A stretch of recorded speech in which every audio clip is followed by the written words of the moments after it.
Good morning, everybody. Welcome to Shenington for round 4 of this year's Shenington Kart Racing Championships.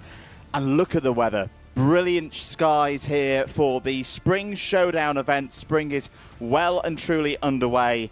All that bad weather that we had earlier on in the year, that's gone. That's away from us now. Really excited for today. Another really, really good bumper entry across all of our classes. My name's Andrew Mather, and I'll be with you across the course of all of the heats this morning and into the early afternoon, and of course the finals later on in the day. Here's your circuit for the day. 2 forms of it being run today.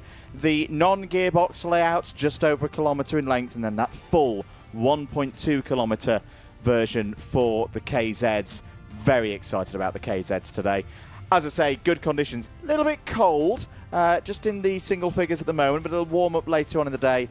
A light breeze across the circuit, just a few fluffy clouds in the sky. This is probably the best conditions that we've had for a round of SKRC so far in 2026. You can get involved. Let us know who you're cheering for in the comments.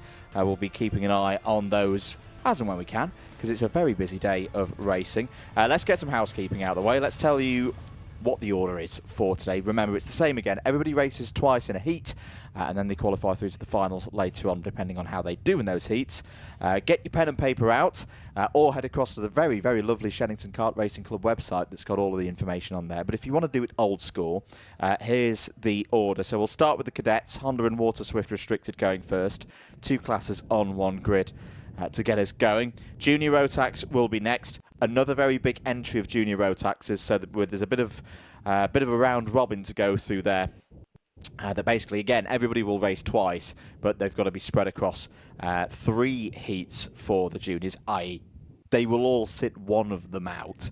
Water Swift Inter will be third, due to go out in around half an hour's time.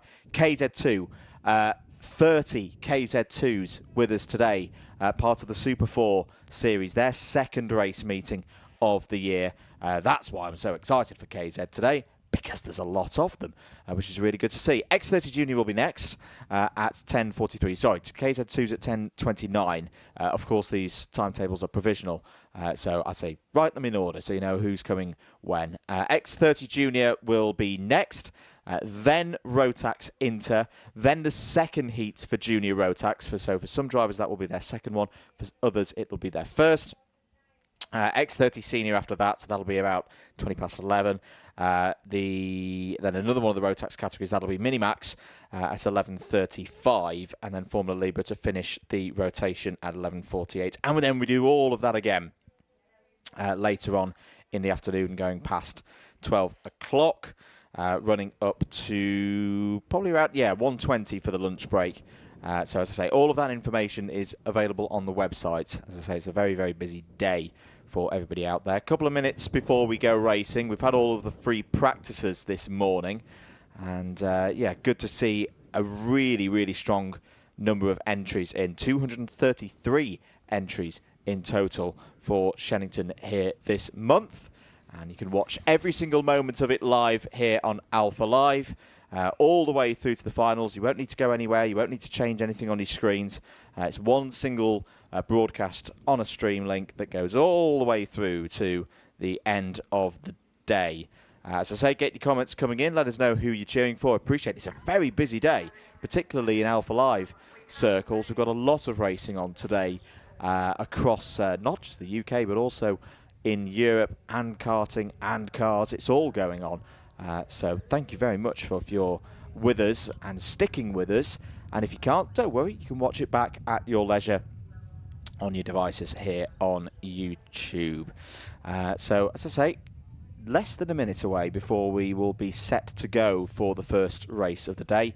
And to warm us up, it will be the cadets, 4 in Hondas, and then I think we've got 12 drivers in IAME Water Swift Restricted, and a good number of novices on the grid as well, which is really, really good to see. So the time is 9:50 here at the circuit. Let's get ready for it then. Heat number 1 for the cadets.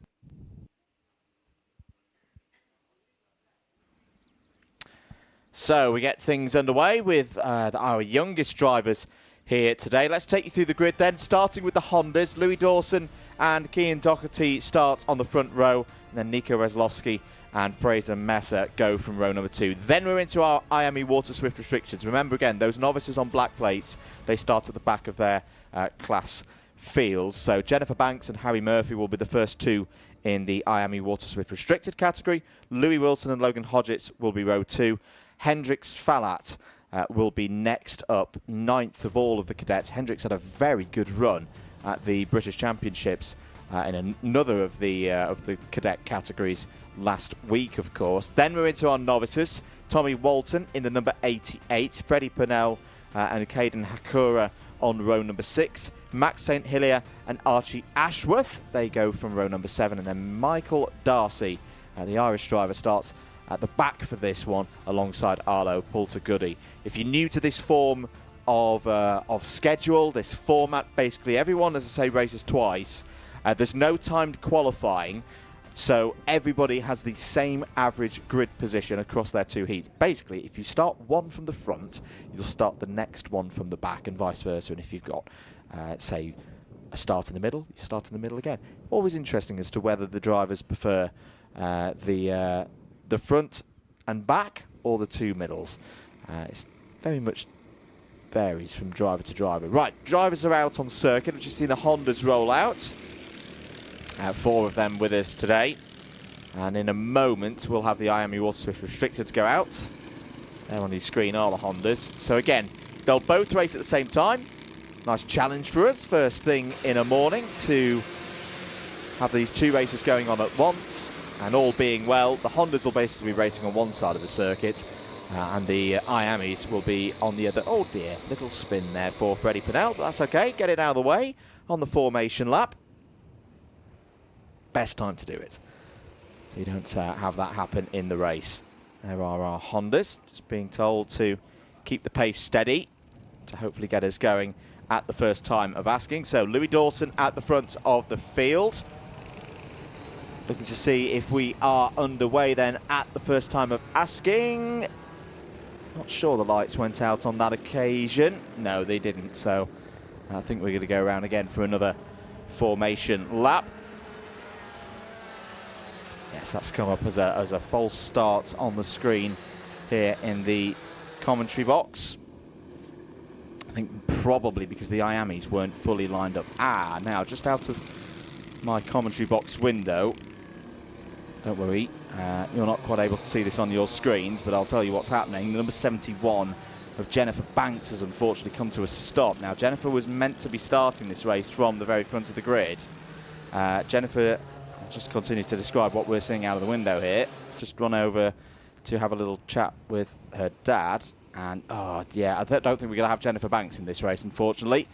The number 71 being pulled into the mouth of the dummy grid, but we'll concentrate back on our Hondas now. Hopefully they're ready to go, ready to get this race underway, looking for that green light, and there it is. So underway at Shenington for round 4 of the club championships. Away go the IAME Water Swift Restricteds as well. And apart from the technical issues for Jennifer Banks, it looks like everybody is running an okay. Down towards Stratford for the first time. It's that bright yellow number 48 that was in the race lead. I think Cian Doherty's just got ahead there of Louis Dawson. Through the Bruno chicane for the first time. IAME Water Swift restricted drivers might catch the Hondas here, so this will be a bit of a challenge for the second of the cadet categories. Apologies, it's the number 94. Oh, it is Cian Doherty who's come to the fore then in the number 94. I think number 77 of Nico Veslovsky, yes, is there. So I think Nico's off his rookie plates, his novice plates rather, because he's running on the standard yellow with red. Just to update you of what's happening in IAME Water Swift Restricted, end of their first lap.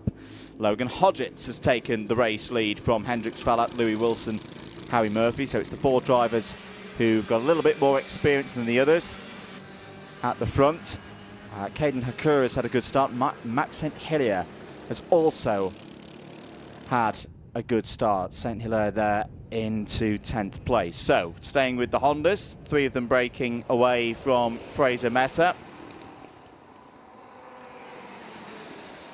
Good solid start for these 3, who will get into a bit of a train and look to, and there's the point, forward, yep, let's work together.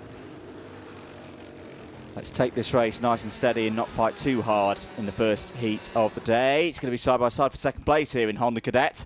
Nico Wesolowski is going to look around the outside of Louis Dawson. That'll become the inside by the time they run down towards the hairpin. Stratford corner, through goes Wesolowski. Nice move there to move the number 77 kart up the order in Honda Cadet. You can see those IAME Water Swift restricted drivers just starting to catch up. It's the red and white machine of Logan Hodgetts right at the front of the field. Now being in the field in IAME, of course. So through and towards Stratford corner. There's the number 63 of Louis Wilson. Now you can tell these 2 classes apart. Firstly, audibly, the IAMEs have that much higher revving 2-stroke engine as opposed to the Hondas with the 4-stroke engine. Oh, that's a nice move for the start of the morning from Hendrix Falat there. The TW machine. Driver number 15. I say I was very impressed with Hendrix last week at the British Championships in the Rotax Cadet categories. It's definitely a name that we need to keep an eye on, and has been racing well so far here at Shenington in the 3 rounds that we've had. Changes at the front. No, it's still that same order of Doherty, Wesolowski and Dawson in Honda. And then Hodgetts 4th on the road, 1st in IAME. Remember, the points for the drivers are done by class, so Hodgetts being 4th on the road isn't going to negatively affect him in terms of his competition and his aims for the day. Honda's starting to scrap a little bit. Doherty still at the front of the order, and again, likewise for Doherty, the actual key job here is keeping Wesolowski and Dawson behind. If the IAMEs do come through, which I think they will, won't affect his day too much, fingers crossed. A little bit of news just further down the order. Tommy Walton's had a good lap through past a couple of drivers. As here comes Logan Hodgetts. This could actually be a really key part of this race for Logan Hodgetts, because if Logan can break away from his fellow IAME Water Swift restricted drivers whilst overtaking the Hondas, it could simply be a case of too much with too little time to do it with for the rest of the Hondas. But no, Logan Hodgetts is going to take the lead overall. That's well dealt with by Cian Doherty. Cian didn't lose too much time in all of that. Hendrix Falat is up to 3rd place overall, 2nd in IAME Water Swift restricted. I'd say he's got to get past Cian Doherty pretty quickly here. Otherwise, again, Logan Hodgetts is going to be gone and up the road. That's nicely done from Hendrix Falat. Positive, efficient, and we've still got a race on here then in IAME Water Swift restricted. And we've definitely got a race still on in Hondas as well. Looks like Louis Wilson for the Tim Wilson Motorsport team is closing in on those top 2 in IAME Water Swift restricted. It's been a good season so far for Louis, who I want to say has been an ever-present here so far this season for Shenington Club Racing meetings. See, the first race meeting was quite disrupted by the weather. The second one, these young drivers did get all the way through, picked up some good points, and was 3rd last time out in the category of the cadets. Side by side there between 2 of the IAMEs. That looked to be Louis Wilson going toe-to-toe with possibly Harry Murphy. Arlo Pulter-Goody has got through into 15th place ahead of Archie Ashworth. Oh, apologies there for the little issue on the camera. Just over 3 minutes of this race to go then. Logan Hodgetts and Hendrix Falat doing a good job, working together at the front of the field, just looking to pull away from the rest now. Louis Wilson and Harry Murphy, 3rd and 4th places. Then the first 2 of the Hondas, as it's now Nico Wesolowski and Cian Doherty at 6th and 5th places respectively. Louis Dawson rather, still there 3rd in the Hondas. And Caden Hakura 8th overall. That's another one of the runners in IAME, running with the Fusion Motorsport team here this weekend. And then a group of privateers. Fraser Messer, 9th place.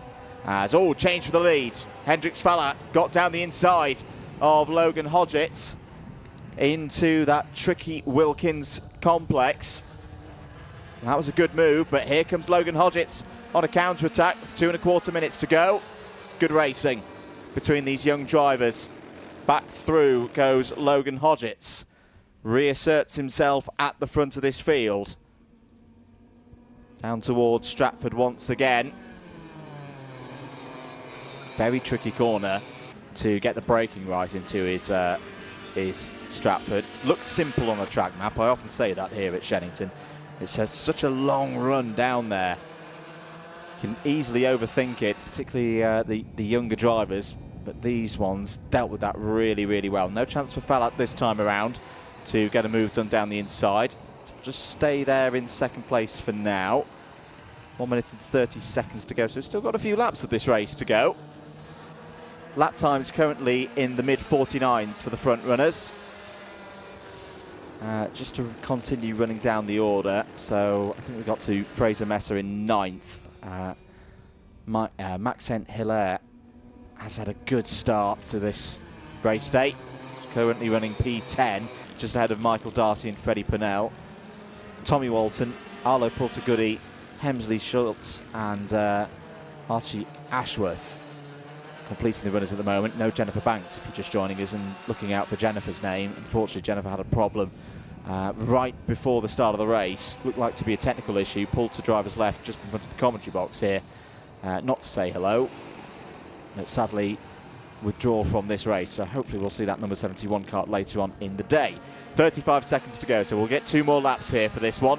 Hodgetts still leading from Fallat. Then Wilson and Murphy. Keane Doherty still in the lead in Hondas, doing a really good job at the moment in that number 94 machine. They've just passed my commentary box window and is still just ahead of Nico Weslowski as Fallat goes back down the inside. That's a textbook move through Stratford. Good stuff from Hendrix Fallat. Gets ahead of Logan Hodgetts, but it's one of the great things about this Shenington circuit. One of the oldest circuits in the UK for karting. Plenty of places where you can overtake. This is one of those places, down into Wilkins Corner. It's a good line from both Fallat and Hodgetts. Fallat not opening too much of a gap for Hodgetts to have a go there. On to the last lap of this first heat of the day. This has been an entertaining start from the cadets. Fallat checking over the shoulder just to see how much of a gap he's got over Logan Hodgetts. It's a decent gap. That would be a bit of a brave send from back there, and wisely Logan Hodgetts decides to just keep it there. Maybe try and wait for a move later on this lap, or maybe just take the points, because at the end of the day this is a heat, it's not a final. Bigger points on offer later on in the day. Down that back straight once again. Down Hanger Straight, through Hanger Corner, in towards Wilkins. This is where this race is probably going to be decided.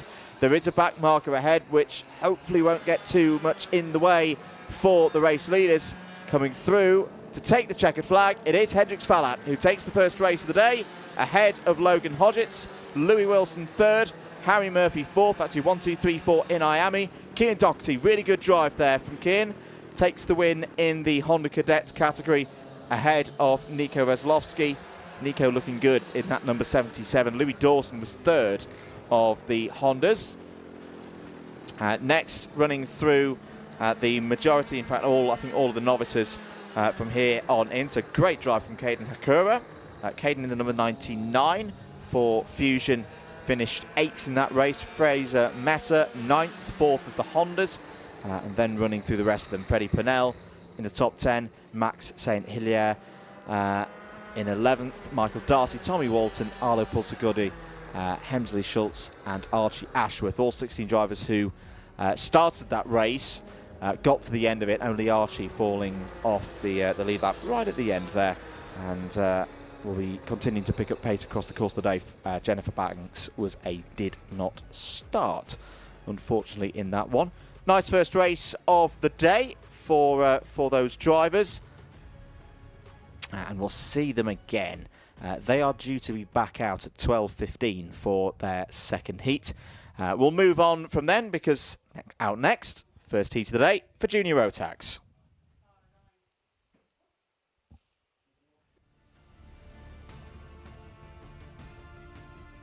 Into the first heat of the day then for Junior Rotax. Here is how they line up for this next race. First of 3 heats for Junior Rotax here today. Jensen Hookie starts in pole position. Christian Kayov alongside on the front row. Miles Cleworth and Jesse Whitmore on row 2. Samir Paul, got a lot of experience at this level. Starts alongside Joseph Baxter for row 3. Kartik Kameta and Jensen Powers on row 4. Kai Pepperell and Logan Howes complete the top 10 for this one. Emily Johnston and Jay Singh go from row 6. It's then Austin Mayhew and Ethan Guest on row number 7. Alex Shepard and Daniel Wisnauskas go from 8. Kian Hundle and Charlie Delamere go from row 9. Oliver Barton, Hayden Fisher, they complete the top 20 on row 10. Before we get to Miles Burton, Harley King and Finley Hands, the last of those not on novice plates. Here are your novices for this race. Cody Longdon and Austin Moth, 24th and 25th. Louis Marchand completes the 13th row of the grid. Ollie Healy, Cooper Moore and Adam Asgar go for a 30-strong field. Adam, another driver moving through from the arrive and drive ranks into Junior Rotax. It's been a step taken by many drivers on the club scene here in the UK in recent times. Are we going? Yes, we are. 9 minutes plus 1 lap. Jensen Hookie, very good start there for the young man in the green and black helmet. He's been having a really good season so far, has Jensen Hookie, getting in lots of racing in club events and a number of the national touring races as well. He's been making a bit of a name for himself so far in 2026 and is quite clearly meaning business straight at the start of this one. Good start for the juniors. Very happy to say that. That was a nice, clean start. That's what we want to see at this level. Down through Wilkins Complex. We'll count them through at the end of the first lap. It's Hookie from Cleworth, Kayov, Paul, Clemetta, Powers, Whitmore, Baxter, Pepperell and Mayhew. That's your top 10 after one tour of this just over 1 kilometre circuit. Jensen Hookie stretching this one out very early on. Battle for third place down towards the hairpin. That was a nice move from Samir Paul. Privateer entry. Very committed to his racing is Samir Paul, and that was a confident move from the driver in the number 90 to move up into the top 3. Oh, now we've lost someone there. Yeah, Emily Johnston and Adam Asgar. Looks like they've stopped circulating according to timing information, as there's another change for third place. Kartik Kameta comes through. So Kartik on the move. Really good move there from the driver of the number 55.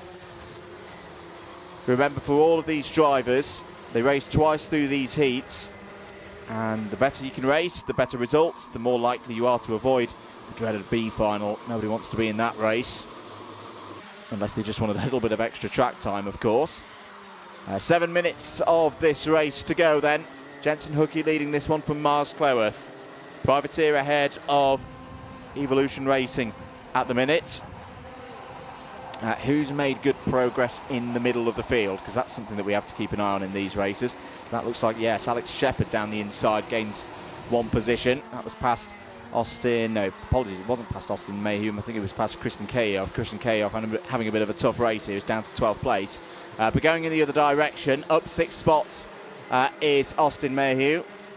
Joseph Baxter also looks to be having a decent run. Alex Shepard, as mentioned, up 6 places. So this is what you've got to do in this format. If you're starting towards the back or in the middle, you may not necessarily think about winning the race, but if you can make lots of positions gained, if you can get that statistic up, you're looking pretty good for later on in the day when you start a bit higher up the grid. That's a little bit close. Is that a problem there for the number 76 of Austin Mayhew, who's making good progress earlier on in this race, has got back up to full racing speed. I'm just interested to see what the front fairing's looking like on that one. Oh, and the number 90 of Samir Paul is out of this race. So after that bright start on the Tony kart. Just looking at the card, is there anything obvious? Ooh, I think, yeah, the rear bumper might be detached.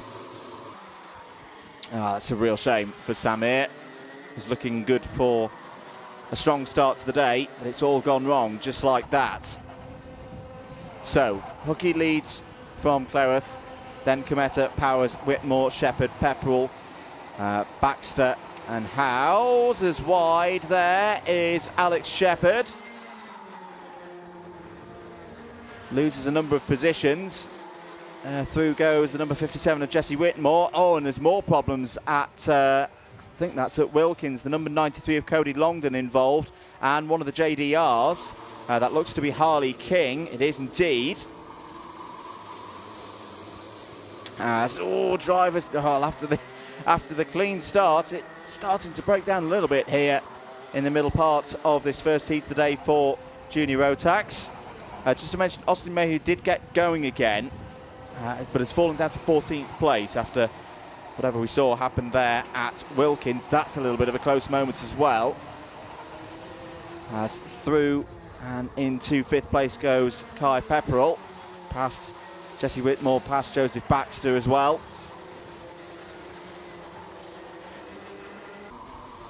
Other drivers making good progress. Keep an eye on Hayden Fisher if you're trackside, number 74 for Jack Dex Racing. Hayden up 8 places so far in this race.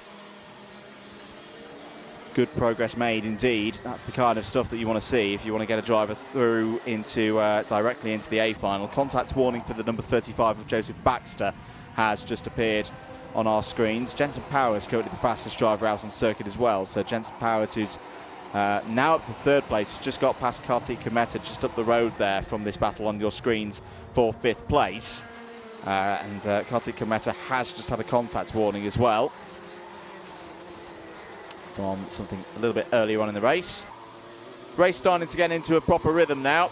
Keep an eye on Alex Shepherd. Shepherd starting to move back up the order in that blue, white and yellow Evolution Racing machine.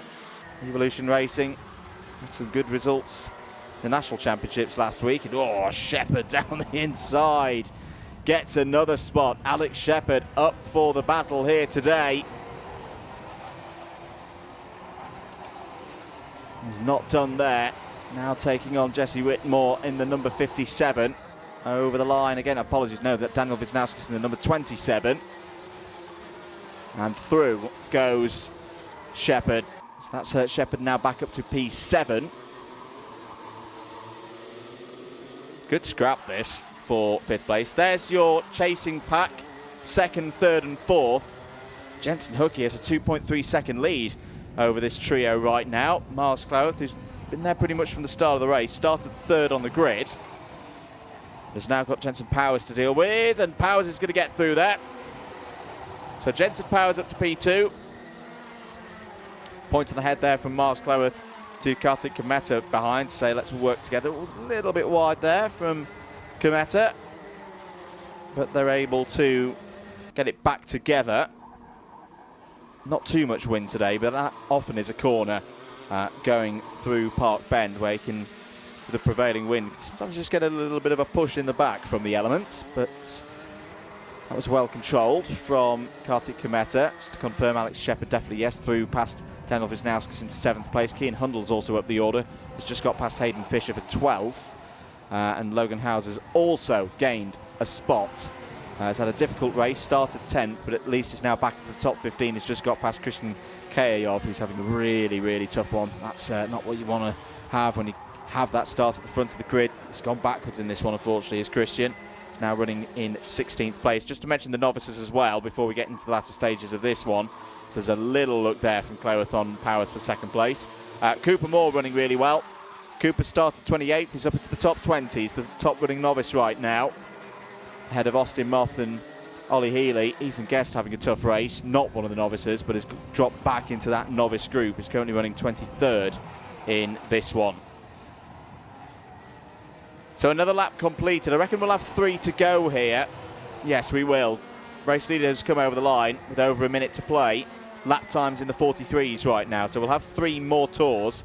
There's Alex Shepherd now up to 5th place. Alex Shepherd's got really good race pace once again here today. We're going to have to keep an eye on Shepherd across the course of these heats and see where he lines up later on in the day. Battle going on down towards Stratford. Kometa in there, Pepperell, Whitmore and Wisniauskas. 30 seconds remaining on the clock. Contact warning has just come in for Hayden Fisher. Side by side down towards Wilkins Corner. Miles Burton making progress. Yes, it is. So the number 45 now ahead of Joseph Baxter and Austin Mayhew. Good to see for Miles. Miles, another driver who's come through from the arrive and drive ranks and now racing in the owner categories. There's your race leader. Not seen too much of Jensen Hookey so far in this race. He's got a nice feature as the driver on our event card for today for the live broadcast. This is one of the reasons why he's the top performer here at Shenington and other places so far this season. He's disappeared from the front of this pack. This is the battle for third place briefly on your screens. Cleworth and Kometa. Last lap board is out.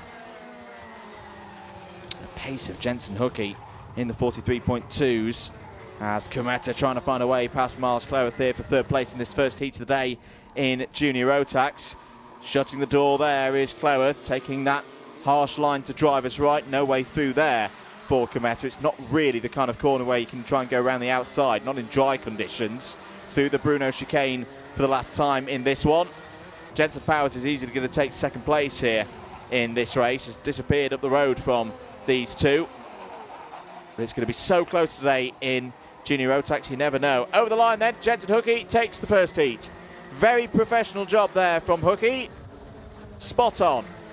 Had that pole position, nailed the start, left everybody in his wake. Really, really good performance from Jensen Hookey. Jensen Powers, home P2. Jack Dex and the boys will be pleased with that. Miles Cleworth does hold on for third place. A good conversion of points for Miles, having started third. Kartik Kometa fourth. Alex Shepherd fights back to fifth place, but keep an eye on Shepherd across the course of the day. There was some good pace there once again for the driver of the number 85. At 6th, Kai Pepperell. 7th, Daniel Wisniauskas. 8th, Miles Burton, Joseph Baxter and Jesse Whitmore, all in the top 10. Austin Mayhew, Cian Hundle, Hayden Fisher, Logan Howes and Finley Hans, all in the top 15. Just to mention who our top mover was, I think it's going to be Miles Burton. Yes, it was.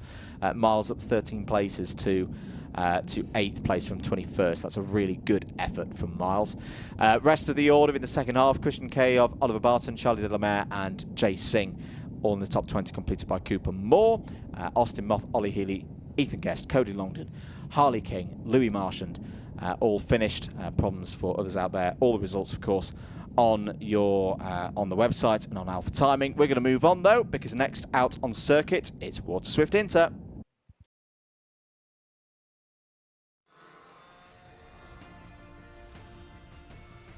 Here is your grid then for the next race. It's Water Swift Inter, ready to go for the first of their two heats here today. Logan Baker will start from pole position. Alongside on the front row of the grid is Cody Vertigan. Oliver Kleinfelter and William Bennett go from row number 2. Theo Tyack and Roger Gokanath has had a very good season so far. Start from row 3. Felix Booker and Travis Giddings on row 4. Max Frisbee on row 9. And right on cue, we are racing once again for 9 minutes plus 1 lap through the first couple of corners. Great, oh dear, problems in the second half of the field. Looks like Theo Tyack is involved in the number 30, the number 44 of Travis Giddings, also losing a lot of time as a result of that.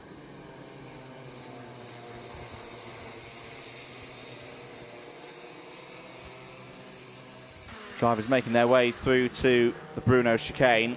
Points scenario going into this round. Gokulnath leading the championship at the club here, 112 points. Theo Tyack second, and William Bennett, who's had a very consistent season so far. Actually had problems, quite a few technical issues that he overcame last time out, including running for a considerable amount of time with a tyre that was flat or going flat. is third in the standings heading into this one. End of the first lap of this first heat, and it's actually a novice right at the front of the field right now, or at least has been a novice. Cody Vertigan in the number 95 scored as your leader right now, with Felix Booker in second place, Oliver Kleinfelter for Tim Wilson Motorsport there in third. So once again, good competitive grid here. And I say novice, yeah, he's off his novice. Cody's off the novice plate, so yeah, running at the front here. Just a moment on the timing system. I'd say he's probably quite recently made that change onto the yellow plates. As there's a nice move from your points leader, Rudra Gokulnath. Rudra goes through into third place past Oliver Kleinfelter. Well, Max Frisbee's still on the novice place. I've got to say, Max doing a great job here. By definition, less experienced than the drivers ahead of him, but sticking with them. There's a change for the lead. Felix Booker down the inside to the front of the field for the Jade Racing team.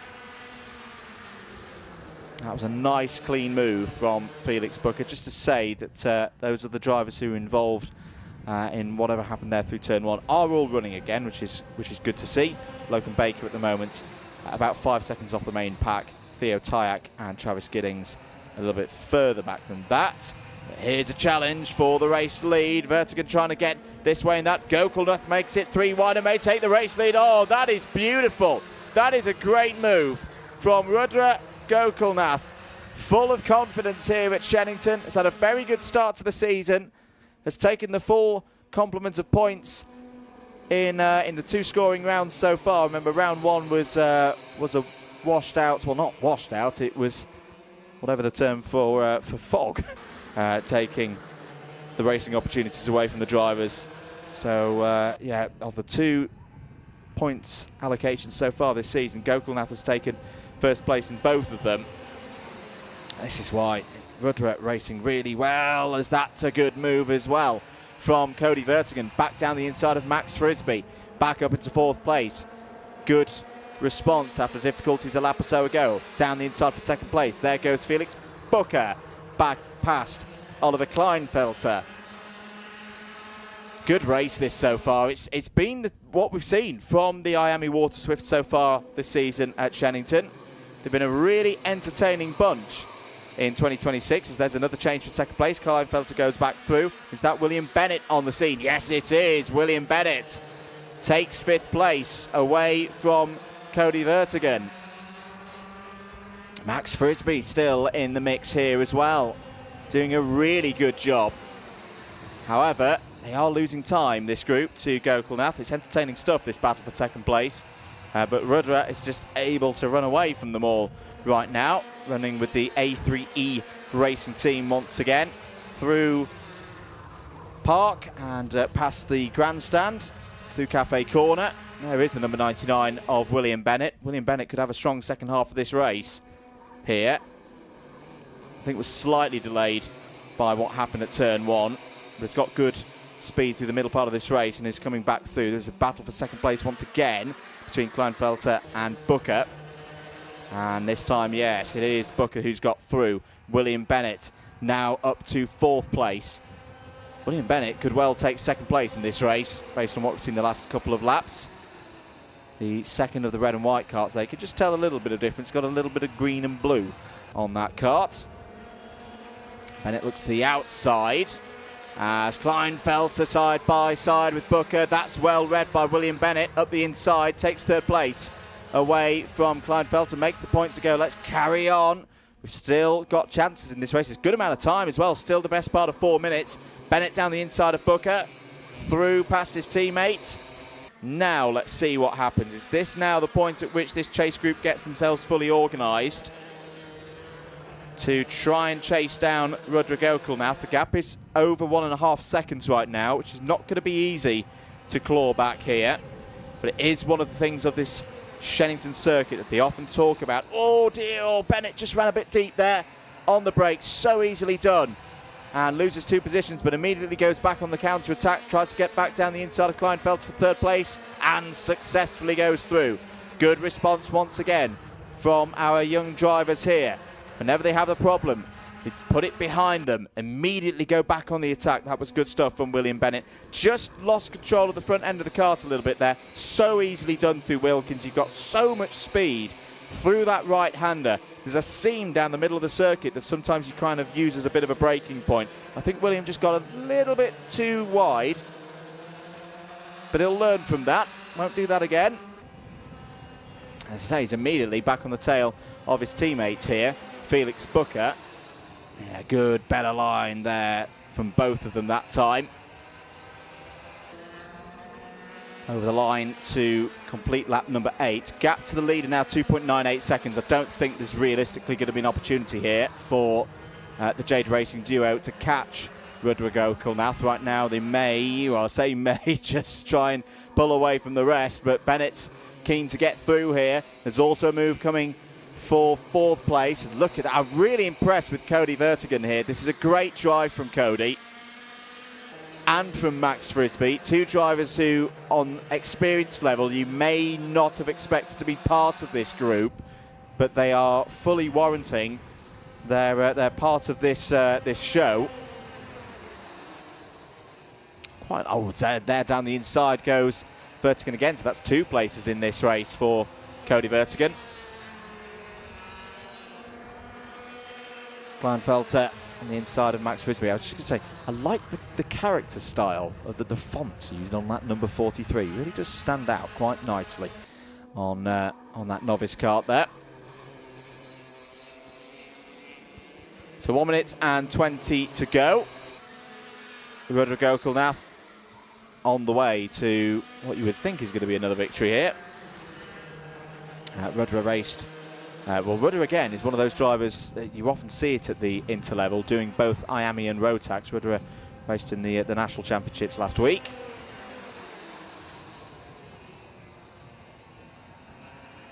It's actually quite good. In fact, if my memory serves me correctly, Rudra had a problem on the finals day. So actually, yeah, it's quite good to see Rudra out there running here this weekend, and clearly he's not lost any speed. William Bennett continued to hold 2nd place here, but I think William's going to have a challenge coming in from Cody Vertigan. Oh, great switch back there from Cody Vertigan. William Bennett holds around the outside, retains 2nd place. They go towards the Bruno chicane, sprint past one of the gliders that has just taken off. Hope that doesn't distract the drivers. I'm sure it won't. These are really, really focused individuals out on circuit at the moment. 10 seconds remaining on the clock, so I think we'll get 2 more laps here. Yeah, leaders just come over the line.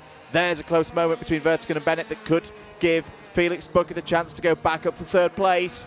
Get the 2 Jades back at the front of this group, and yes indeed, Felix Booker does go through. But Felix Booker's lost a little bit of control. He's not too happy there on the exit of Cafe Corner. Cody Vertigan goes back up into 3rd place.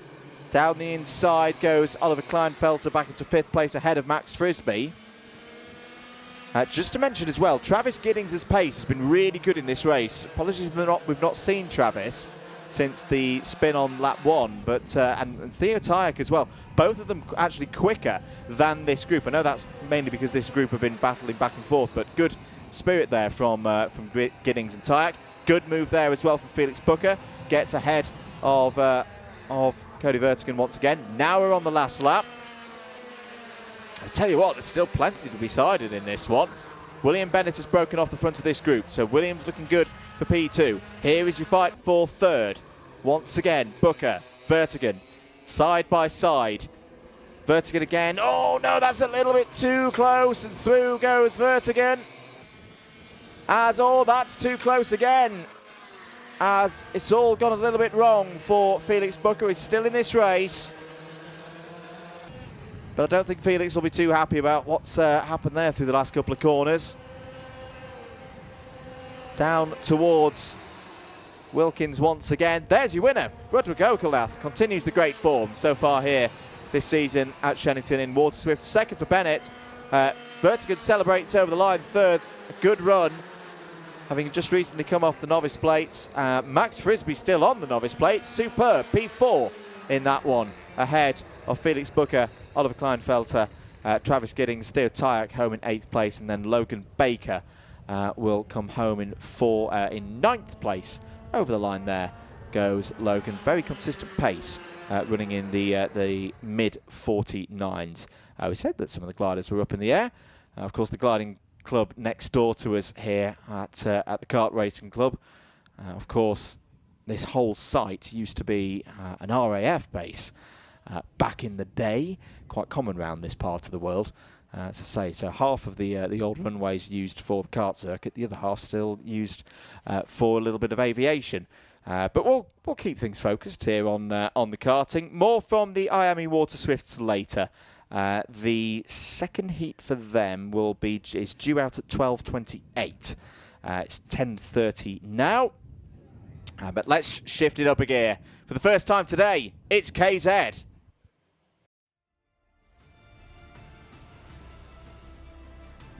Here we go then for one of the biggest fields of KZs on any UK circuit so far this season. This is the second meeting of the year for the Super 4 series, and the grid for this one looks a little bit like this. It's random grids again for these drivers. Jack Price starts on pole position.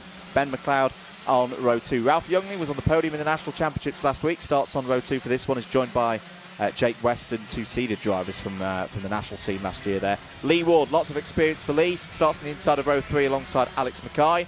Row number 4 will be Isaac Smith and Miles Murphy. Jack Mackay and Ryan Green, they're on row 5. Harry Walsh and Oliver Stewart, last year's British champion, they go from row 6. Derek Morgan, great to see Derek out there as well. Starts on row 7 alongside James Kacholek. Oliver Harris and Reese Duthie go from 8.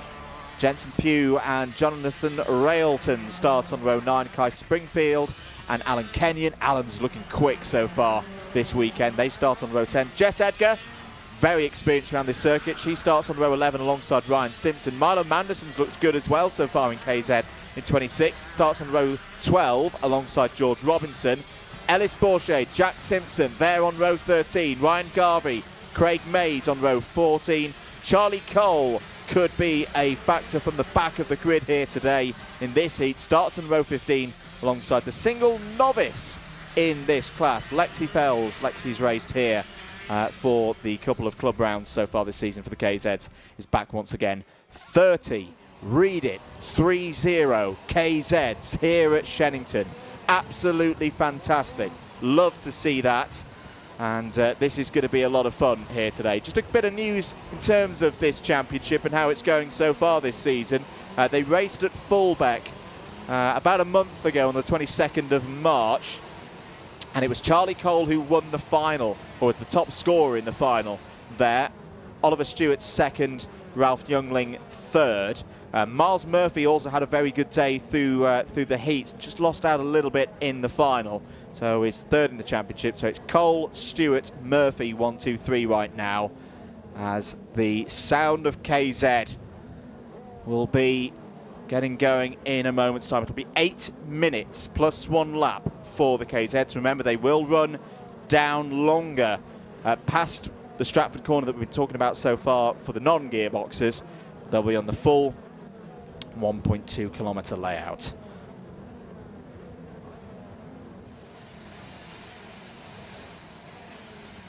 So the last couple of drivers lining up here. If you've not watched a KZ race before, hold on to whatever you've got, because we're racing in Super 4 KZ. Good start for the Sodies, and immediately it's Ralph Youngling who's got the best shot from pole, not from pole position, but from the front of the grid. Takes the lead in this one. They will sprint down towards the far Stratford corner.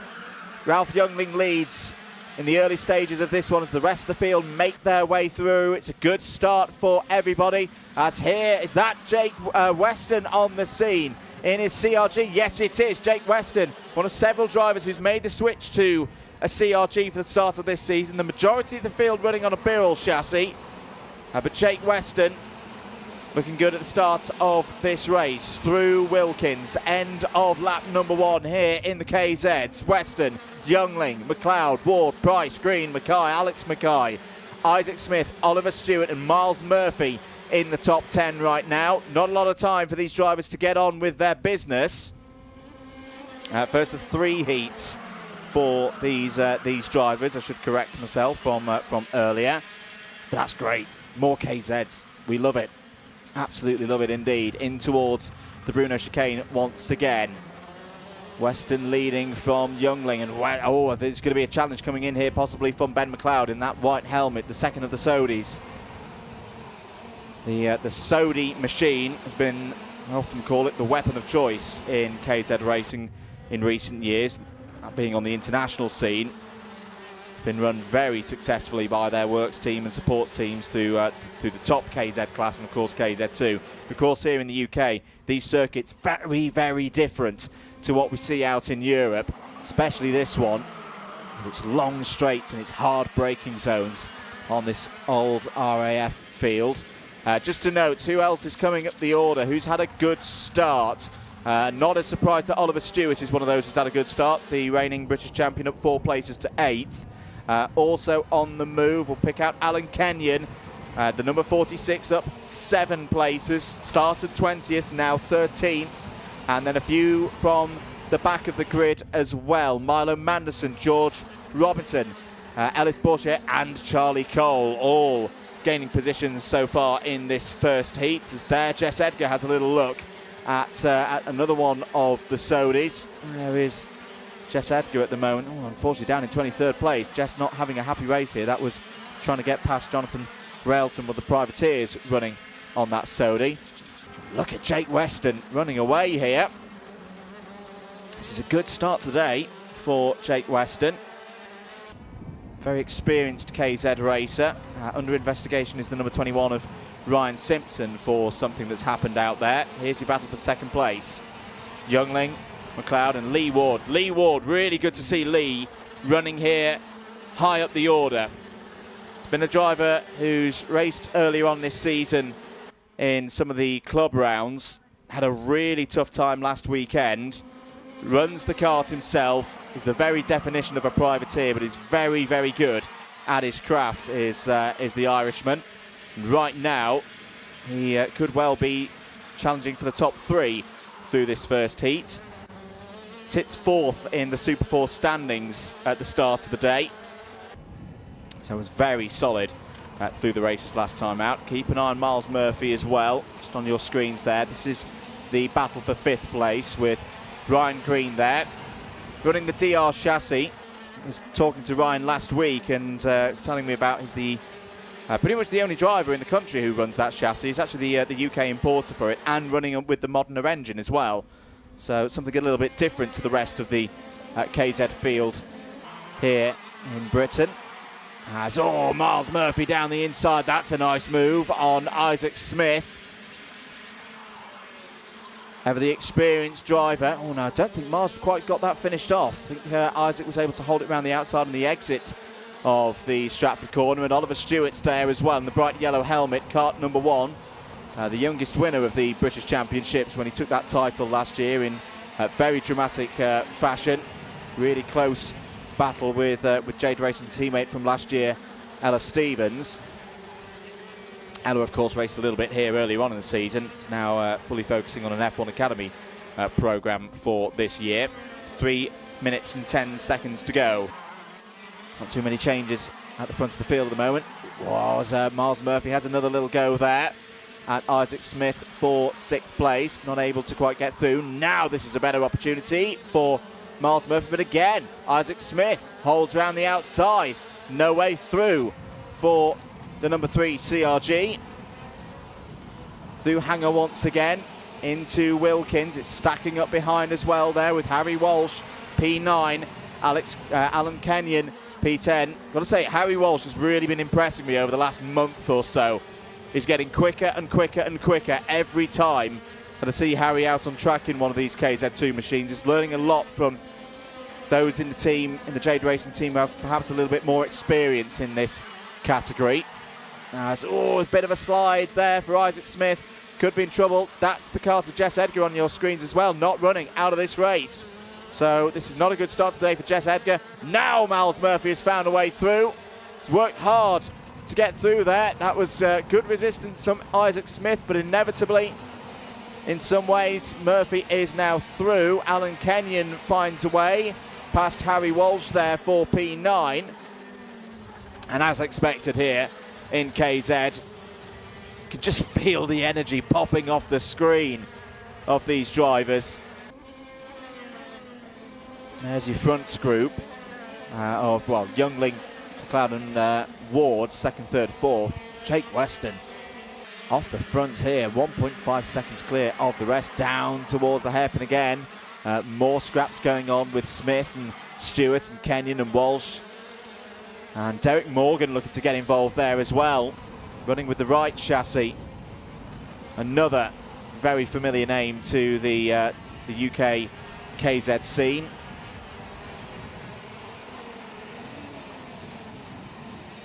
Less familiar name to the KZ scene, but has got a good amount of experience in the non-gearbox classes. Milo Manderson just at the front of that group. Milo, one of the youngest drivers in this category, has made the shift over to gearbox racing.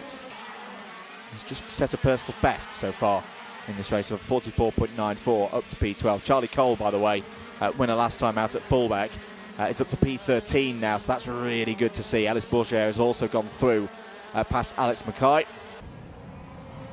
13th and 14th places for them respectively now.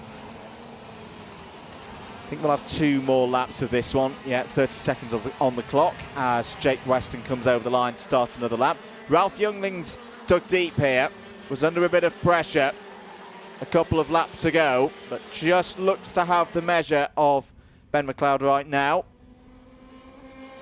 Lee Ward holding there in 4th place. Lee might have a go here for 3rd place down towards Stratford Corner, and does. Good move from Lee Ward up to P3. Got a really good run out from the first couple of corners.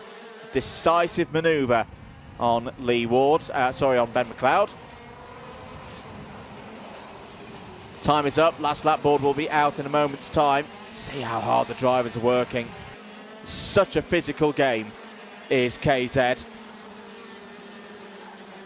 I'm talking to a good friend and colleague of mine, Piers Pryor, who's been working on the national championships, telling me about how he's had a little bit of experience in KZ, and it is just a totally different animal to racing something like an X30 or a senior Rotax or anything of that description, because of how much more there is to do, of course, and the physical strain on these drivers. There's a quick shot there of the battle for 5th place, Ryan Green and Miles Murphy. But what a start this is for Jake Weston. Moving to the CRG and making that machine work. Jake Weston will take heat 1 here in KZ for the 2nd round of the Super 4 Championship. Ralph Youngling 2nd, Lee Ward 3rd. Ben McLeod and Ryan Green will score in the top 5. Miles Murphy P6. Alan Kenyon, I think, will be quite pleased with that. Up 13 spots, finishes P7. Beats Oliver Stewart as well in that one. Isaac Smith was a big part of that race, P9. Derek Morgan completes the top 10. Harry Walsh, Charlie Cole, Milo Manderson, Ellis Bourchier and Alex Mikhail in the top 15. Good drives from Charlie Cole. That was spot on. Up 17 places for the winner last time out at fullback. Rest of the field, Jensen Pugh, Reese Duthie, Jack Price, George Robinson and Oliver Harris. That's your top 20. Jonathan Railton, James Kocholak, Craig Mays, Ryan Garvey and Ryan Simpson in the top 25. Jack Mackay, Kai Springfield, Jack Simpson and Lexi Fells. The 29 finishers, 1 retirement in that race was Jess Edgar. Well, I hope you enjoyed that. I enjoyed that. That was thoroughly entertaining from the KZs. As I say, I'll just pull up the schedule. They're back out just after 12 o'clock, so about an hour and 15 minutes time for their 2nd heat. And remember, they're the ones that are a little bit different. They have 3 heats today, do the KZs, so their 3rd and final heats will be around 2:30. But yeah, great stuff there from the KZs.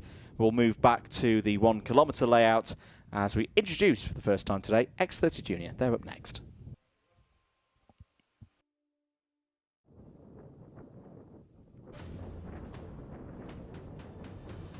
Here we go then for the first heat of the day in X30 Junior. race 5 on your schedules if you're watching around the circuit. Here's your grid for it. Jack Baker and Lewis Hay on row number 1. Louis Barker and Jamie Mulvey on row 2. Conrad Barton and Ayrton Lima Evans on row 3. Ayrton, another driver who's recently moved off the novice plates. Alfie Taylor and Lucas Murray on row 4. Henry Duncan, Seth Angus on row 5. Tom Fox and Joseph Davies on the 6th row of the grid. And then running into the midfield, it's James Backworth and Charlie Blenkinsop going from row 7. Harry Bacon and Finley Hines go from 8. Ian Carey and Alfie Fulton go from row number 9. Jacob Marples and William Haynes go from the 10th row of the grid. Jack Wish, Max Mason, they're on row 11. Archie Lee Bullock and Ollie Brunt on row 12. Danny Dempsey and Katie Clark start on row 13, and then Lucy Lovell is the last of those not on the novice place. Harrison Maxwell, the first of them, that's row 14. Theo Thomas and Josh Bundock go from row 15. 31 drivers in the field, completed there by Theo Wright. Now, is that one of the AJ Racing drivers in a spot of bother? As there's another driver in bother there. Is that Harry Bacon? I think it might be. Ollie Brunt I'm also expecting to see in this race, and I've not seen check through on timing yet. So I think some dramas out there for a couple of drivers on these formation laps.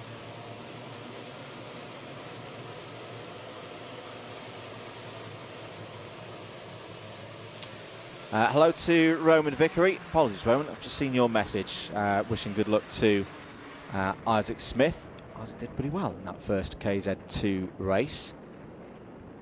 And yes, but yeah, it's good that people will come in. People will come in, and there's a lot going on today. There's a lot of racing occurring in karting, both here in the UK and overseas. So don't worry. Again, people can always watch back later on. And good morning to my colleague from earlier on in the weekend, Guillaume Alvarez. I did get some rest. Got home not too late. In fact, not too late. It was a record. It was a record return back home post-Euro gig last night. So the airline beginning with R still continuing with a pretty good run so far in 2026 of getting us back and ready here for Shenington. Yeah, just to confirm, it was Harry Bacon that we just saw in having a few problems at the Bruno chicane a few moments ago. But I think Harry's now back out and running, and great work from the safety crews and the marshals here at Shenington. If you want to become a marshal, do get in touch with the club. They are on a bit of a recruitment drive at the moment for this kind of stuff. 9 minutes underway for the start of this first heat for X30 Junior. Good start for the number 45 of Jack Baker, wearing that Ayrton Senna helmet. This is going to be another one of those where we've got two drivers for Tim Wilson Motorsport, both running at least one half of an Ayrton Senna helmet. It's round 4. We should be used to that by now. But a good start for Jack Baker. Oh dear. A little bit of a spin there down at Stratford for the number 34 of Archie Lee Bullock. That's a shame for Archie Lee. Down the order. Did start in the top 20. He's going to have to fight back from there. Through towards the... Oh, bigs off there for Louis Barker. Oh, now I hope Louis okay after that. That was quite an off down at Wilkins. Now, apologies. Just lost sight for a moment of what happened there. But either way, Louis out of this race. That's a real shame. Down towards Stratford for the second time. Baker leading from Mulvey, Taylor, Barton, Limmer, Evans, back with Angus, Marples, Wish and Murray. Yeah, just Louis Barker having those problems on the first lap. Great work again from the marshal. Oh, that's good to see. Louis on his feet, walking back to the marshal post. And good work from the safety crews once again. Bit of a battle going on there for second place. Jamie Mulvey and Alfie Taylor. Also a good scrap involving Jack Wish there in the number 12. Oh, that's a nice switch back there by Jack Wish. Starting to move up in the top 10. Started P21, so this is a really good run from the driver of the number 12. Someone's lost a front fairing out there. See that being returned to the marshal post at the Bruno chicane. I think actually that might have been our driver who we saw, Harry Bacon, in trouble before the start of the race. So no, yeah, Harry's not running on our timing screens here. So 28 drivers now continuing to circulate. There's James Backworth in the white helmet for the Jade Racing team, moving up the order, and following through is Jacob Marples. So Jacob Marples through in the number 28. That was them both getting past Ayrton Lima Evans.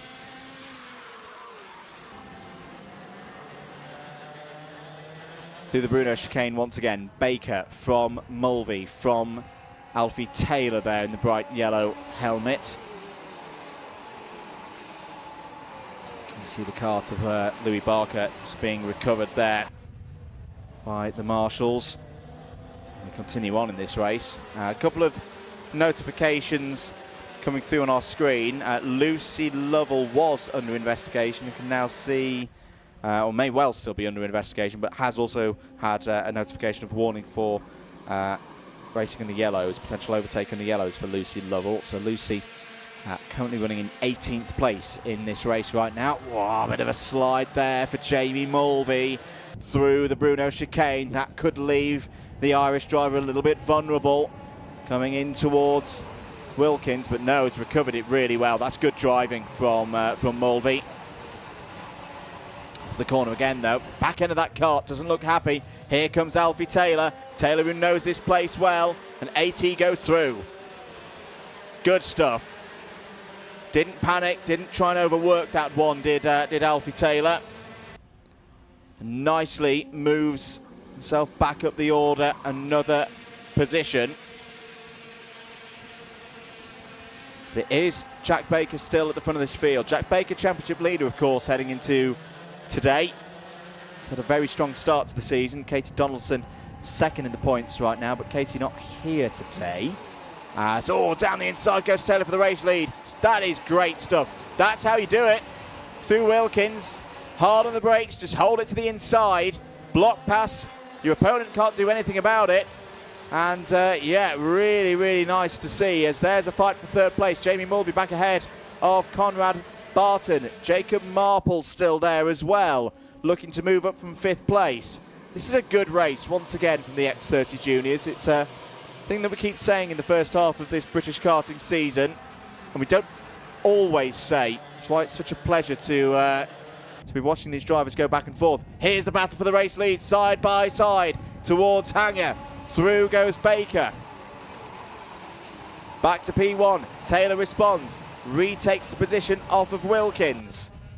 4 minutes to go in this one. And look at Jacob Marples. Jacob Marples having a really good run here. Has cleared Barton. Has cleared Mulvey as well. This is a key chance now for Jacob Marples over this next lap or so to see if he can close in. Because these two are going to keep fighting for the race lead, it would seem. Taylor and Baker. Other drivers having a good race. Danny Dempsey up from 25th on the grid into 13th now. That's a gain of 12. Also moving through, Max Mason has just had a warning, but has gained 14 places so far in this race from 22nd on the grid up into 8th. Jack Wish has mentioned as there goes Marples down the inside. Takes 2nd place. It's really ramping up now, this first heat of the day for the X30 Juniors.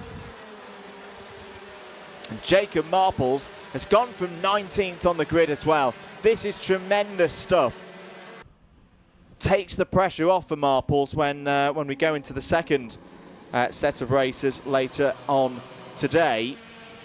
Could this be one of our front runners for the final later on today? Front end of the kart looks good as well, just able to take a slightly tighter line than Alfie Taylor on the initial run through the Bruno chicane. He's got time on his side as well. 2.5 minutes remaining in this race. Over the line they go then. That's 9 laps behind them. Marples trying to work an opening here on Alfie Taylor. It's a bit of a taller driver as well, of course, you can visibly see. Not that it's slowing him down at all. It's down the inside. Marples takes the race lead from Alfie Taylor. now will set about trying to pull away from the rest of the field. Running with the MDL team. One of the most experienced group of guys and mechanics and engineers in X30 karting. Had a very, very good season last year, both at a club and national level, with a number of their drivers. Have they got another one here in the shape of Jacob Marples, who's going to be taking those blue, white and orange colours to victories in 2026, down towards Stratford once again. Alfie Taylor at the moment, I think, just quite happy to sit there and let Marples do all the hard work and give him a bit of a tow. Alfie Taylor 6th in the points heading into today. He's a little bit disappointed perhaps with the result in round 3. He's still looking for the first top 3 results in the final so far this year. Oh, there's another great move. This is what we like to see with the better conditions. A lot more moves being done into those heavy braking zones. That was Finley Hines that time for the Croc promotion team, up into 5th place. And now 4th place, past Conrad Barton, making swift work of the opposition here is Finley Hines. He started 16th on the grid earlier on in this race.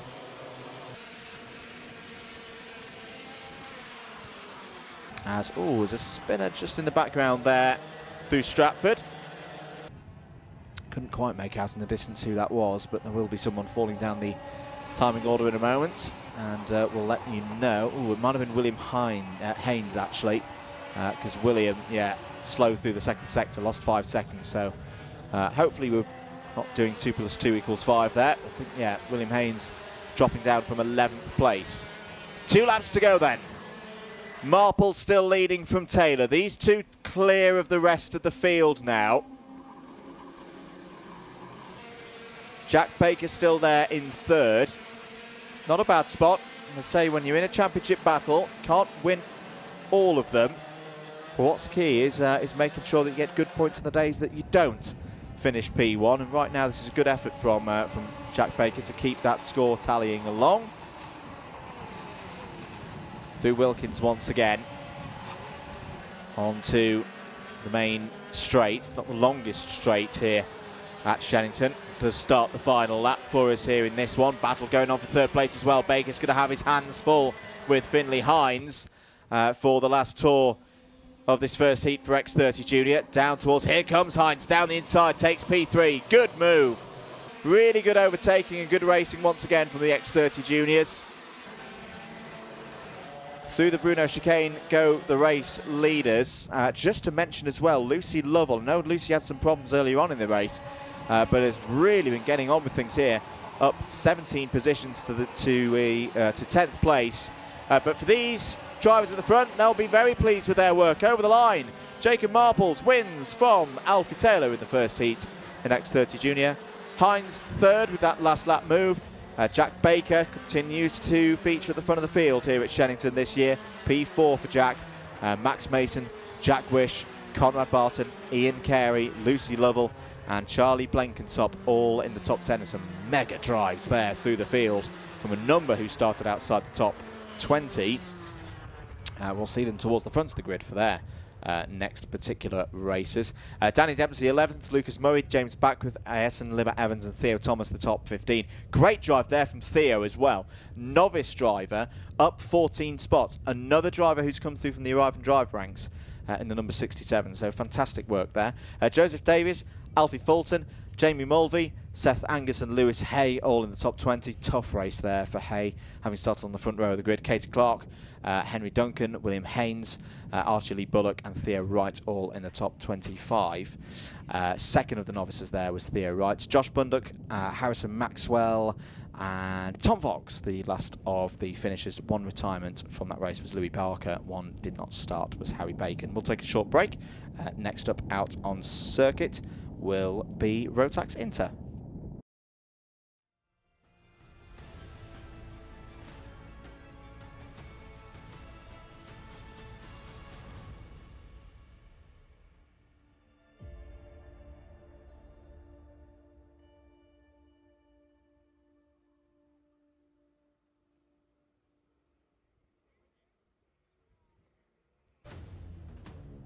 Here's your grid then for Rotax Inter, Nikita Roberts and Matthew Lilly on the front row. Freya Lally is in really good form at the moment and starts on the inside of row number 2 alongside Kian Kloscher.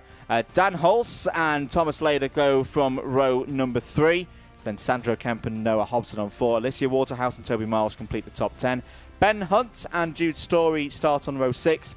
Seiki Komatsu and Jake Hansford on row 7. Harvey Ball, Arthur Kaiser, they're on row 8. Then Charlie Heffer and Rishan Kloscher going from 9. A good number of novices in this one as well. Arlo Atwood, Ollie Blanford, the first of them on row 10. Emrys Perring and Xavier Davidson on row 11. Chloe Van Beneden and Roshan Bachada on row 12. And then Eva Jones completes the 25-strong field here for Minimax on row 13.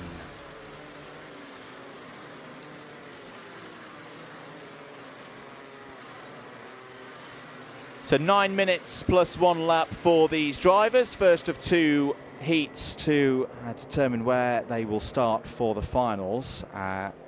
Warming up here in the comms box. Just had to open the windows. That's the first time that's happened this year. So the drivers coming through the final couple of corners. Nikita Roberts in the number 63 will get us underway with Matthew Lilly on the far side. We're racing 9 minutes plus 1 lap. Good start for Roberts. They're all through the first corner cleanly. Little bit of a shuffle in the pack through turn number 2. But apart from that, I think they were okay. Charlie Heffer was in the middle of it all. Through Stratford, looking okay at the moment. Our Rotax Inter drivers racing with their Minimax engines through the Bruno chicane for the first time. The buzzing sound of these young drivers fills the air as there's a change for the lead. Matthew Lilly in the number 20 takes that position quite nicely. End of the first lap then. Lilly from Roberts, Freya Lally there in 3rd place. Here comes Thomas Laidler down the inside. That's a nice move from Thomas Laidler up into 3rd place. Kian Kloscher, Ben Hunt, Daniel Hulse, Noah Hobson, Seiki Komatsu and Xavier Davidson, the first in the novices, complete the top 10 right now. That's a great start from Xavier to be a novice up in the top 10 at the end of the first lap. That is superb stuff. Good morning to supporters of Harvey Ball. Harvey, unfortunately, has had a bit of a problem on that first lap, down to 23rd. Ollie Blanford and Alicia Waterhouse also dropping down the order, but good amount of time for them to fight back, and they are still part of the main pack pretty much. Whole field covered by 9 seconds, so Lilly leads from Laidler, from Freya Lally. This category, again, one that a number of drivers from the Arrive and Drive scene, particularly things like Club 100, have come through. Freya is one of those. Ben Hunt goes through there. Ben's been a constant presence towards the front of the order so far this year in these races. Actually, he's a championship leader heading into today after the victory last time out for the March event of Shenington Kart Racing Club, just ahead of Finley Rhodes by a couple of points. Whoa, that's getting a little bit close and tight through Wilkins Corner. Top 4 starting to break away. Daniel Hulse is on the move. The driver with the number 35 is up to 5th place, so keep an eye out for the bright orange suit and the white helmet, trying to cross the gap and join the top 4 in the next few moments. Also in the middle of the pack, just going to note as well, Charlie Heffer. So Charlie, who had a little bit of a difficult start, has responded really well. Back up to 9th place now, so that's another driver that on that basis we need to keep an eye on. Charlie making progress very, very quickly indeed. As here's the move for the race lead. Thomas Laidler down the inside. Ben Hunt on the Lando Norris chassis, the LN machine. Pounces, little adjustment on the radiator flap and the settings there on the power unit. Up to P2.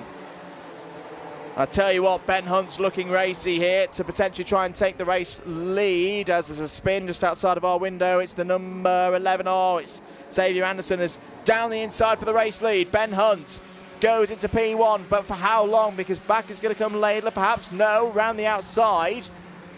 That was a good run for the number 97 of Laidler. That was with Matthew Lilly. But yeah, just to mention, it just happened outside the commentary box window. The number 11 of Xavier Davidson had a spin, and is going to fall down the order now. That's a real shame, because we noted how strong the start for Xavier was on those novice plates.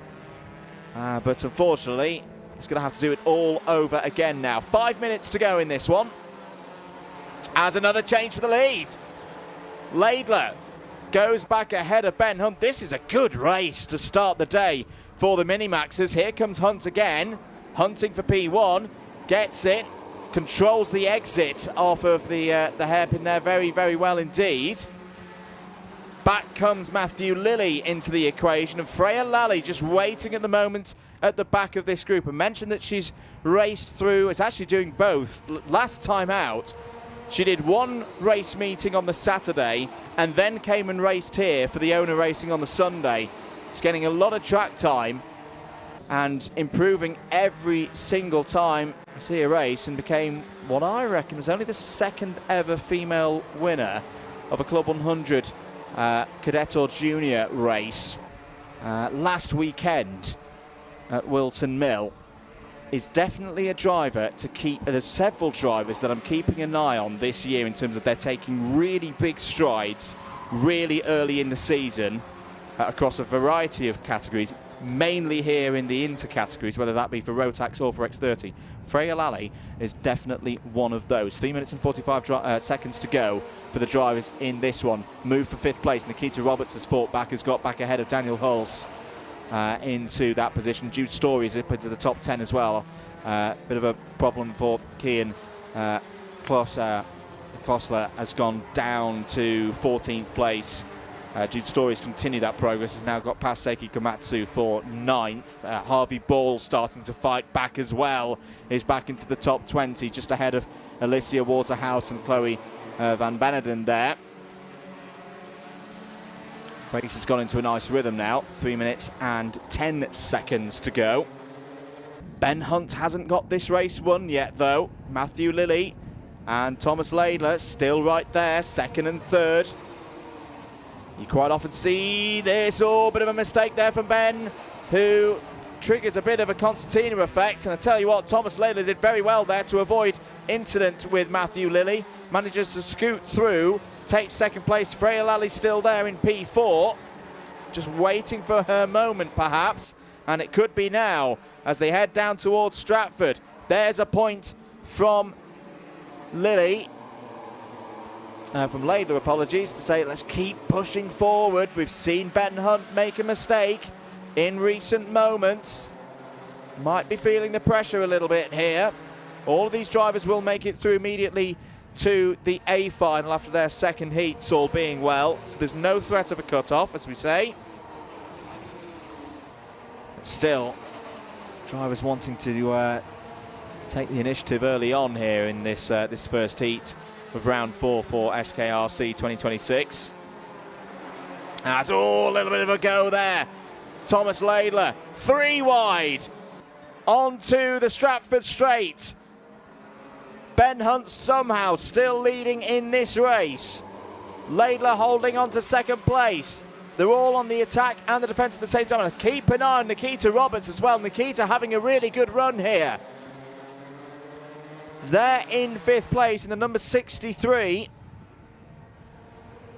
Could still get involved in this. We've got 1 minute and 25 remaining on the clock. Through Wilkins once again. That was well controlled by race leader Hunt.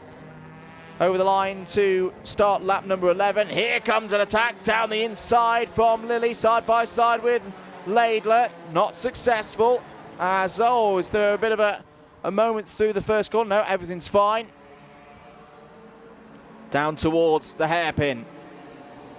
This is really good racing from these Minimax drivers. I know I've often said it over the last 2 years that if you want guaranteed excitement, get a Minimax race on as down the inside there from Laidler. Here comes Lally. This was what she was waiting for, up to P3. That may be the moment that gives Ben Hunt this race win. Laidler went in through through the Bruno chicane. It didn't pay off. 2 laps to go. Here comes Lily on Lally. Try not to mix those two up. But in the end, Matthew Lilly not able to get that move done. Down towards the hairpin once again. Freya Lally on the inside, going for second place, side by side, and is going to get through just about past Thomas Laidler. She's going to have to get it finished into the Bruno chicane, and she does. Good work there from Freya Lally. And that's what I'm meaning. That bravery, that commitment, that composure is something that Freya Lally's really worked on in the last 6 months or so. Oh, that got a little bit close again through Wilkins corner. Last lap board is out now. Ben Hunt can start to breathe a little bit. He's got a bit of a lead of 0.8 of a second. Is under investigation though. That's just come up on our screens. So, a little bit of a question mark over the race leader then. Down towards the hairpin once again. Freya Lally holding on for second place right now, ahead of Laidler, ahead of Lily. Nikita Roberts still there in 5th place, but not quite close enough to get involved in this fight just yet. Charlie Heffer up to 6th place. Really good drive from Charlie. So the number 66 was having problems with the first couple of corners and has not let that phase things at all. We are on the last lap. Checker flag is going to come out. There is an investigation underway, but right now Ben Hunt takes P1. Another win for Ben Hunt. Freya Lally P2. Great drive. As well, Thomas Laidler and Matthew Lilly. All 4 of those drivers at the front of the field can be very, very happy with their work. The number 38's gone round again. I'm not quite sure what's happened there. But they're all meant to come into the pit straight away. But 5th place for Nikita Roberts, Charlie Heffer 6th, Dan Hull 7th, Noah Hobson 8th, Jude Story and Sandro Kemp complete the top 10, Arthur Kaiser, Seiki Komatsu, Toby Miles, Rishan Klosler in 14th. Ollie Blanford was your top novice, 15th overall, 16th for Kian Kosler, Jake Hansford 17th, Arlo Atwood 18th, Alicia Waterhouse and Harvey Ball on the top 20, and then Eva Jones, Xavier Davidson, Chloe Van Beneden, Emrys Perring and Roshan Bachada. All 25 drivers who started that race finished, which is really good to see. And for the Inters, the Minimax drivers, they will be back out. Just consult the timing here. It'll be the last race before the lunch break, so at just after 1 o'clock is when we will see them next. More racing to come though here at Shenington. Next up, second heat of the day for Junior Rotax.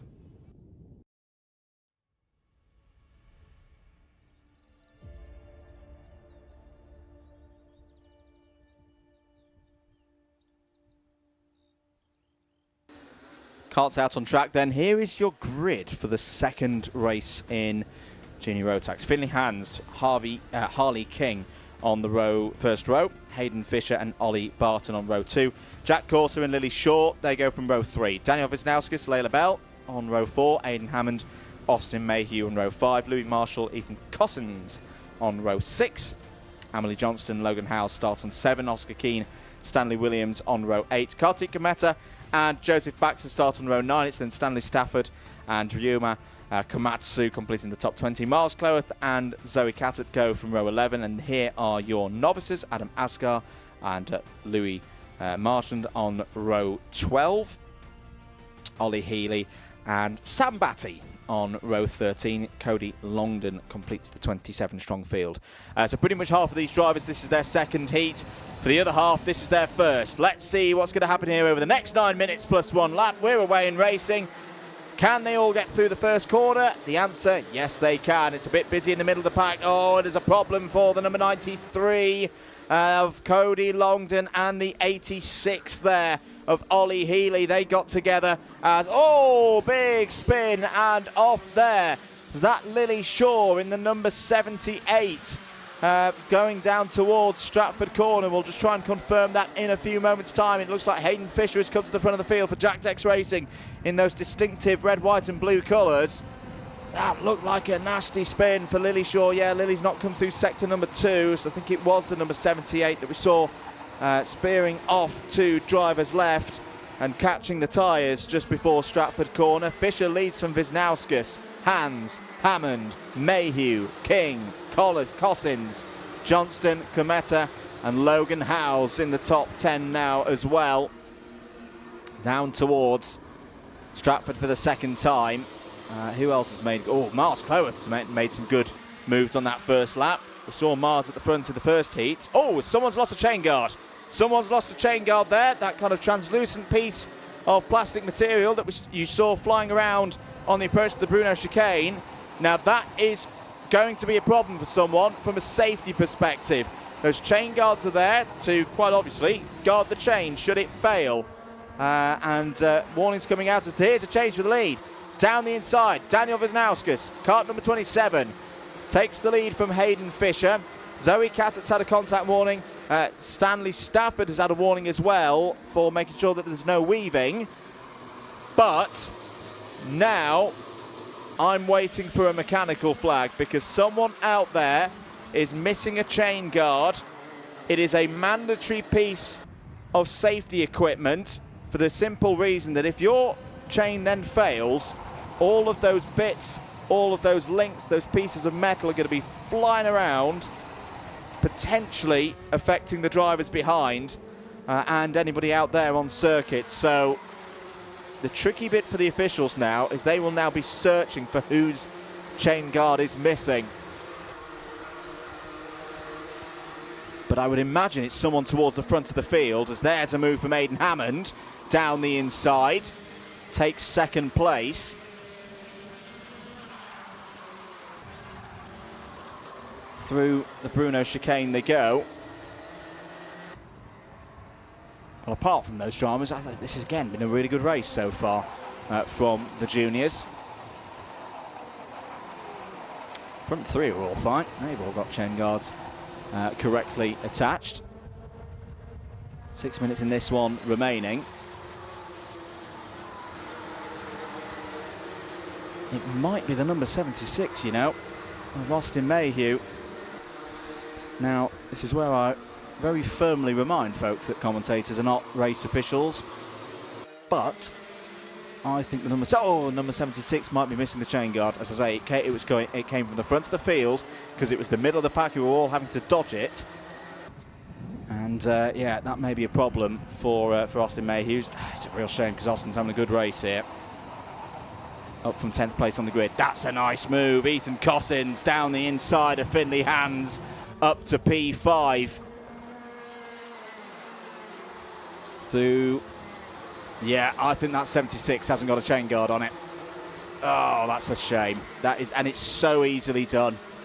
It's an often not seen, not talked about feature in karting. On days like this, you're turning the cart around quickly for another heat, making changes to the setup, got to put it back together again. So often you've got to get past your gate time, make sure you don't miss the gate. So easy to miss a bolt, miss a fastener, and that is the result. As I say, it's not official, of course. We'll wait for the confirmation from the race officials. 4 minutes and 30 of this race to go. As there's the number 55 of Kartik Kometa. Kartika raced in the British Championships last week up at Warden Law and is currently the fastest driver out on circuit as well. So good work there from the driver flying the flag for India. Up to 8th place now, past Harley King. 4 minutes and 10 seconds to go. Aidan Hammond now in charge of this race, leading from Daniel Wisnauskas. Remember, this is a heat at the moment, so all of these wins and positions will shake themselves out across the course of the remainder of the day to set the grids for the A and B finals. There will be opportunities to move through from the B finals. That's side by side between the 17 and the 76 of Cossins and Mayhew. And here comes Finley Hands and Kartik Kometa as well. They could take advantage of all of this. Down towards, oh, big spin. Oh, and another bit of contact there. The drivers have got to be aware of what's happening through Stratford.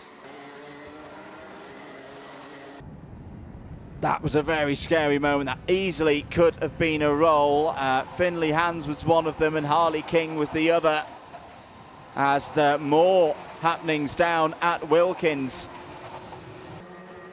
Over the line there goes Hayden Fisher. This is the Stanley Williams, Kartik Kometa, Austin Mayhew, Ethan Cossins battle. This is all around 4th place. Down towards Stratford Hairpin once again. 2 minutes and 48 remaining on the clock. Real shame as well, though, for the 2 drivers who we saw spinning out. That is really going to set them back in the points. Just to note as well, Oliver Barton, I think, has stopped circulating out there if we hadn't touched on that earlier on in the race. So that's not good news. That could be Oliver racing in the B final now and looking to try and qualify through later on in the day. 2 minutes and 20 to go in this one. Hammond still leads, and we've gone full course yellow. That is why there's a kart stranded down of Harley King.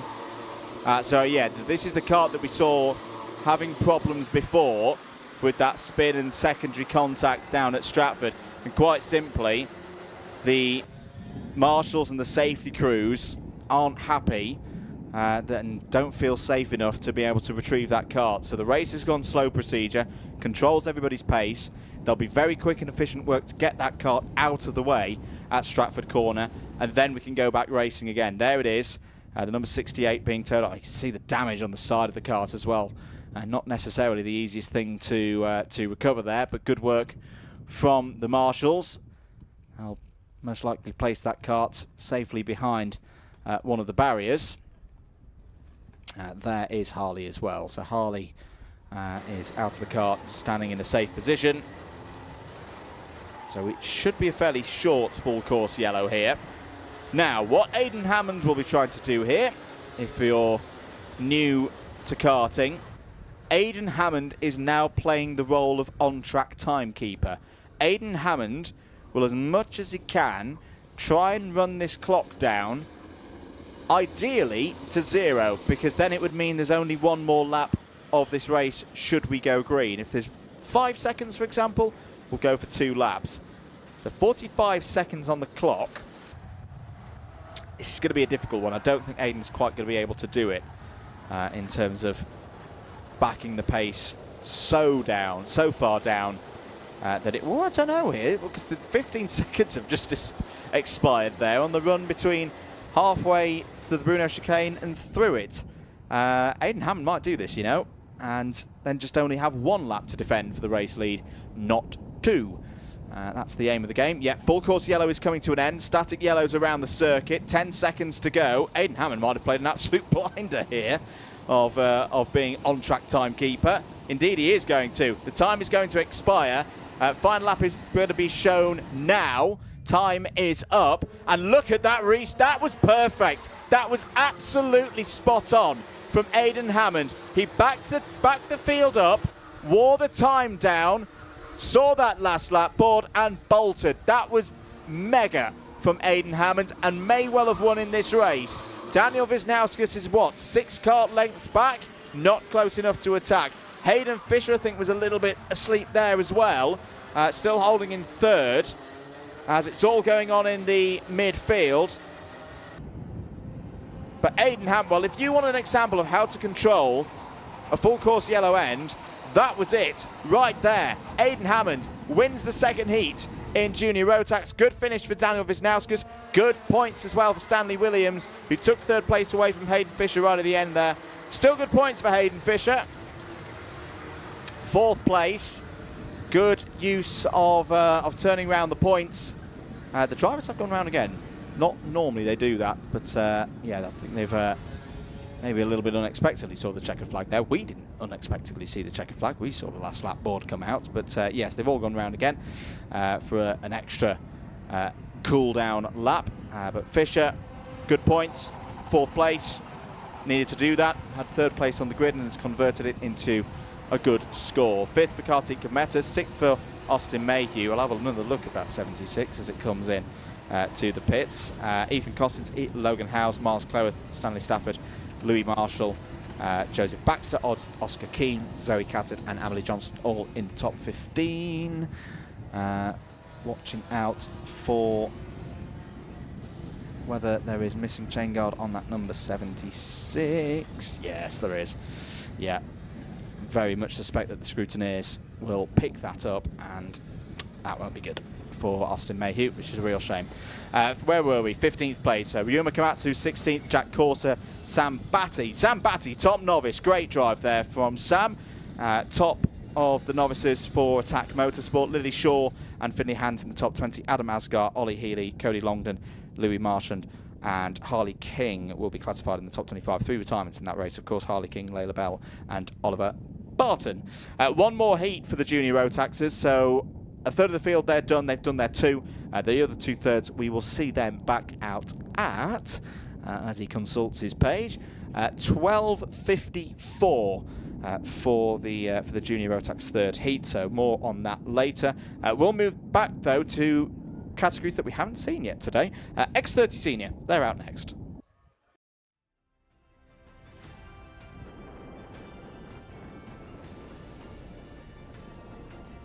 So here we go then for the first heat in X30 Senior. Bailey Brooker and Alvin Chu go from the first row of the grid. Monty Brathwaite and Kieran Barber go from row 2. It's then Ben Cowley and Dylan Masters on row 3. Jack Monkhouse, Lauren Dunleavy there on row 4. Tom Welsh, Jake Brook on row 5. Katie Ashman and Lucas Armstrong go from row number 6. Row 7, Zeph Nurnberger and Reese Masters start in the middle of the pack. Reese Barber and Ryan Gill start on row 8. It's Jack Crockwell and Piotr Jurovic on the penultimate row of the grid. Don Parabot completes the 19-strong field.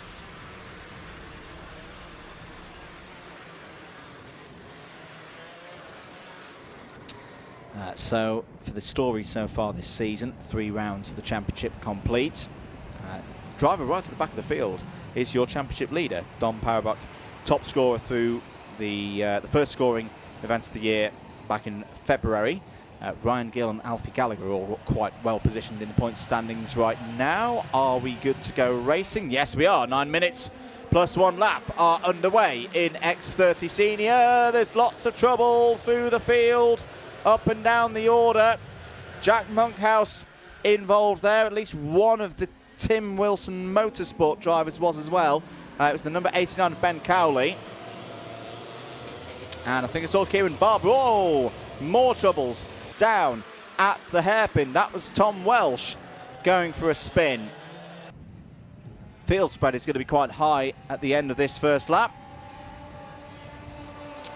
Not that that's a problem for Bailey Brooker. Big send coming in there for third place. Oh dear, another one's off. It's the number 99 of Reese Masters finding the wall. And the Velocity Race Engines machine. Another one of the Velocities on the move. Piotr Jurovic. The number 57 there, up to 7th place. So, let's take stock. Change of lead. Monty Brathwaite for Crop Promotion. Kart number 32. Gotta say, Monty probably the most experienced driver on this grid. It's not a massive surprise to see him at the front, but again, still got to pilot the thing.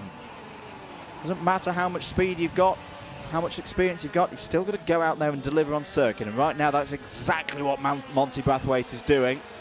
He's raced both at a national and a continental level. I want to say competed at the IAME Warrior Final last year in Valencia. He's looking pretty quick at the early stages of this race. Bailey Brooker now in 2nd place. Good start for Katie Ashman as well. Katie up 8 places from 11th, showing how it's done right now. Alvin Chu still there in 4th ahead of Jake Brook. Through into, oh, nice move again from Katie Ashman. Katie Ashman, 4th in the standings, heading into today. Looking to improve on that for the spring showdown. And now Katie will set about trying to catch up to Monty Brathwaite. Easier said than done though. That gap at the moment sitting at about 3/4 of a second. Further down the order, just to note, Don Parabot, championship leader, fastest lap in this race so far as well, has cleared about half of the drivers so far in this race. as we have a look once again at the battle for second place between Ashman and Brooker. So Parabok up to 9th, also moving forward. Ryan Gill up 6th to 10th, also up 6th. Jack Crockwell in the number 24. Reese Barber as well has gained a couple of places now into the top 13. Then you've got the drivers who had problems on the first lap, the likes of Ben Cowley, Jack Monkhouse.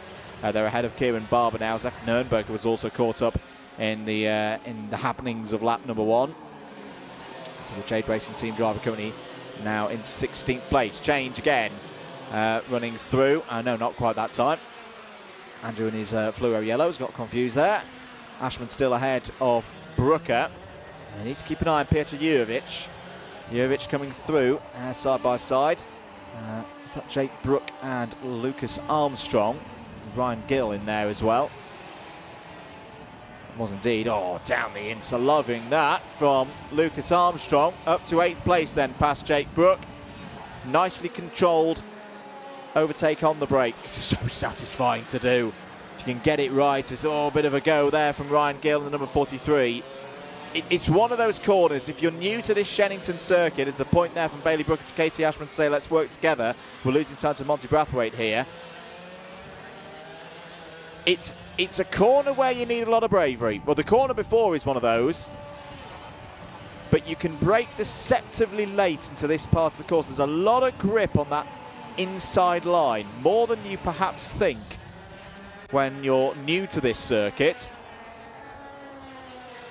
And then when you do use that space down the inside to lunge in and keep it under control and gain a lot of positions, it's very satisfying to do. I'll hat tip to Nicky Richardson for those tips for myself back in the day. Very effective indeed. Just over 4 minutes of this race to go.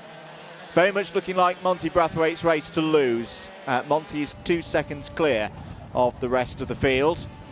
And this is the battle for second that he is pulling away from. Katie Ashman and Bailey Brooker. Changes for 5th.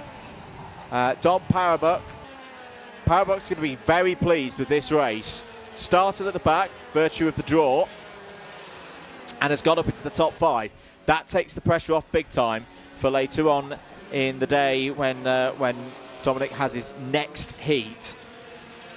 And going with Dominic right now, Lauren Dunleavy. So Lauren Dunleavy, was up to 6th place, but has just lost that position again to Piotr Jurovic. Oh, that's a good move down the inside from Jake Brook. Oh, it's at least a good go. Not quite able to get through on Lucas Armstrong for 8th place.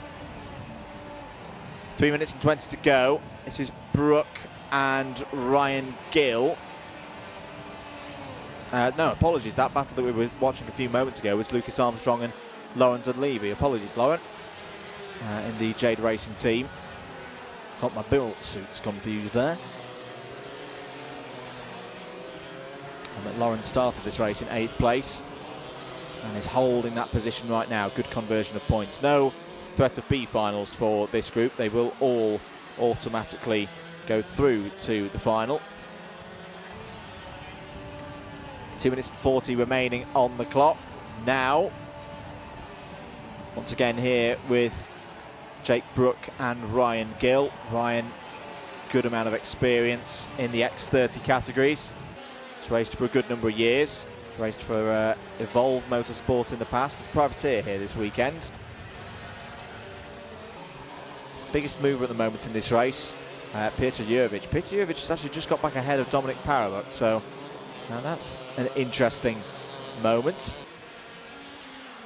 Dom Parabok's progress being turned around here. Here they are, the number 57 and the 74. A little bit of the side pod slightly raised there, perhaps in the number 57, indicating that there may have been some dramas early in the race, perhaps, but that's not affecting Pieter's pace right now. Sometimes quite interesting to see the different setups on the bodywork for the drivers. It's obviously not an aero category karting, not like single seaters, but or supercarts, for example. There's a lot of very intricate aerodynamic work put in supercarts on longer circuits, but you do sometimes see a little bit of a setup difference in the on the NASA panels. Power box a little bit lower there, and by a little bit, quite a bit lower than Jurovic's. Ooh, no blocking warning has just got out to Ryan Gill. Contact warning as well for Ben Cowley. So race control and the race officials keeping on top of things there. Down towards the hairpin once again, Jurovic from Parabok.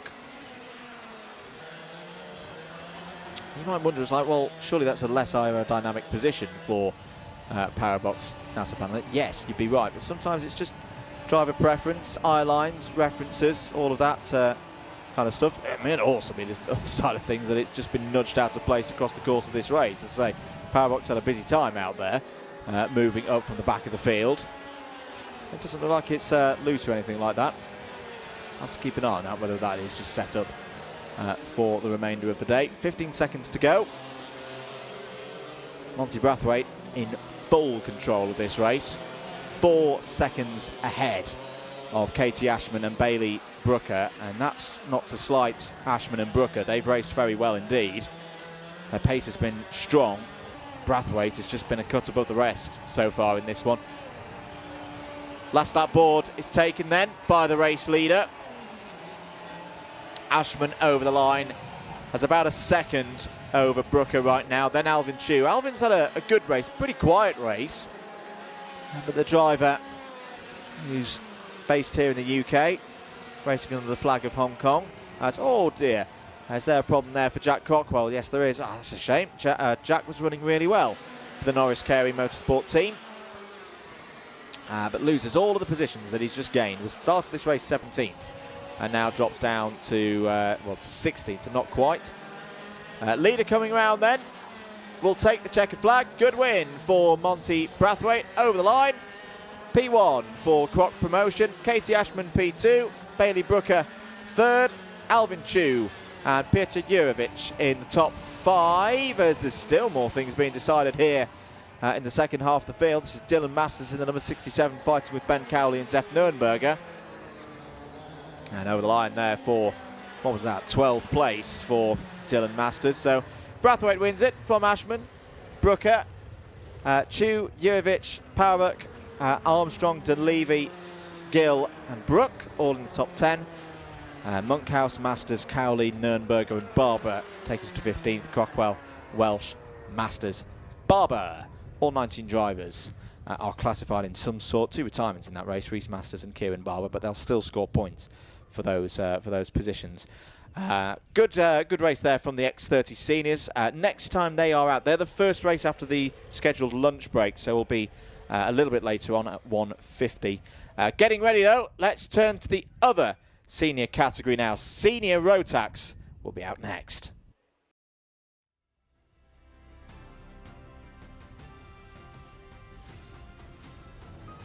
Strap in then for Senior Rotax heat number 1. Max Chown and Matthew So start on the front row of the grid. Marissa Teague and Freddie Snelling go from 2. It's then Daniel Gurney and Noosh Safa Leathers on row 3. Daniel Kehayov and Tom Taylor go from 4. Scott Hayward and Joey Brown will complete the top 5 for this race. Abby Sanders and Parsa Tarnath's fans go from row number 6. Harvey Quick will be hoping to be quick from row 7. He's joined by Tom Lottingham, Alfie Davis and Joseph Orton on row 8. Ethan Martin and Charles Sutton on row 9. Bertie Wellesley and Kian Eastick go from 10. It's then Zen Zong Lim and William Webb on 11. Josh Cora and Lilius Gatchard go from row 12. And then into our novices, Ivo Ivanov and Max Rowley on row 13. Dylan Tutton and Ollie Hayes on row 14. Oliver Bamford Sr. and Ralphie Greenway start on row 15. Holly Garrett and Grace Lee Davis, they both go from row 16. Jensen People completes a near capacity 33 strong field. First of 2 heats for Senior Rotax. And keep an eye on Joey Brown in this race. Not a bad position for Joey to be starting in on the 5th row of the grid.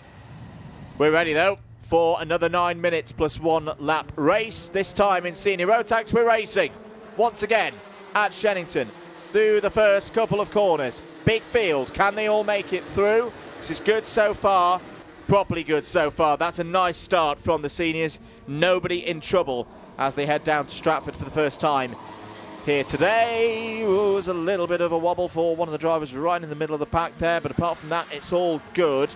This is where it could get a bit busy for the seniors as they run through the Bruno chicane for the first time. Tom Taylor just caught an eye of there, running through the middle of the pack. Very experienced driver running his own team with a couple of drivers and out on track at the same time in the number 77. There's Joey Brown down the inside. One of the most experienced drivers in this field as side by side, Chown and So looking for a way through. Not able to do so yet for Jack Dex Racing. Dan Gurney up to third in the early stages of this one. Marissa Teague has held fourth. Lucia Safa-Levers and Joey Brown currently inside the top six. Harvey Quick, well, we said he wanted to make a good start, has gained 4 places, is up to 9th in the early stages of this one. William Webb's on the move as well. Has gained, what's that, around 8 places for William Webb, up into the top 13. Meanwhile, back at the front of the order, here's the move down the inside. Matthew So to the front of the field. Nicely done there by Matthew, very patient up to that point. There were a couple of drivers in trouble towards the back of the field. We'll try and catch up with who that was in a moment. Might have been Lilia Scatchard. Lilia's fallen down to the bottom of the order, as has Ivo Ivanov. More challenges now coming in for second place. We'll catch them just as they reappear as, oh, one of the Evolutions is out. That is Parsa Tamathrand. And Parsa will go no further in this race by the looks of things. Was running just outside the top 20. Nusha Safa-Levers down the inside. Good move there. So that's a better piece of news for Evolution Racing. Evolution, who of course won Senior Rotax in the hands of Freddie Lloyd last week in the British Championship, so clearly know a thing or two about setting karts up in this category. It's a very different circuit though, of course. Shenington to the venue last week. If you missed any of the action from that on Alpha Live, you can watch it back from the finals day and the build-up show, and a good amount of the content across the course of that first National Championships weekend. 6 minutes and 10 seconds to go. Just to note that Max Chown is under investigation. Not quite sure what for, but we'll leave the race officials to deal with that. As there's a change, and here comes Joey Brown. Through goes Joey Brown into 5th place. Bit of a problem for Max Chown through those last few corners. We'll look to fight back. There on your screens, the number 98 of Daniel Gurney. Daniel's done a good amount of racing so far this season around this track. And, oh, Brown, that's lovely. Lovely, lovely stuff from Joey Brown. Is running on the number 11 on your screen, so that is a subtle change to the previously expected race number, just if you're keeping track of that at the side of the track. Yes, that is the driver who in your programs and schedules is registered as the number 12. That's obviously been a little bit of a change across the course of the race meeting. 5 minutes to go then. Matthew So leads from Nuj Safa-Levers. Joey Brown closing in 3rd. Daniel Gurney holding on to 4th place right now ahead of Max Chown. And then it's Scott Hayward looking to move through as well. Scott there started this lap in 6th and is trying to take 5th place now. No, has the door shut on him there by Max Chown. Just a quick check-in with our championship leader at this stage of the season. Ethan Martin has good move down the inside there. Is that William Webb starting to come up through the order? Yes, it is, in the number 89. William second in the championship at the start of the day, 3 points behind Ethan Martin. Ethan having a bit of a tough race in this one. Oh, now, who's in trouble there? Just pulling off 2 drivers left. Through goes the number 89 again. William Webb really on the move. Oh, it's the number 56, the best kart number. But for Holly Garrett and the AJ Racing team, well, that looks to have had a fair bit of damage on it. So Holly's had a problem there and is sadly out of this race. 3 minutes and 40 seconds to go. Not done yet. These top two have got to keep working together because Joey Brown is only, what's that, 1.3, 1.4 seconds behind. And a driver of his caliber, if they start fighting, Joey will pounce. And he's a very, very confident young driver, is Joey Brown. He will not take a second moment to go for an overtake. Mostly races in X30 does Joey. Racing as a privateer this weekend, carrying some of the bodywork of Fusion Motorsport. As there's a move from William Webb down the inside. So yeah, that's slightly confusing you because yes, Fusion's very much an X30 and an OK categories team, but Joey's decided to have a bit of a go here this weekend in the Rotax categories. Probably pulled his chassis and his kit out from X30. Bolted the relevant bits for a Rotax race onto it, and well, it's seemingly going pretty well right now as a privateer, but not as well as William Webb. William Webb fights through. That was a really gutsy move to take third place. So this is going to be the new problem now for the top two, that one of the championship contenders is starting to charge forward. Down the inside goes Dan Gurney for third place. Well, this is much better now for the top two because they are going to be losing time as a result of this. As in the chasing pack are going to be losing time to the top two. They can keep working together and pushing away from the rest of the field. Scott Hayward still at the back of this group. Oh no, it's all gone wrong and wrong again between Dan Gurney and Joey Brown. So that's them out of contention for a top three in this heat. Not quite sure at first glance whether that was a case of Joey Brown just out braking himself a little bit, or whether we got a bit of encouragement from behind. We'll leave those with the replays and the cameras to have a look at that one again. I'm sure that they will at least take a glance, if not more, of what happened there. Max Chown still ahead of Scott Hayward. This is going to be for fourth place now. 1 minute and 10 seconds remaining on the clock. Change for the lead. Noosh Safa-Levers has got through. Now let's have a look at this moment again. Down into Wilkins. I mean, there's an air gap there. I don't think William Webb had any part of that. And Dan Gurney not going to be too pleased. Yeah, a little bit of a hand there to say what happened there. As, oh dear, another driver out of the race. That is the number 30 of Marissa Teague going no further. That's a real shame. Marissa was having a strong run and loses the opportunity to score good points from a race where Marissa started a long way up the order. No B final for this category. They all go through, but being such a big grid, trying to win from the lower reaches of the grid is going to be a very, very tough proposition today. So we were mentioning Noosh Safa-Levers leads this race. Got past Matthew So about a lap and a half ago. Having said that, Matthew So has not been dropped here. So this could still be going the other way with less than 1.5 laps to go.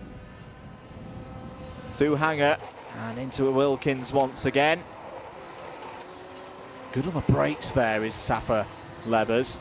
So Matthew So was having a half look down the inside to see if there would be an opportunity for the final lap. But say, Safa-Levers dancing that kart into the final braking zone. We are on the last lap now, down towards Stratford once again. Mid-range of the RPM for that Evolution racing machine looks really good. You can just see every time on the straight, Safa-Levers slightly edging away from Matthew So, and it means by the time they get to a braking zone, there's not really much that Matthew So can do. Yeah, there again, just half a kart length. Good setup work there by Evolution Racing. Through the final couple of corners, this is going to be a heat win for New Stafford Levers, as long as nothing goes wrong on the run to the line. It doesn't. Good race win for New Stafford Levers and Evolution Racing. Clearly in good form at the moment are Evolution Racing, as they take another race win in Senior Rotax. Good drive from Matthew So. Continuing to improve is Matthew So. Second place, William Webb, I think will be very happy. Up from 22nd on the grid, P3, solid pace, and his championship rival further down the field. Ethan Martin did have a very good second half of the race, though. We'll come on to him in a minute. Fourth for Max Chown, fifth for Scott Hayward, Joseph Orton, and Alfie Davies up next. Ethan Martin, eighth. Better second half. Did go forward. That's the important thing for Matthew and for Ethan in this context. Harvey Quick, P9. Abby Sanders scores a top 10 with that one. Good work there. Freddie Snelling, 11th. Joey Brown in the end, 12th, just ahead of Dan Gurney. Josh Gora, 14th. And Ollie Hayes, great drive. The top novice from 28th on the grid. Finishes in the top 15. Bertie Wellesley, Kian Eastick, Tom Nottingham, and Dan Kiyov, all in the top 20 ahead of Tom Taylor. Max Rowley, Oliver Bamford Senior, Zen Dong Lim, and Ralphie Greenway, all in the top 25, completed by Jensen People, who gained some places from the back of the grid, as did Grace Lee Davis. Grace up to 26th ahead of drivers who then had problems. Lilia Scatchard, the last of the finishers, P27, and then all of these were then retirements. Marissa Teague, Charles Sutton, Ivanov, Holly Garrett, Dylan Tutton, and Pata Tarmathsvand did not see the finish. Next time we'll see the seniors out on circuit in a Rotax capacity. That'll be just after 2 o'clock. That'll be after the lunch break. For the last of the classes, though, in terms of getting their first heat to be out next, Formula Libra about to take to the track.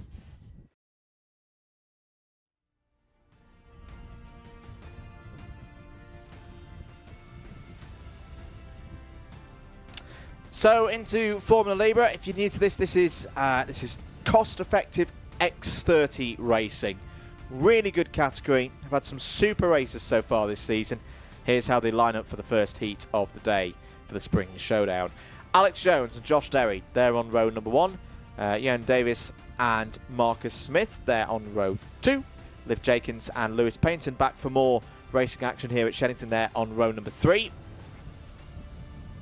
And then running into row 4, Harple Baines and Dean Hale. Jamie Jenkins and Oliver Bourne complete the top 10. It's Archie White and David Davis going from row 6. Pierce Armstrong and Barney Mortimer go from row 7. Mark Armstrong and Richard Mallinson have plenty of experience going from row number 8. Ben Stanford and Ashley White go from row 9. Andrew Silvers, Oliver Kershaw on row 10. Ollie Venn, Ed Bellamy, they're on row 11. Dylan Chadwick and Luke Smith go from row 12. And James Hunt completes the 25-strong field. So if you're new to this category, as I say, this is cost-effective X30 racing on the long-standing X30 platform. You know, older chassis, limited number of tyres across the course of the season that have to be bought from the club. I really like it. It's produced some really good racing so far this season.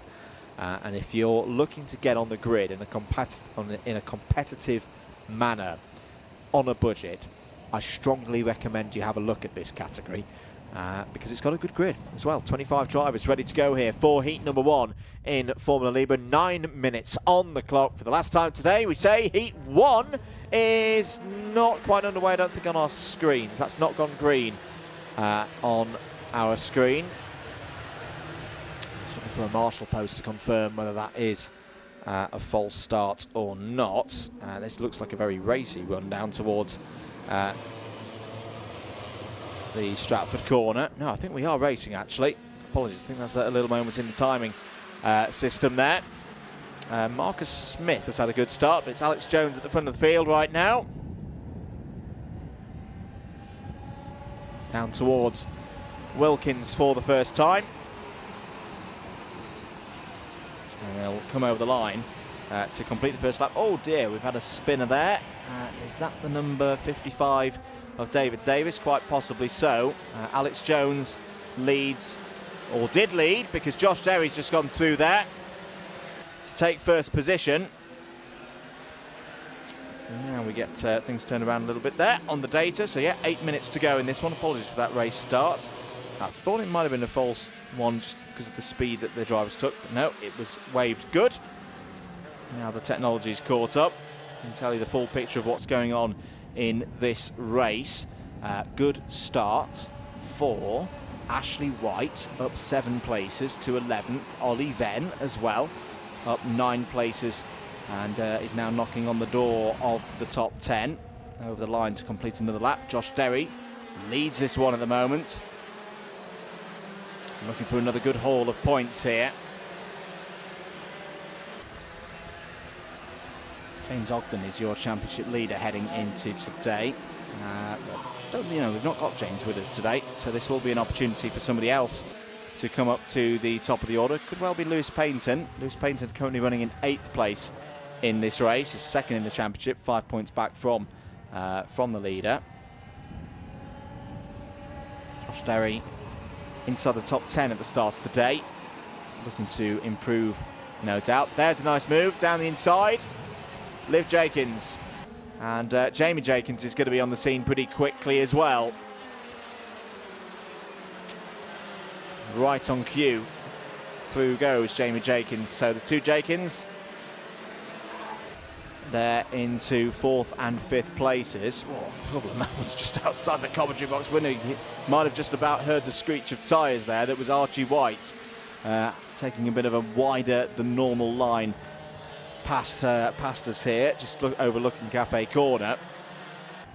And yeah, contact warning has just come in for Archie White. Under investigation as well is the number 71 of Marcus Smith. We'll keep you up to date with that as and when we get more news in the box on it. 6 minutes to go. We have had a change of lead as well. Dean Hale has gone through past Josh Derry. Oh no, that's a bit of a dangerous position to be in. The number 68 facing the wrong way there. That was Andrew Silvers.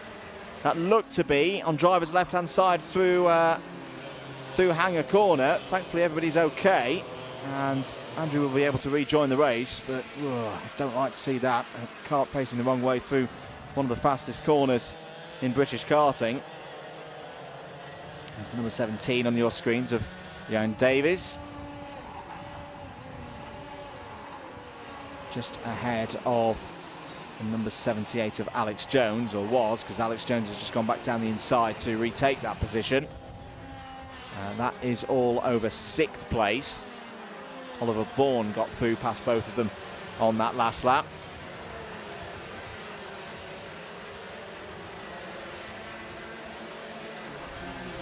Ashley White looking there to see if there's a way through past Lewis Payton. Not this time, and the Armstrongs coming into play as well. Pierce Armstrong not too far off the back of this group, and we're all scrapping for places inside the top 10 right now. Out to the Bruno chicane once again, towards Hanger Corner. See that curb on the inside, you definitely don't want to be clipping that. I hear a kart coming into the pits. I wonder if that is going to be Andrew Silvers. I think Ben Stanford is also out of this one. I can also see a marshal with a chain guard once again in their hand. I hope that's not going to be the end of the race for somebody. Dean Hale has just set the fastest lap of the race, and now leads by 1.82 seconds in this one, ahead of Josh Derry and the two Jenkins. Jamie ahead of Liv now, 3rd and 4th. Oh dear, bit of a hop up in the air for one kart. That was in that battle all around 8th, 9th and 10th places. It was one of the Bills having a bit of a scary moment, thankfully getting back on all 4 wheels and continuing in this race. There's Luke Smith making a move through past Barney Mortimer. That's for 14th place, but Barney might have a little go back here. Lewis Payton in the number 73 there ahead. I think it might have been Ian Davies who had that hop up in the air, because Davies lost a couple of positions on that last lap. Now running in 8th spot. Luke Smith, I think, has kept that position ahead of Barney Mortimer, as being scored at the moment. Contact warning for Harple Baines as well. Harple Baines having a tough one out there. He's currently down in P21.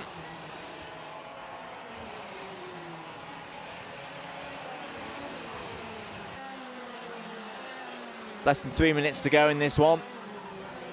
Dean Hale in full control of this right now. Hasn't got on the championship scorers so far this year. But right now is looking like an early favourite for the final later on today. Once again, all these drivers will go through to the last the big race, one where the drivers will be scoring their big points. Marcus Smith, you just saw there, very nicely liveried blue and white machine there. Really does stand out. Good use of colour there, sir, to mark yourself out from the rest of the field. He's currently running inside the top 10 is Marcus Smith, just tucked under the rear bumper of Davis, and then Lewis Payton ahead. Lewis Payton, oh, maybe just struggling with the front end a little bit there. Not quite able to take as much corner speed as those directly behind him. And Davis, I thought was going to have a look down the inside there into Stratford, but thought better of it. Changes elsewhere in the order. Luke Smith has got past David Davis for 13th place. Archie White has got past Barney Mortimer and Mark Armstrong once again for 15th place. And Harple Baines trying to recover back through, currently ahead of Dylan Chadwick for P20. 1 minute and 30 seconds to go. Hale in full control ahead of Jamie Jenkins. Jamie Jenkins has taken second place away from Josh Derry. And there is your race leader.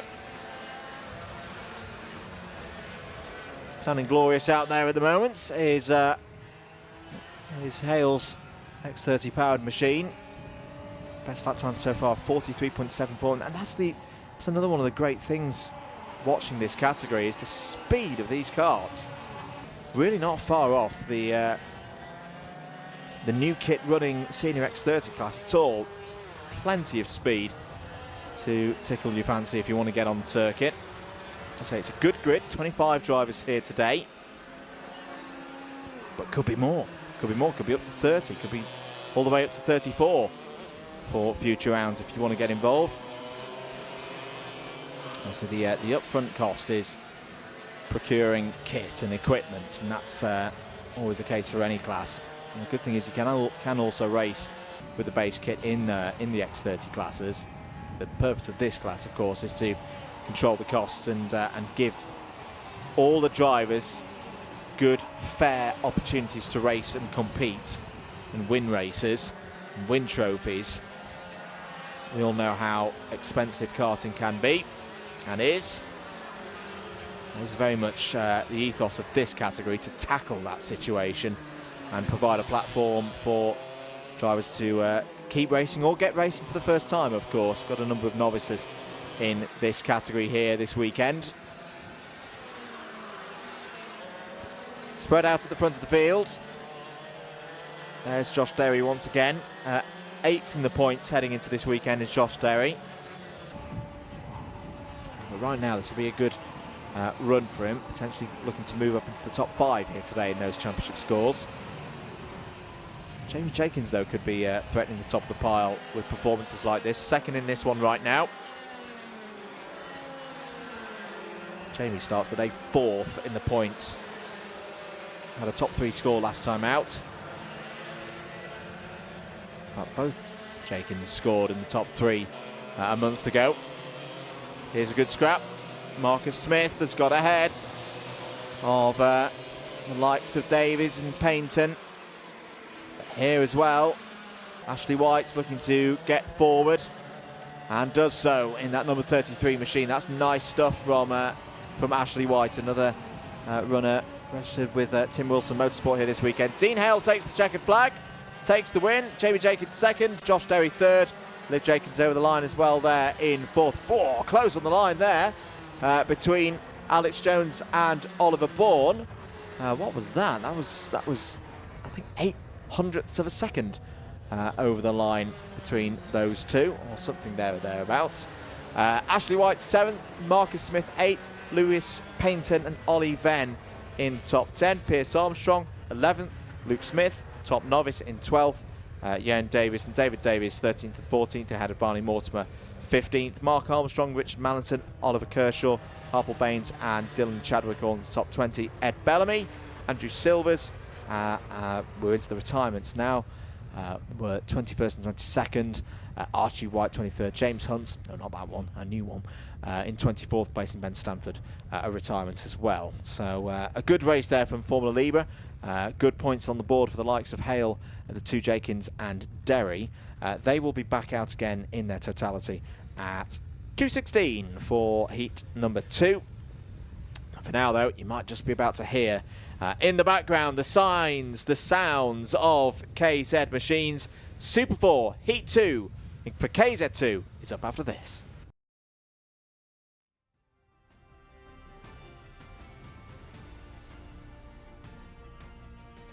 Second heat then for Super 4, second meeting of the year for the Northern Karting Federation. Jensen Pugh and Rhys Duthie on the front row. James Kacholek and Alan Kenyon go from 2. John Railton and Oliver Harris start on row 3. Brian Simpson and Oliver Stewart have a challenge of going from row 4 for this one. Derek Morgan's going to be on the charge from row 5 with Jack Mackay for company. Jack Simpson and George Robinson, they go from row number 6. They're ahead of Marlon Anderson and championship leader after Fullbeck, Charlie Cole. That's row 7. Ellis Bourchier and Craig Mays on row 8. Ben McLeod and Ryan Garvey on row 9. Jess Edgar out of retirement from the first race. Needs a big one here from row number 10 alongside Lee Ward. Kai Springfield and Isaac Smith on row 11. It's Miles Murphy and Jake Weston, plenty of experience. Two-seeded drivers from the National Championships there on row 12. Ryan Green and Jack Price start this one from row 13. It's then Alex Mackay and Ralph Youngling on row 14. Harry Walsh completes those not on novice place, just the single novice in this one. Lexi Fells starts 30th on the grid. So another championship here, very much has the costs in mind. Racing on a great variety of circuits for 2026. As I say, started at Fullbeck just under a month ago, here today. No race in May, but then 2 in the space of a couple of weeks. The Northern Karting Federation will be at Rowrah on the 14th of June. Back to Fullbeck for the 28th of June, up to Rowrah in early August for the 2nd of August, and then Kimbolton as well for mid-September. Really good calendar there, good array of circuits. This is one of 2 categories, of course, that run in Super 4. You've also got the Supercar 250 monos that aren't here today. But yeah, if this is the kind of thing, I can fully understand why it's the kind of thing, because it's absolutely fantastic. As we've been talking about a lot recently here on Alpha Live Productions with comms from DDMM. We love a bit of KZ2. First race was pretty good. And let's just remind ourselves what the race result looks like for race number 1 earlier on, because we'll have a confirmed result in. It was Jake Weston who took the race win. 0 points on the heat points for him. That's a good thing. Ralph Youngling 2 for 2nd place. Lee Ward 3rd. Ben McLeod, Brian Green, Miles Murphy all in the top 6. Oliver Stewart, 7th. Isaac Smith 8th. Derek Morgan, Harry Walsh all in the top 10. Other news, Ryan Simpson did get a penalty for a jump start, +5. Alan Kenyon also had a penalty for gaining an unfair advantage, as adjudicated by the race officials. So Kenyon dropped from, where will that have been? He'll have dropped from 7th place down to 11th. So a few more points on the tally there for Alan Kenyon. Of course, we're on the 1.2 kilometre, or thereabouts. Now, Jensen Pugh starts this race from pole. It is your classic front, middle, back combination for the drivers in this one. They do score championship points for these races as well. So that is something to keep an eye on as we go through the NKF season for this year. A couple of gliders. One glider and one very much not a glider, because that's got an engine. Plane taking off there from next door. In terms of championship points, a reminder, Jake Weston was not at Fullbeck, so that's why we're not seeing Jake Weston at the moment featuring high up the order. Craig Mays as well was not on the grid for the first race. So the driver in the number 95, Scotsman, races for the first time here at Shenington for 2026 at least. So 30, I love saying that, 30 KZs lining up for the second heat of the day. Jensen Pugh, Rhys Duthie on the front row. Last few karts coming into position, just trying to get some last second heat into those Lecan tyres. Very grippy tyre, the Lecan tyre. They love leaning on it. It's used in Europe as well. We're racing once again in KZ. Good start for Jensen Pugh at the front of the field. Rhys Duthie as well. So Rhys Duthie immediately into the race lead. Alan Kenyon's had a good start as well. Up to P2 in the early stages of this one. Down towards the hairpin for the first time. Are they all going to make it through? Very experienced field here in Super 4. And they do indeed. And look at this. Alan Kenyon immediately on the attack for the race lead. Trying to find a way through past the number 37 of Rhys Duthie. Jensen Pugh still there for Jack Tex Racing, running in third. Through the fast right-hander of Hanger on the brakes. Oh, brilliant. That is super from Alan Kenyon. Slight little mistake there from Rhys Duthie. Just lost the back end of the kart. And Alan Kenyon, who's been very quick in practice so far this weekend, hits the front of the order. Oliver Stewart also on the move, wearing number 1. Virtue of winning the British Championship last year in KZ2. Won that at Kimbolton in the summer last year. He'll be looking to make a bit of an impression in this race. Second in the points heading into this weekend. But Alan Kenyon, all of his experience was on show there as he made that move through past Rhys Duthie. Good starts in this one for Charlie Cole. Remember, this is Charlie's race where he goes from the middle of the pack. He'll have one towards the front of the pack in heat number 3. But like we saw for the Jade Racing Team 102 in the first race, good progress up to 7th place in the early stages for the 102, just ahead of teammate Oliver Stewart right now. And just tucked under the rear bumper of the Sodi there with the number 77 of Jonathan Railton. So we need to keep an eye on the championship leader through the middle part of this race. Also on the move, Miles Murphy, not a surprise, up 10 places, the number 3 seed from 2026. The retirement is going well for Miles Murphy. I said it last week, I don't believe it. I don't believe that for a moment that was a serious retirement for Miles. You cannot keep him off track, and with good reason, because he's racing brilliantly so far this year, getting up to speed on that new CRG. 5 minutes and 30 seconds of this race to go. Other changes in the field. George Robinson's pumped it up into the top 10 now. We're focusing on this battle between Railton, Stewart and Cole. Stewart has got ahead of his teammate as they fight for 5th right now. 5 minutes and 20 seconds of this one to go. And down the inside has got Oliver Stewart. Good move from the Scotsman there. Starting to make an impression here in this second heat. There's Derek Morgan on your screens, currently running ahead of Jensen Pugh now. So Derek Morgan, another of the very familiar names to KZ Racing in the UK. Now running in 3rd, but I tell you what, Derek could win this race. Derek Morgan aboard that right chassis. He's got some good speed right now as Charlie Cole goes through past Jonathan Railton. Let's say those two have slightly delayed one another, or Oliver Stewart has just got on the gas and disappeared down the road from the rest of them, because there's a big gap there between 5th and 6th places now. Ryan Simpson has gained a spot as well, has got past Oliver Harris, you just saw there behind. So the number 21 now ahead of the number 9. Ryan Simpson looking to make progress after that difficult start to the day with that jump start penalty in heat number 1. Where is our winner from heat number 1? Jake Weston, currently running in 21st place, has gained a couple of spots. Ralph Youngling as well towards the back end of the field. And I think that's one of the things that I love so much about this class. These are top drivers that we're talking about, and they're finding it difficult to work their way up through the field. It is a strong grid here today for Super 4 KZ. We just saw Oliver Stewart past Jensen Pugh there for 4th place. Down the inside is another of the JDRs. That might well be George Robinson starting to move up the order. Started this lap in 10th place. Now, Charlie Cole, bright orange and black helmet there, trying to find a way past Jensen Pugh. That'll be for 5th place. 1:23 there of Isaac Smith. Now there's a good number of people on board watching Isaac today. Here's Miles Murphy down the inside. Good move there. Gets past Oliver Harris. Apologies, that was Oliver Harris in the bright orange helmet. So that is Murphy now up into the top 10. Charlie Cole is a little bit further up the road and is currently the fastest driver on circuit. Charlie on a 44.51, running in 6th place.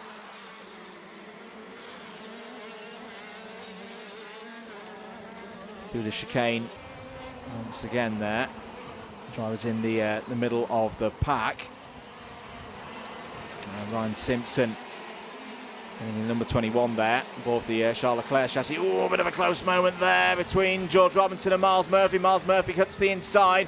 Will the CRG go through? Robinson trying to hold around the outside. Will get the inside? No, through goes Miles Murphy. Good move. How's the front fairing there on the number 23 of George Robinson? Well, that's not having any problems for George's sake. He's down to 10th place now. It may get a little bit more difficult as Alice Bourget is starting to move up through the order. A couple of drivers running out wide through Stratford Corner. It's starting to up the ante a bit here in Super 4 KZ as we've gone through the halfway stage of the middle heat of the day. Oh, problem for the 37. Look at that. Rhys Duthie, the rear bumper on the right-hand side, is making an unscheduled break for freedom. That is not good for the Scottish driver, and that's going to be clear for everybody to see, and may well mean that Rhys Duthie's race is about to end virtue of an instruction from the race officials. He's lost position now to Derek Morgan and to Oliver Stewart. Almost. Stewart, Morgan, side by side, running towards the chicane. Oh, good gutsy stuff there from the reigning British champion. Through past Derek Morgan and up into 2nd place now. Is there enough time to catch up to Alan Kenyon? Gap is 1.1 seconds. A lot was going on that lap. And, oh, mechanical flag indeed for Rhys Duthie. Picked up on by the race officials as we've picked up here on the camera. And it's the simple case. The rear bar there, that rear bumper is for safety. If it's not attached, oh no, it's gone wrong. Charlie Cole, Rhys Duthie get together. Has Charlie lost the engine? I think Charlie has. Stalled it.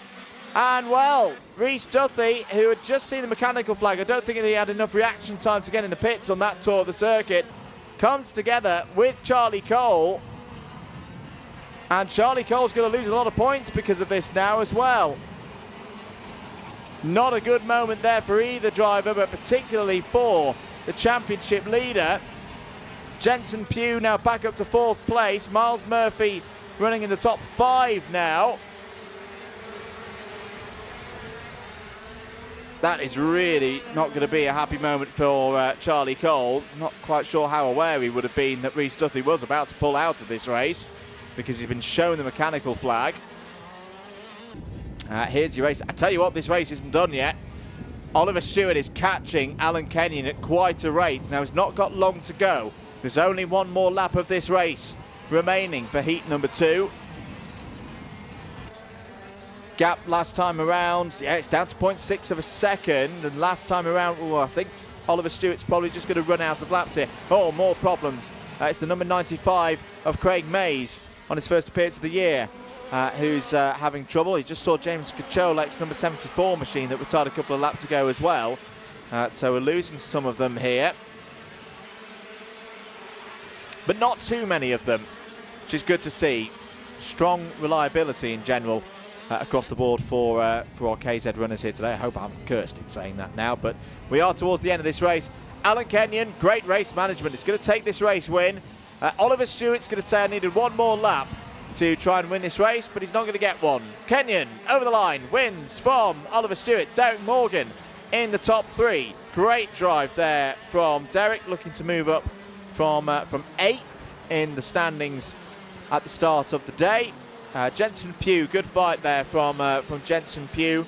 He's one of those drivers developing in level of experience with this category. As I say, there's drivers in this field who've been racing for a very long time at a very high level. And Jensen Pugh is getting in amongst it there with that P4.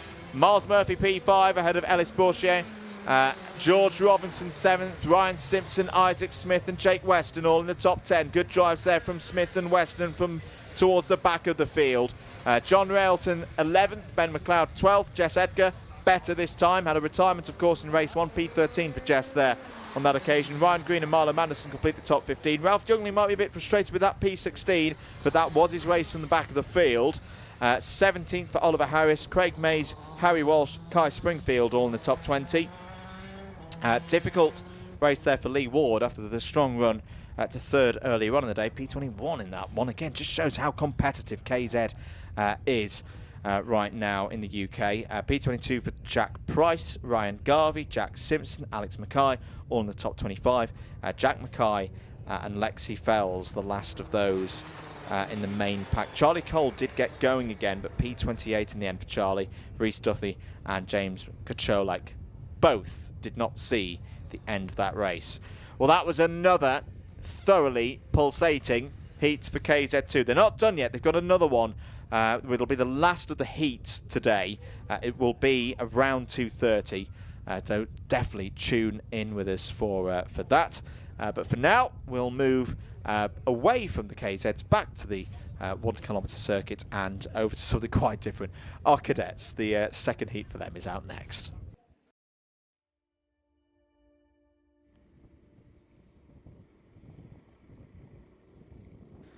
So second heat for the cadets out on circuit now. Cian Doherty and Louis Dawson go from row number 1. Fraser Messer and Nico Roslovsky complete the 4-strong field for Hondas. Hendrix Fallat and Logan Hodgetts go from row number 3. So Louis Wilson and Harry Murphy on row 4. Jennifer Banks hopefully can be in this one. Had problems, technical problems in the first race. Goes from row 5 in this one alongside Arlo Poulter Goody, and Michael Darcy and Archie Ashworth go from row number 6. Max Saint-Hilaire and Caden Hakura are on row 7. It's Freddie Pennell and Tommy Walton on row 8. Helmsby Schultz completes the 17-strong field.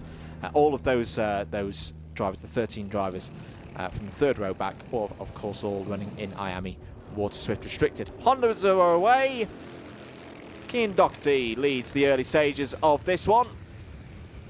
Louis Dawson up into second place, Nico Roslovsky third, waiting for the IAMEs to come across the line as well. Away they go.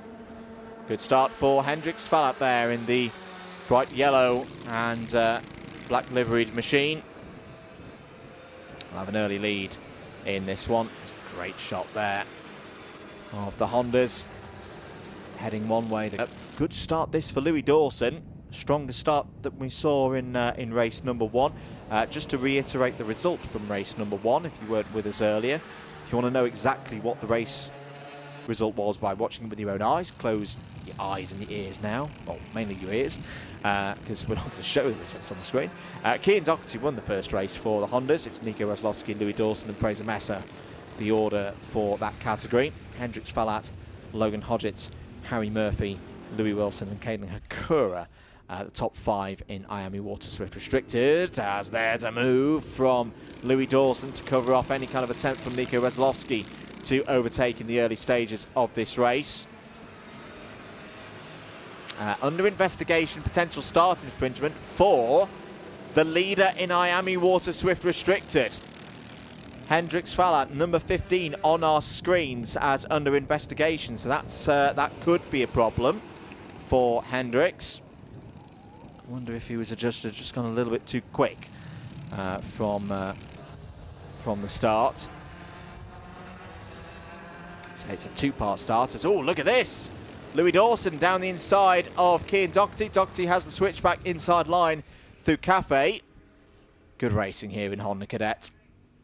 I'm hearing good things. I know there's a lot of racing on this weekend. Big race at PF, for example.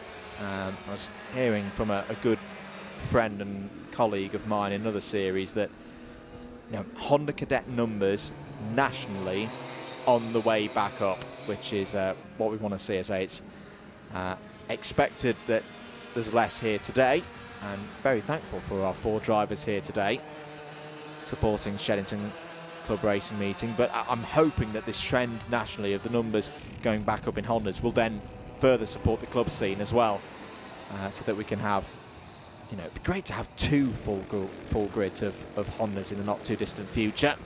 For more racing like this, that was a good move down the inside from Cian Doherty to go back ahead of Louis Dawson.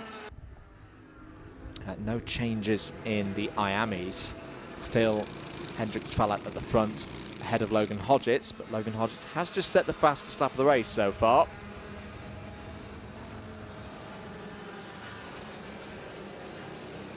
Through the Bruno chicane once again. A few more races to go before we get to the lunch break. IAME Water Swift up after this. The X30 Junior, the 30 for Junior Rotax, and then Minimax will take us through to the lunch break. Over the line to complete another lap. So it's pretty steady at the moment. Doherty, Dawson, Meslovsky and Messer, the 1, 2, 3, 4 in Hondas. Fallat, Hodgetts, Wilson and Harry Murphy likewise in IAME Water Swift Restricted. Caden Hakura, first of the novices in IAME at the moment. Tommy Walton's just got past Max St. Hilaire for 10th overall.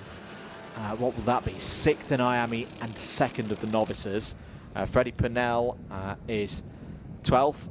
Michael Darcy, Aldo Pultigudi, and good to see Jennifer Banks starting to recover back through the field. And there's see out of my commentary box window, there is a problem for the number 22. Helmsley Schultz has come to a stop just in front of the pre-grid. It's fine. It's just hopping and running back to safety. But the number 22 is sadly out of this race. Just to report on that. Or using the old mince pies out the window. I think there might have actually been a bit of a coming together with Jennifer Banks. I think Jennifer was a bit delayed as well through sector number 1. 4 minutes, 4.25 minutes to go then. Top 3 Hondas running quite nicely at the moment.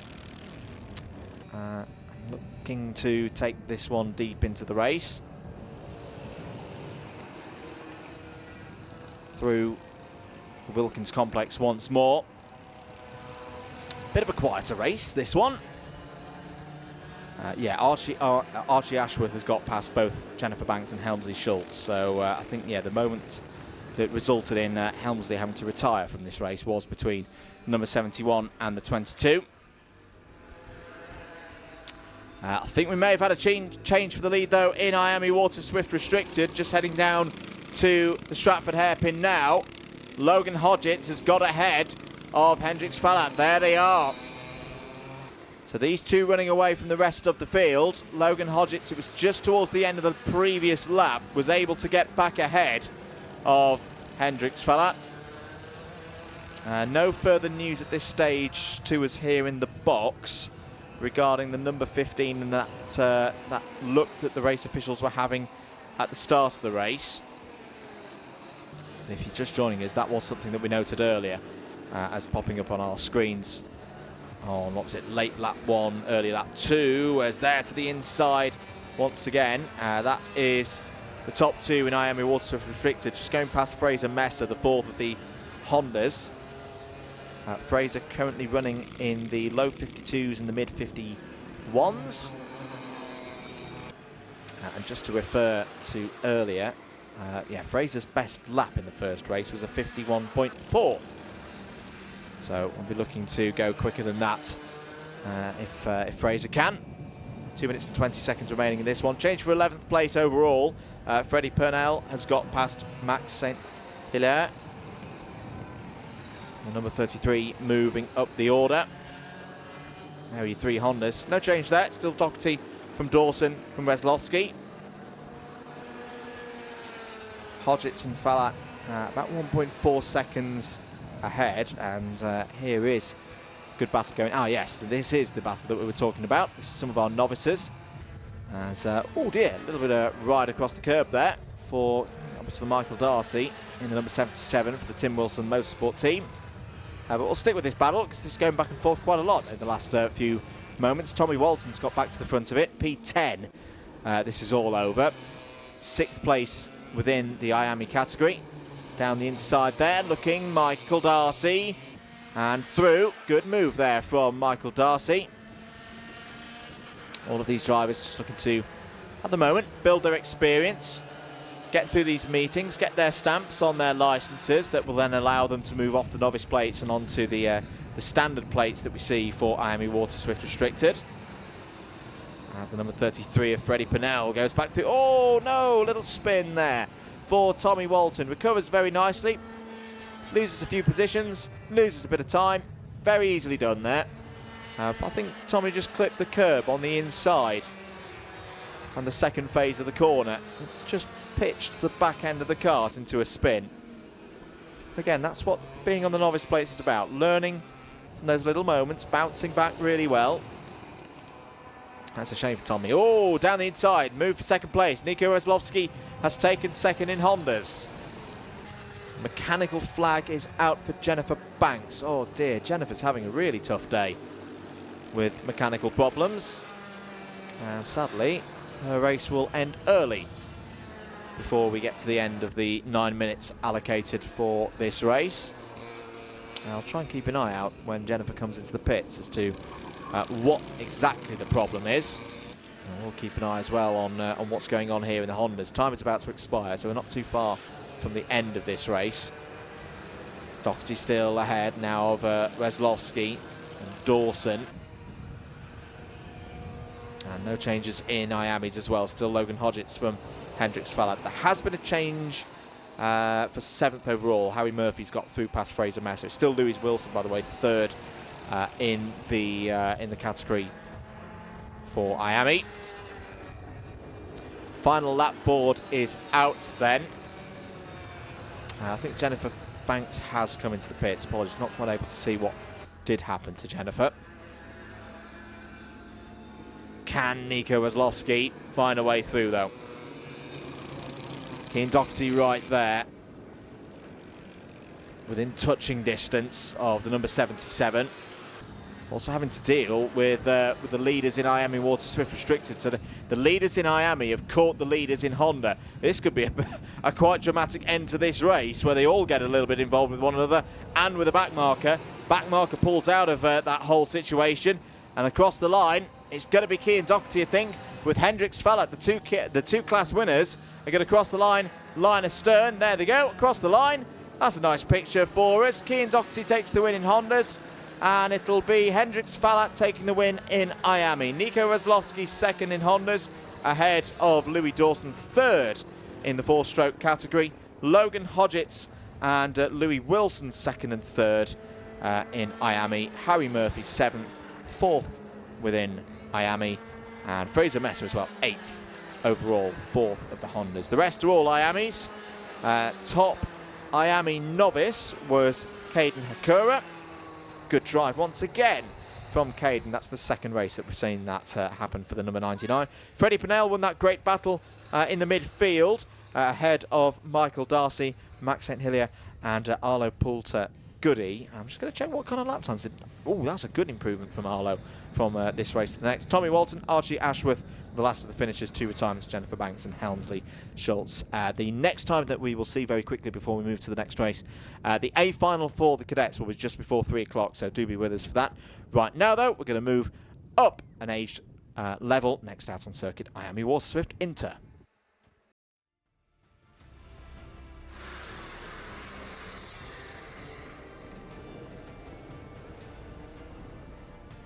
Next race then for the Inters, Travis Giddings and Felix Booker on the front row, Rudra Gokulnath and Theo Tyak on row 2. Theo hoping for a better start in this one. William Bennett goes alongside Oliver Kleinfelter for row number 3. It's then Cody Vertigan and Logan Baker on row 4. Max Frisbee completes the 9-strong field.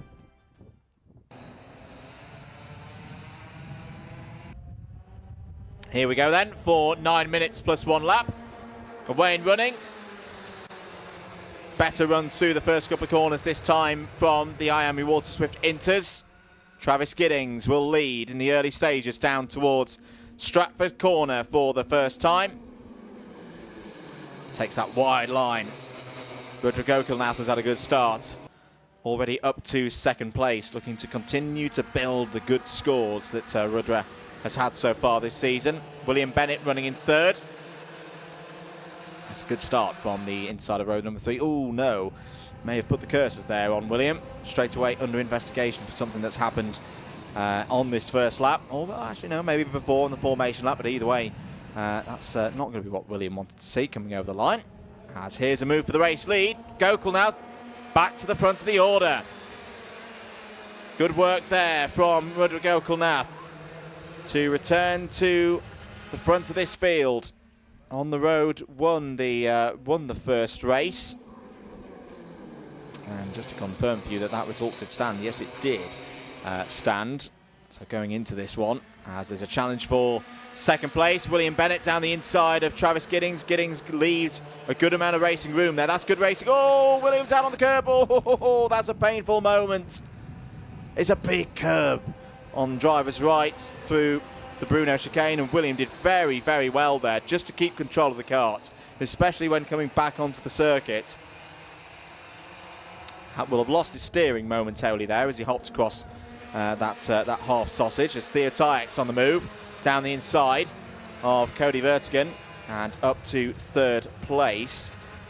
Just to note actually that yes, Rudra Gokilnath had the win, but far closer than we originally thought. Actually had a front fairing in the first race, so it was only 0.31 of a second the margin in the end over William Bennett. Max Frisbee was third. Felix Booker and Oliver Kleinfeldt fifth. There was another penalty in there.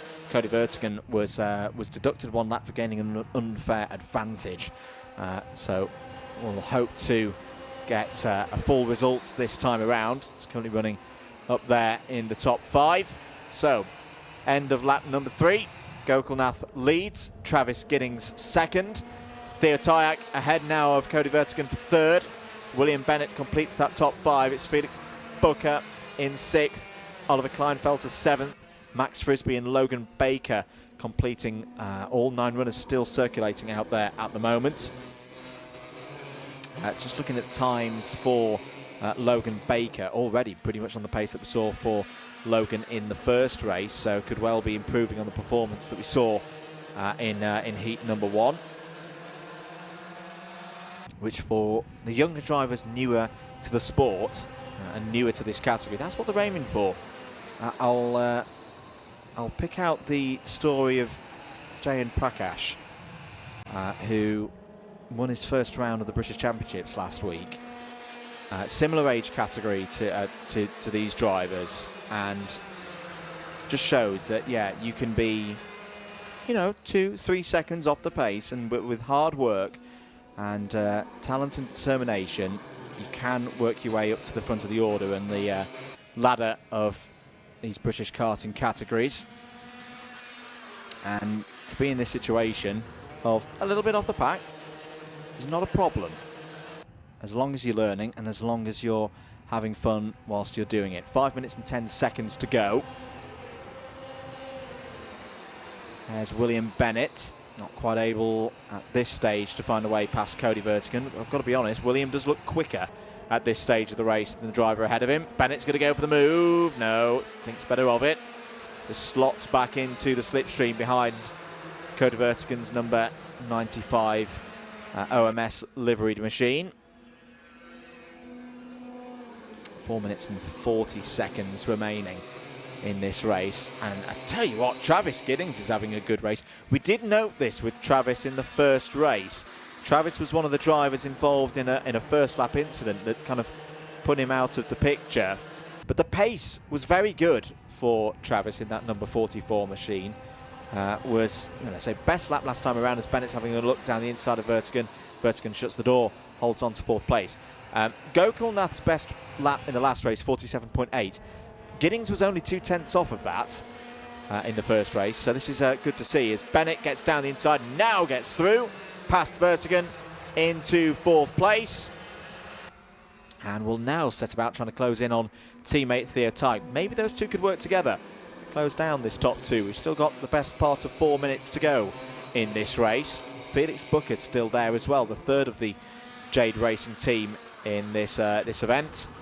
Jade Racing team, once again, one of the biggest teams in the paddock here at Shenington. This is their home circuit. They know it very, very well for the short circuit style of racing. Down towards Wilkins once again. Max Frisbee, another driver who's really impressed me so far today, is the only driver in this category on novice plates and has just done a personal best of a 48.35 for this heat, which is only 600ths off what Max did in the previous race. 3 minutes to go. And this, once again, we've seen this quite often in IAME Water Swift so far in the SKRC season. Is it the biggest grid? No, not at the moment, but it's always very close. It's very evenly matched across these regulars. Gokulnath, Tyak, Bennett, Booker, Kleinfelser, Frisbee, who've all raced here previously this season. And yeah, hopefully as the season goes on, we can get some more drivers on the grid to join in the fun.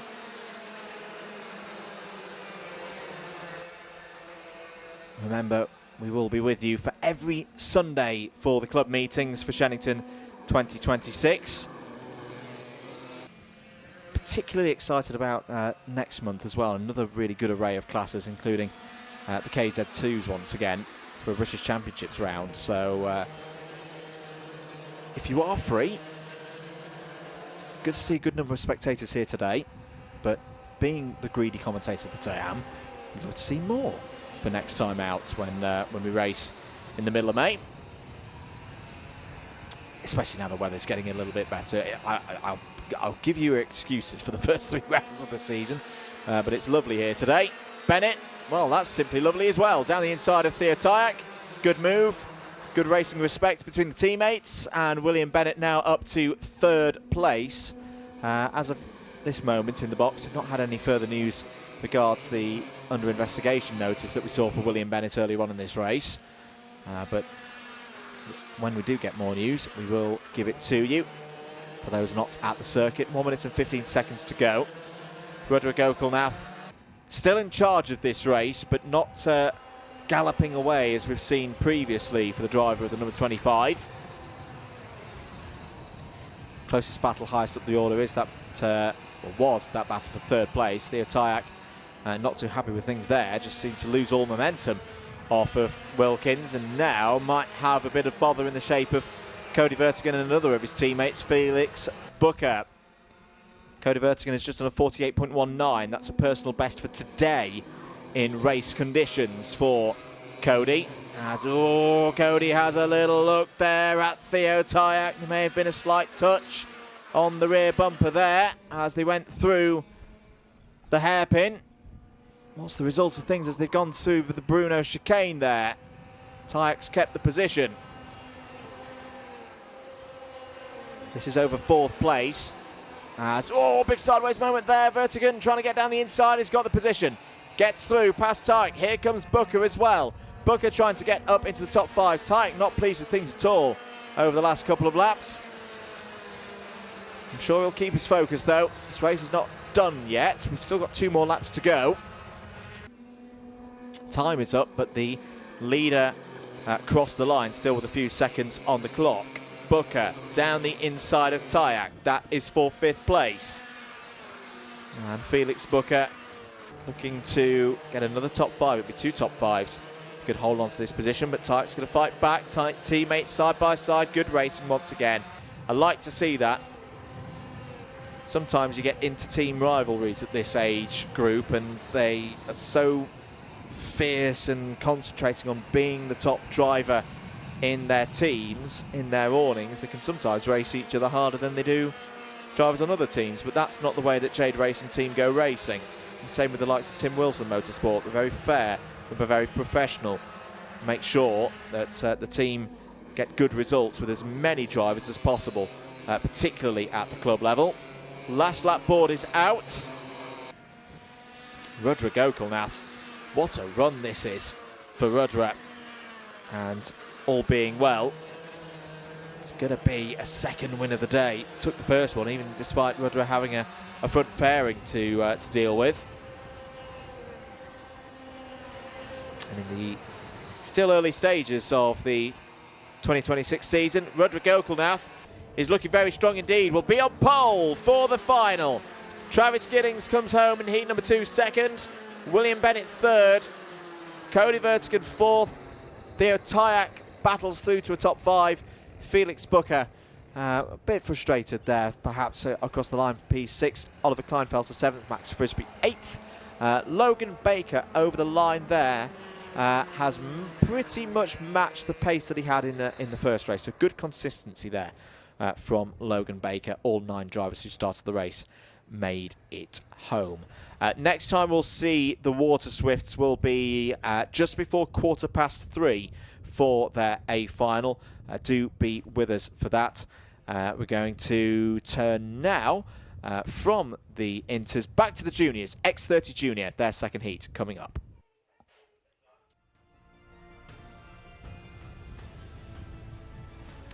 X30 Junior with us now. Lucy Lovell and Katie Clark will share the front row for this race. Good hello to Ollie in the YouTube comments. Is cheering on Danny Dempsey for this race. And Danny's on the inside of row number 2, joined by Ollie Brunt, the number 99. Archie Lee Bullock and Max Mason go from row number 3 for this one. It's Jack Wish and William Haynes on row 4.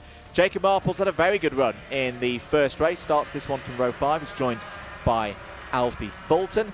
Ian Carey and Finley Hines go from the next row, row 6. Harry Bacon will hope for better this time out. Starts in row 7. He's joined by Charlie Blenkinsop. James Backwith and Joseph Davies go from row number 8. Tom Fox, Seth Angus, they line up on row 9, ahead of Henry Duncan and Lucas Murray, completing the top 20 there on row 10. Alfie Taylor, Ayrton Limmer Evans, they go from row 11. Conrad Barton and Jamie Mulvey will look to move from row number 12. Louis Barker had a big off in the first race. Hopefully we'll see the number 48 out there alongside Lewis Hay on row 13. Jack Baker, Theo Wright, Josh Bundock and Theo Thomas and Harrison Maxwell complete a 31 strong field. Second heat of the day is underway then for X30 Junior. And at the moment, all looking good to get through the first couple of corners with no major incident. That is good to see. Louis Barker does race. That's good. I was a little bit worried about Louis after that first race. But the kart's been put back together and Louis is ready to go racing. He was one of the Tim Wilson Motorsport drivers having a spin down at the hairpin. That wasn't Jack Baker. Oh no, Jack's come through the first sector. I think it was Lucas Murray who had problems on that first run down to Stratford. So, end of the first lap. Leading this one, Lucy Lovell, but here comes Danny Dempsey down the inside. Oh, that's a lovely move from Danny Dempsey to the front of the field. One of the MDLs, it's Jacob Marples once again. Jacob Marples, could it be 2 from 2 here today? Marples on the move. Up to second place already. Won the first one by just a 10th ahead of Alfie Taylor. But this is a very, very impressive run so far. Was up 18 places in the first race was Marples. This one, in some ways, not as hard. It's starting a little bit higher up the order as the number 71 of Max Mason goes down the inside of the number 61 of Lucy Lovell. Oh, that's a difficult few moments for Lucy. Drops down to 7th place. But Lucy raced well in the first race up through the field. And was classified 20th though in the end. I think, Lucy did have, actually quite a significant penalty, a 10-second penalty for contravention of flag or light signals. Yes, for an overtake in the yellow, we remember that one. As, oh dear, problems for the number 49. Black smoke coming out the back of that one. That was not part of the plan for Lewis Hay. That may be going into the pits, and yes, in fact, several drivers coming into the pits here. We've had some form of incident. It's only Brunt, one of them. The number 22 of Seth Angus as well has pulled off the circuit. Lewis Hay now joins us as well in pit lane. Bit of an early kart park in Park Firmin than I was expecting. But all drivers will make the final. There's no threat of a B final here in this one as Finley Hines down the inside gets the move done. Racing for Croc Promotion, of course, this weekend. It's been a busy weekend for the Croc Promotion team.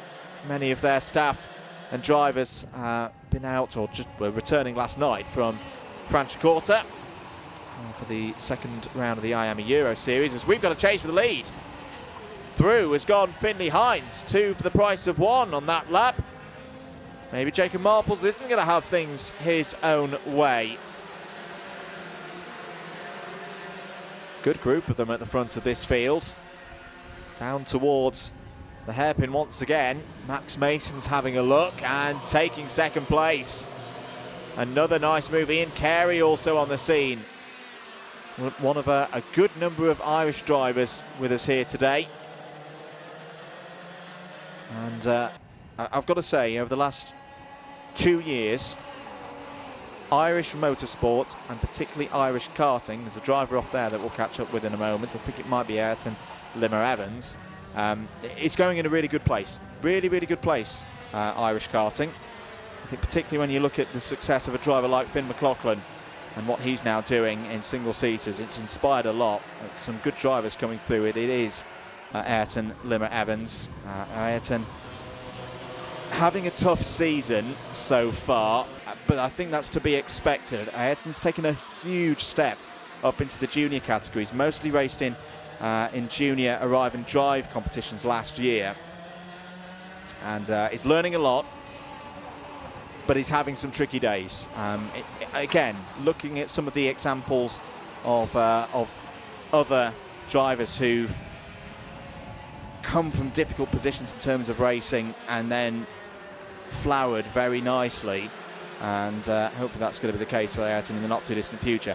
This is a good battle. It's the Lucy Lovell, Jack Wish, William Haynes and Charlie Blenkinsop debate over 6th place.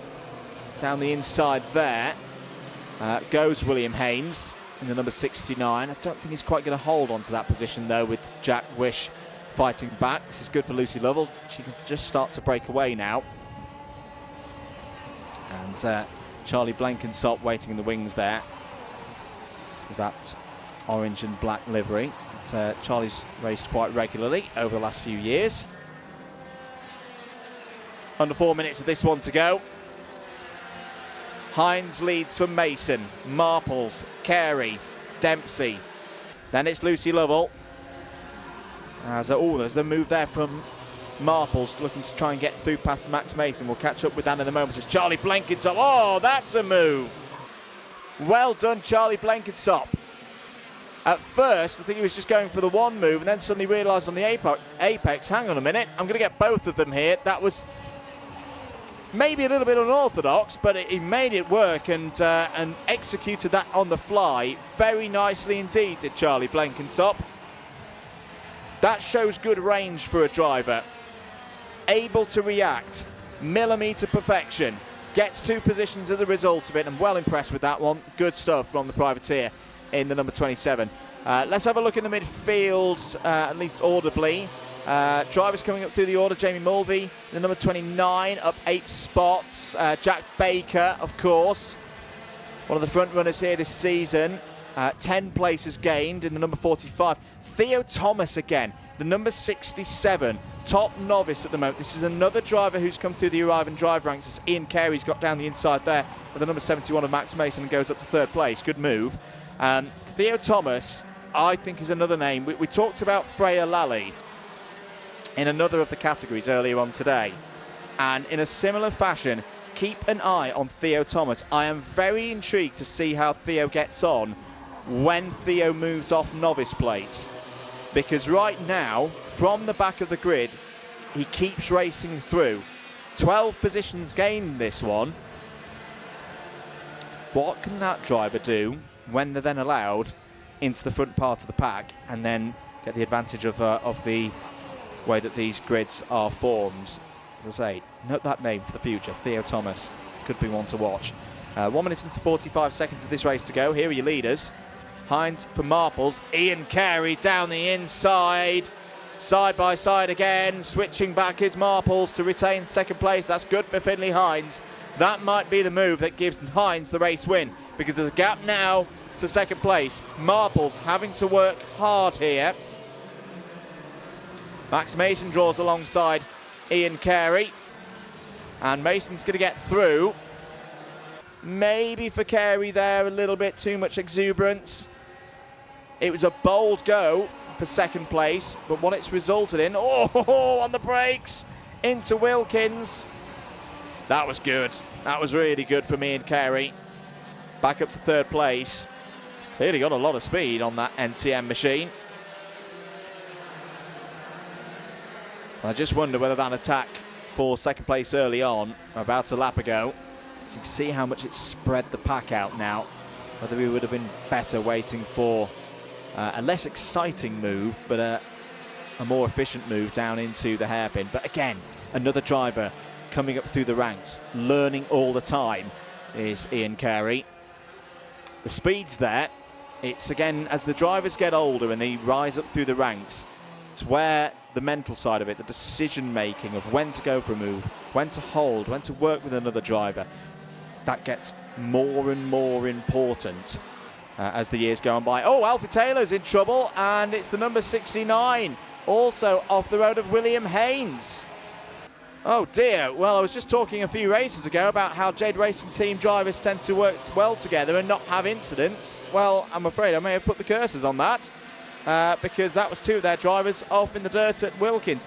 There's more news as well.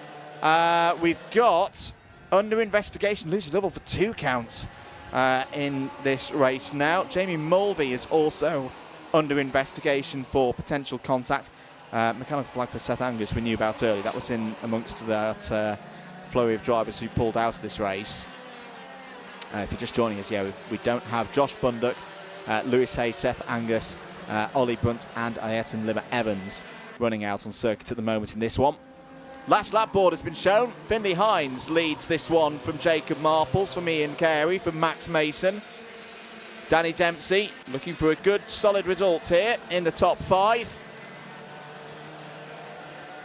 I think we know who our key protagonists are going to be later today in the final. It's going to be these that we're seeing at the front now, who've got good pace here today. Finley Hines is going to take the heat win.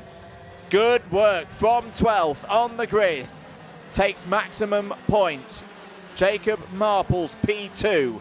Ian Carey, Max Mason and Danny Dempsey hold those top 5 places. Charlie Blenkinsop wins out in that great scrap for 6th place ahead of Lucy Lovell, although there are 2 investigations underway for Lucy Lovell, so I'm not sure that Lucy will retain that position. 8th for James Backworth, 9th for Jack Wish, 10th for Tom Fox, Jamie Mulvey, Archie Lee Bullock, Alfie Fulton, Katie Clark and Jack Baker all in the top 15. Good drives from Mulvey, up 11, up 12 for Baker. Alfie Taylor, Louis Barker. Great recovery there from Louis to get back on the horse, as it were, on the cart actually, and get back into the top 20 after a really, really scary moment. It's good indeed. We'll read through the rest of those results later because we've already got the next category out. Junior Rotax up next.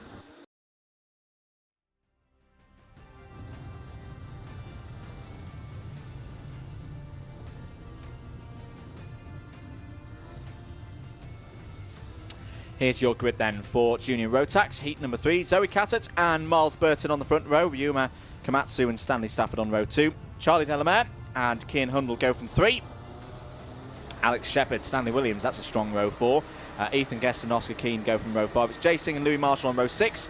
Cossins Hammond, they're on row 7. Pepperell Powers on row 8. Bell and Corsa on row 9. Shaw, Paul, they complete the top 20. Whitmore, Keoff, Hookie, Moore, Batty and Moth. Apologies, just had to rattle through that one because they're already coming out of the final corner. Ready for the 3rd and final heats for all of these drivers. This is their 2nd. Nobody wants to be in that B final. They've got to race through this heat first though. 9 minutes underway here at Shenington. Good start for Miles Burton. Races off of the first couple of corners in the race lead. Zoe Cattett has a good start as well. Down towards Stratford. Lots of them trying to hold to the inside. Oh, bit of a rough moment there. I think that was Louis Marshall in the number 42. There was another driver involved as well. That might have been Charlie Delamere in the number 47. And there'll most likely be a bit of damage on both of those karts after that moment. Into Wilkins for the first time in this one. It's busy in that midfield. Oh, too busy. One of the VREs in trouble. And also the number 44 of Jay Singh. You can tell already that it's the last heat, that all these drivers know what they need to do to avoid the peril of the B final, to get through straight into the big race at the end of the day. It just means that the temperature's gone up a bit here out on circuit. Miles Burton, though, great start. Leads this race by 0.8 of a second from Stanley Stafford. Alex Shepherd, there he is. And Zoe Catt at 4th. Kai Pepperell in 5th place. Down towards Wilkins once again. Who else has had a good start? Ethan Guest's had a good start. Up 3 places to 6th and now 5th. And Kai Pepperell as well, up 11 spots. Zoe Catt in the number 67. I think racing for the Ami Jurga Racing team again today. AJ Racing, all female team, all female drivers. A great initiative. Christian Kayov's had a good start as well, which is good to see. Christian had a tough first race, so up 12 places into the top 10 right now. Samir Paul likewise had problems in the first heat. He's gained 9 spots. Jesse Whitmore also 9 spots. So some drivers coming through the field here. You have got your winner from earlier on in the day out on circuit at this point as well, Jensen Hookey. Jensen starting from the back of the field in this one. He's currently up to 17th place. Here are Guest and Williams.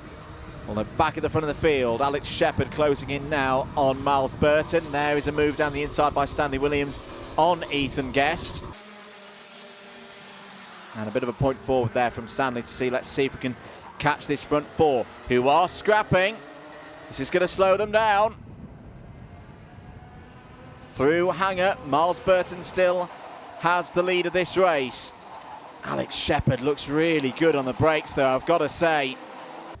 Was high up the order earlier on in the day, but look at how much Burton's now defending. Now, yes, that is to keep track position, but that's good news for the likes of Pepperell and Williams and Guest and Ethan Cossins as well. This could be the point at which they start to pull in and really close this race up. This could be a race where a driver could make or break their whole day in terms of points and where they start for the final. There's a lot to be gained here. There's also a lot to be lost.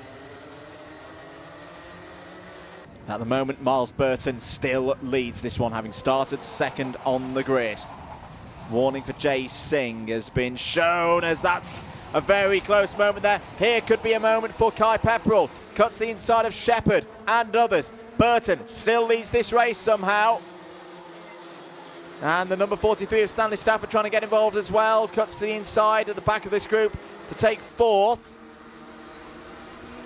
Down towards the hairpin. Now, Miles needs to be careful here to not be adjudged to be over-defending. It's something that we've seen before here at Shenington. Because look at how much the field is closing up now. You've got Jensen Powers joining this party. And Christian Kayov and Jesse Whitmore might be on the scene in the not too distant future. End of another lap, 4.5 minutes to go. Miles Burton leads. Here down the inside goes Alex Shepherd. Now there's a bit more room actually for the chasing duo. They might be able to take a few more risks at trying to get past Miles Burton here. Burton doesn't defend. That's fine. That's, oh no! Big send. That was, I think that was Stanley Williams coming from about 3 postcodes back to dive down the inside 2x2x2 into the Bruno chicane. Drivers, take it steady. Don't take each other out at this stage. Got to say, that's great. That's good racing. It's edge of your seat stuff, but they're making it work. Miles Burton, though, oh, see, this is the problem, especially around a circuit round here. It is perfectly allowed to defend, but if you lose that one position, you are going to get freight trained down to the back of the group, and all of a sudden Miles Burton is now scrapping for 7th place. Stanley Williams has this race lead. Stanley Williams under investigation. I've got to be honest, I'm not surprised to see that. That was quite a forceful move The question will be, was Stanley Williams under full control there on the run down into the hairpin? So I could totally understand why a further look is being made on that one. We'll update you on that in due course as and when we get more news. This, I think, is going to be... So look out for Stanley Williams. He's fourth going into this corner. Yeah, I mean, for Miles Burton, he would not have expected a move coming from that far back. So, yes, there's a turn in there from Miles Burton, but I simply don't think that Williams would have been in his peripheral vision on the point of turn-in. So, yeah, that one will get reviewed and decided by the stewards as to which way, or if any way, that needs to go. This is the battle for second place now between Stafford and Shepherd, and out on the curb goes Stafford, cuts back onto the circuit. Jensen Powers is going to come round the outside. Jensen Powers having a very good day here. Love that helmet design as well. Jensen's used it for a good few years now. The checkered flag on the top of his lid. A suitable use of yellow. And the orange on the side really does stand out as, oh dear, what's that going on here? Towards the back of the field. Is that Zoe Cattett in a bit of trouble? Oh no, it's the number 23 of Cooper Moore, but Zoe Cattett was also involved in that. So Cooper Moore, one of the novices, started 24th in this race and had gained quite a few positions and has now lost them all again. Getting busy in the midfield as well. Ethan Guest there, running 5th at the moment, just checking over the shoulder. In fact, I think Ethan's lost a place. 1 minute and 40 seconds to go. Over the line once more. There's Jensen Hookey. First sight of Jensen Hookey in this race on your screens. Won the first heat. In a way, Jensen's been a bit unlucky here with the draw because he converted that first place on the grid to a win. But of course, he had to start this race from the back. And everybody now is fighting that little bit harder than they were perhaps at the start of the day. But Jensen Hookey, he knows how to have a bit of a scrap. He's going to do everything that he can to get himself up the order in the heats classification. Less than a minute to go on the clock, so we'll be 3 more laps here for this one. There's the number 17 of Ethan Cossins having a go at Christian Kehiyov. Kehiyov's had a much stronger race in this one, which is good to see. Not done yet, though. There's one of the VREs having a go. And it may well have been Kian Hundle on the attack. A warning for Ryuma Komatsu for moments earlier on in this race. Leaders will come across the line with about 15 seconds to go. So, yeah, 2 more laps in this one. Stanley Williams leading this one from Alex Shepherd. Alex Shepherd could well be on the pole here, depending on how all these results shake out. That's a good attempt at an overtake down the inside from Oscar Keane, and Oscar's made it work. So efficient work being made there of Christian Kehiyov. Oscar Keane up to 12th place.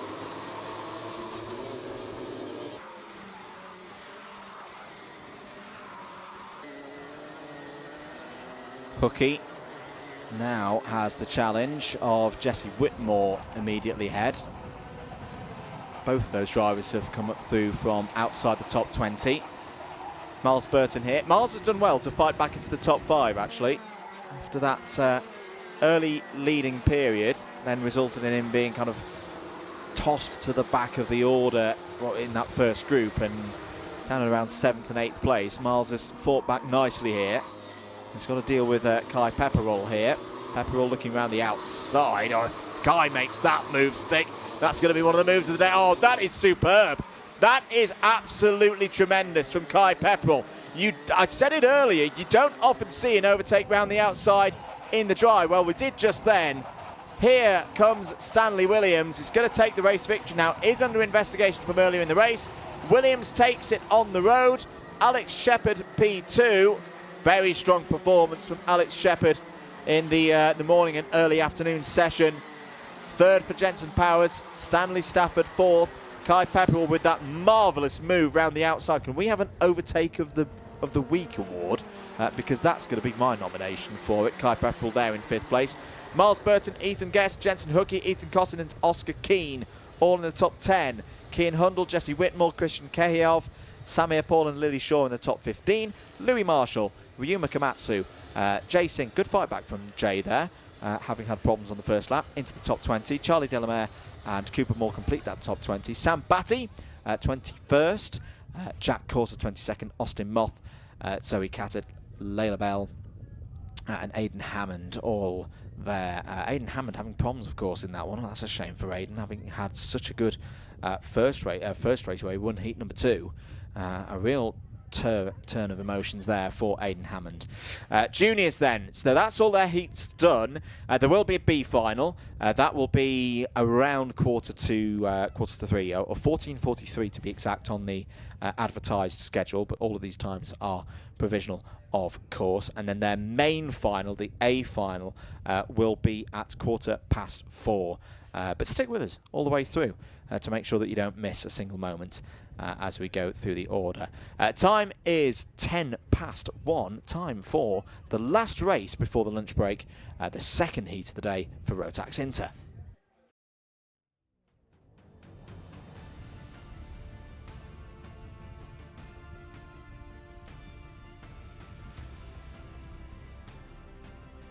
Here we go then for the grid for heat number 2. Rishan Kosler starts on pole position. Charlie Heffer alongside on the front row. Arthur Kaiser and Harvey Ball go from row 2.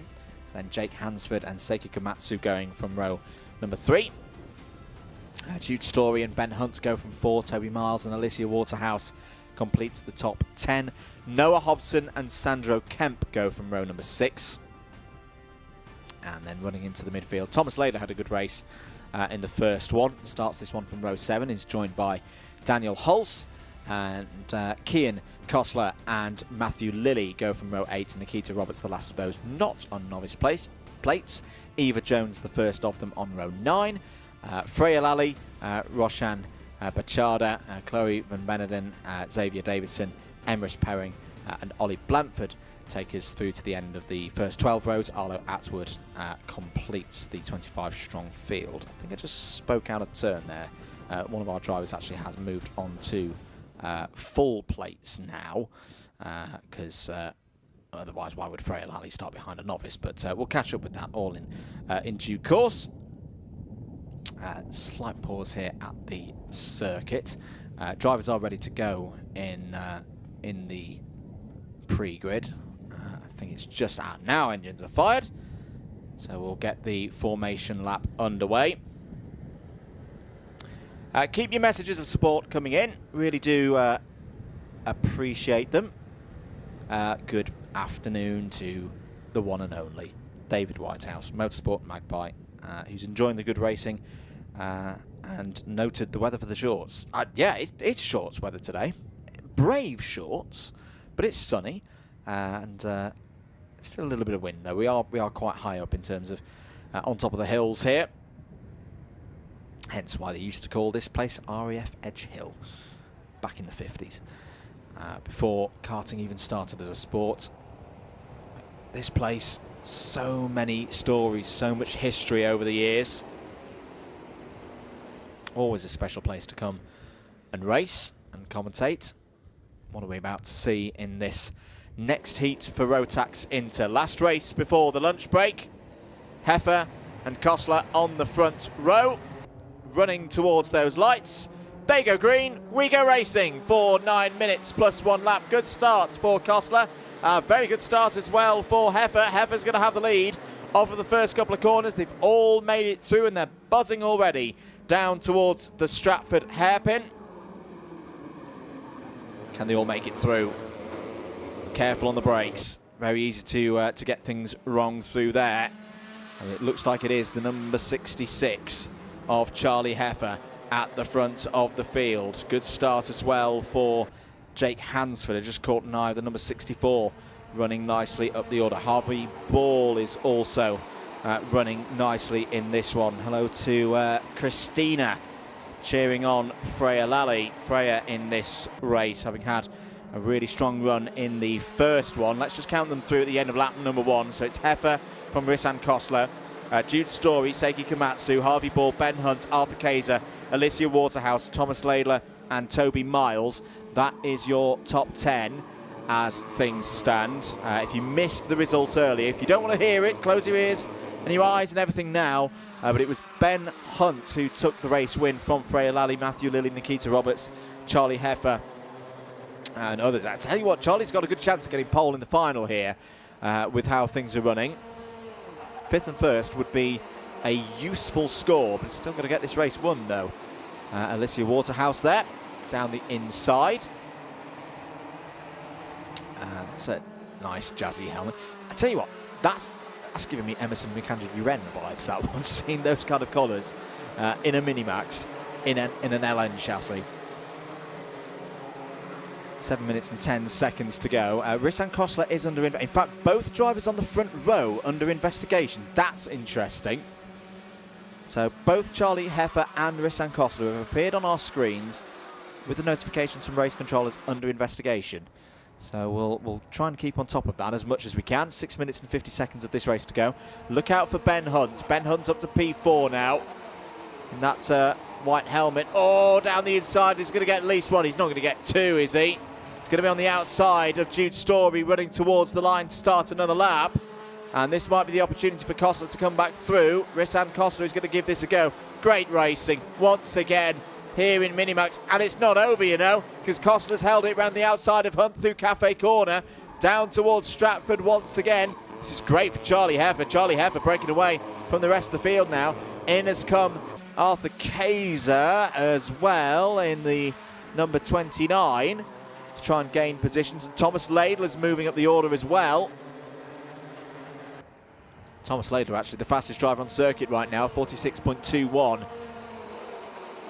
Now, what that attack from Ben Hunt has done, I think it's just fractured the group a little bit here, which for Ben might be actually quite a good tactic. Normally, we're saying about, oh, well, that's lost them time, it's split the pack apart.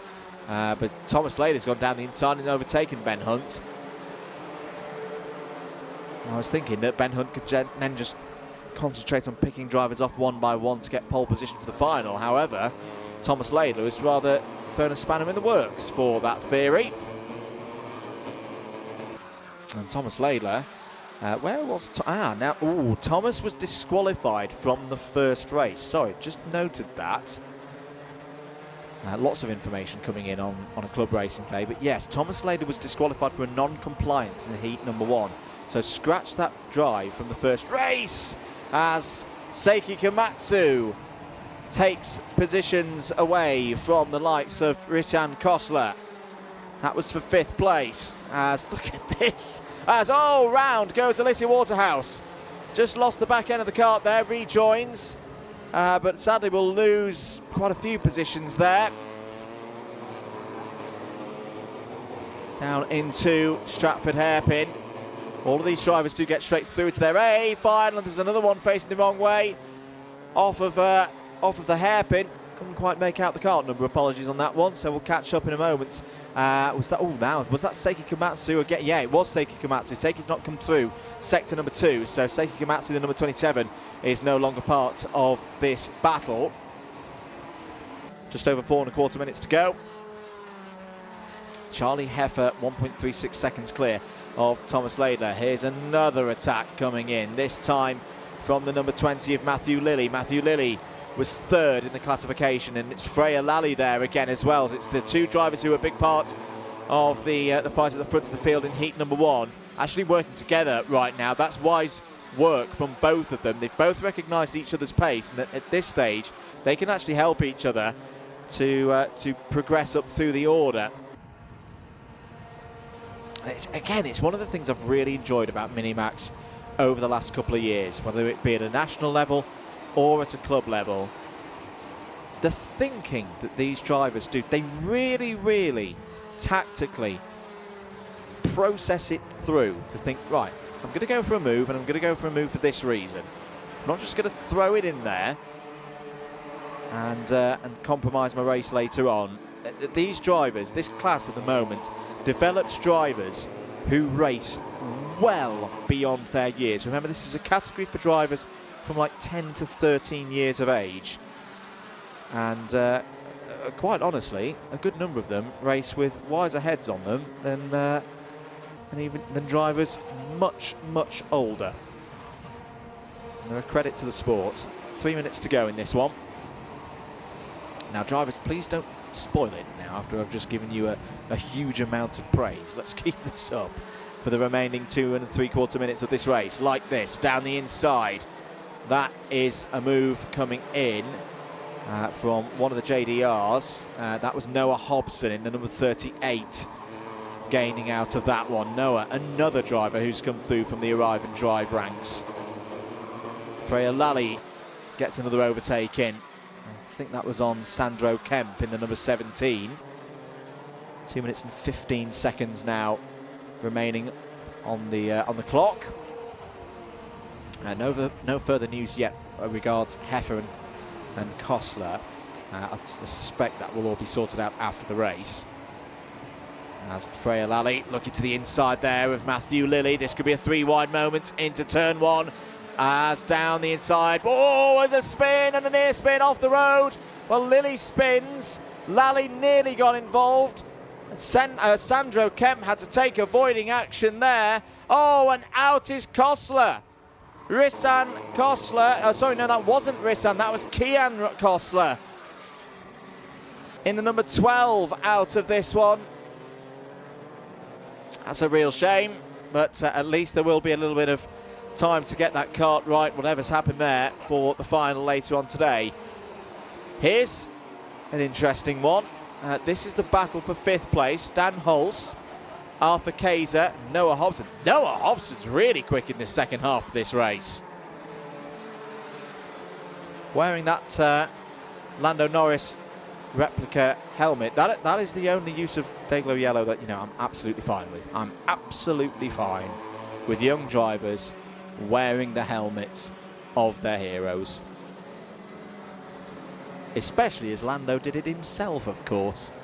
And in fact, the guy who used to do his helmets is in the paddock this weekend.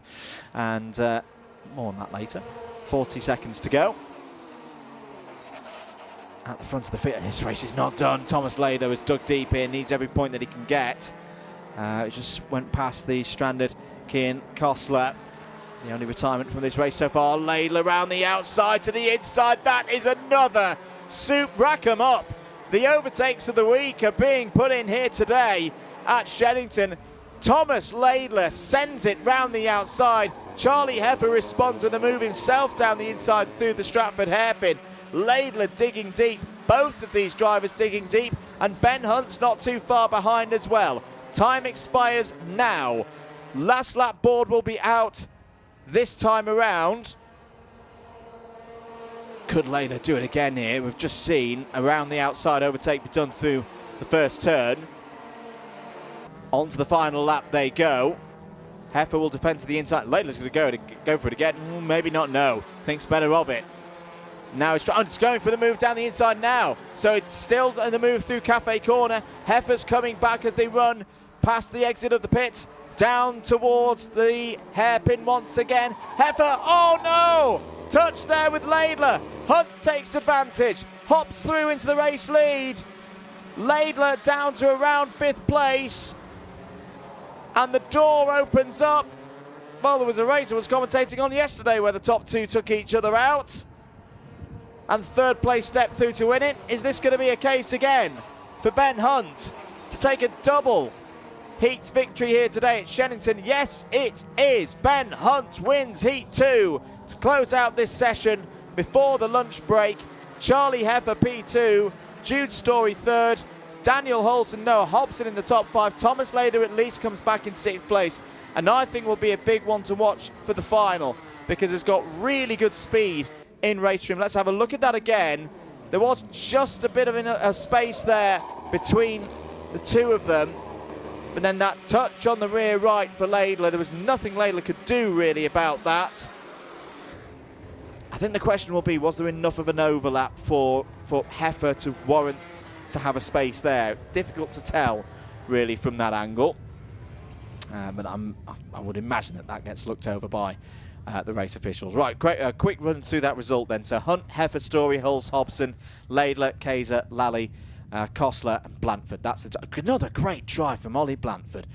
Top novice, up 14 positions. Likewise, Xavier Davidson did this in the first half of the first heat, and then it just kind of went away from Xavier all the way through to the end in this one, up 11 spots to 11th. Toby Miles and Harvey Ball next up, 12th and 13th. Arlo Atwood and Nikita Roberts complete the top 15. Sandra Kemp, Jake Hansford, Matthew Lilly, Alicia Waterhouse and Emrich Perring all in the top 20. Seiki Komatsu, Eva Jones, Chloe Van Beneden, Roshan Bachada and Kian Kostler all get points for their being in the top 25. That brings to a close this first part of the day. It's been a busy morning of warm-ups and 2 rounds of heats for everybody. Well, most drivers have had 2 rounds of heats. We actually have more coming up after the lunch break, of course. So be back with us for 150, where we'll have X30 Senior out on track, Senior Rotax, former Libra, and of course KZ2 still with heats to go. Thank you very much for joining us. We'll see you after the lunch break.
Welcome back, everybody, to Shenington, round 4 of the 2026 Shenington Kart Racing Club Championships. Andrew Mather with you for the rest of this afternoon as we move through, firstly, the last few heats. We've got a few more classes that need to get their second heats in as per the schedule on the club website. So we'll kick off with X30 Senior, then Senior Rotax, Formula Libra, and then the third and final heat for KZ2 for the second round of Super 4 2026 from the Northern Karting Federation. That's to come, and then we'll get into our finals, which we'll bring you up to speed with later. So let's get ready for it then. Heat number 2 for X30 Senior.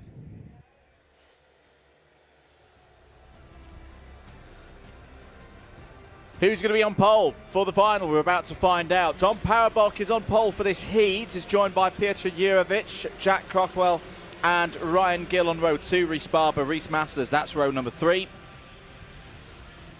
Zef Nurnberger and Lucas Armstrong will go from 4. It's Katie Ashman and Jake Brook completing the top 10 for the start of this race. Tom Welsh and Lauren Dunleavy, they go from row 6. Jack Monkhouse and Dylan Masters on 7. Ben Cowley and Kieran Barber on row 8. Monty Brathwaite and Alvin Chu go from row number 9.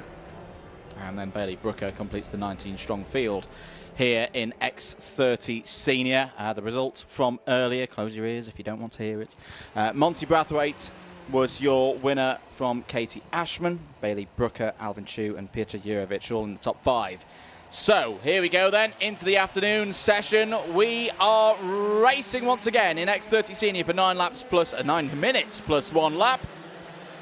And it's a solid start for the VREs at the front of the order. They nicely work together and are joined by Ryan Gill.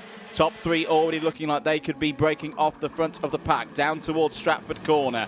Of course, it's the shorter format, the 1 kilometre format. It was one of the crocs, I think that was Monty Brathwaite, really out of shape down the inside, almost taking to the curb to hook himself round Stratford. Bruno chicane has been completed. It's top 4 now breaking away. The number 53 has joined this group. So end of the first lap. Barber and Crockwell under investigation for something that's happened on the first lap. So Jurovic, Parabok, Gill, so it's the 76, 43 and then 76 that have joined at the front of the field. So Ryan Gill and Zef Nurnberger all in the mix at the front of the field. Who's made a good start? Monty Brathwaite, as expected, up 8 places. And there's another one for Monty Brathwaite, winner of heat number 1, up into the top 10 already, looking to try and chase down. I think if Monty could get into the top 5, I think he'd be good for pole.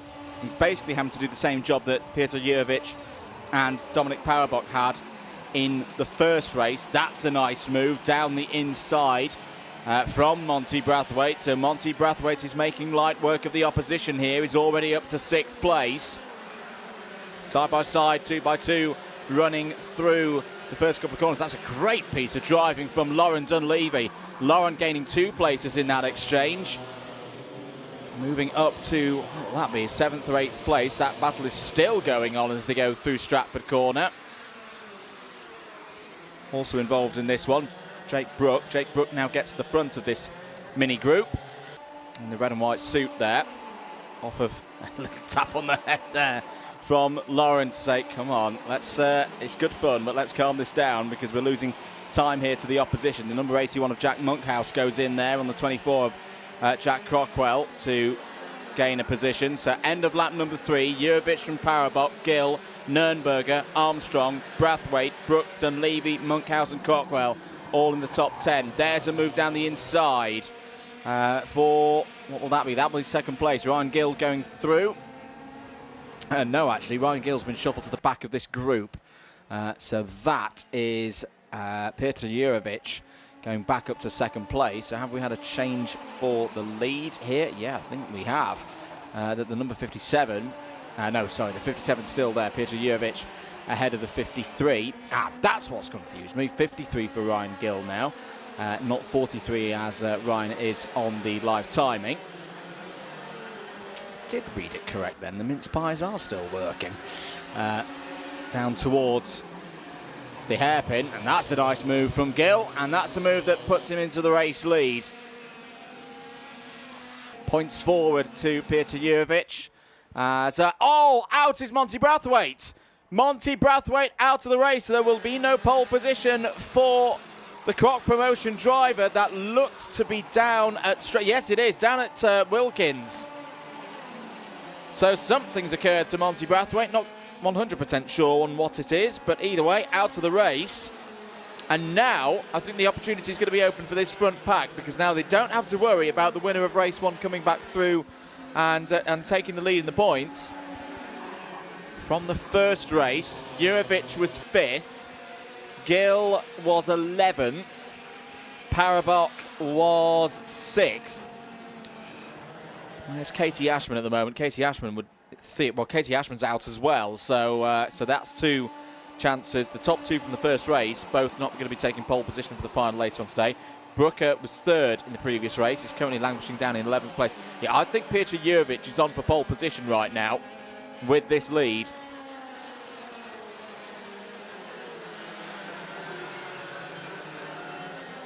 Ryan, actually, no, hang on a minute. I think we've got what's happened here is Katie Ashman. Katie Ashman's at the front of this field, but sorry, Katie Ashman is running in this field. She's at the very front of this, but a lap down, or the transponder is not picked up on one of her laps. So apologies for the confusion there. Either way, Ryan Gill has got past Peter Jurjevic there. So I got myself really confused. Yes, Ryan Gill is still in the number 43 with his Evolve suit, which we're used to. There's just a question mark as to whether Katie Ashman, say, showing on the timing at the moment as a lap down. But yeah, now has been corrected. Yeah, manually corrected. So yeah, Katie Ashman is the leader of this race. Ryan Gill there in 2nd. Peter Jurjevic now in 3rd. So scratch everything that we've just said there. Katie Ashman is on for pole position here with a 2nd and a 1st place. Question is, can anybody else catch her and then overtake and get back ahead? There's Zef Nürnberger in the red and white colours of Jade, number 76, and Zef Nürnberger's going to have a go here on Dom Parabok for 4th place. That is a nice looking move, but Parabok sweeps it round the outside. Brave driving from Dom Parabok. Down towards, oh, that's close between Gill and Jurjevic. Gill's able to hold on to 2nd place for now. This would nicely move Ryan Gill up the order for the final later on today.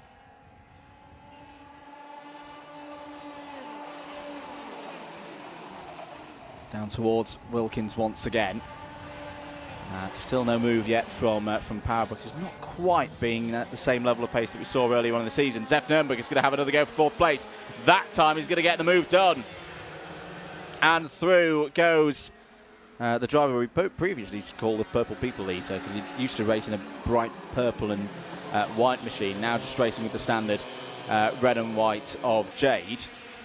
Either way, great move from Zef Nürnberger, looking to grow strengths here in X30 Senior and up to P4. Just a little bit of a catch-up with the midfield. Jack Monkhouse P9 has got ahead of Ben Cowley.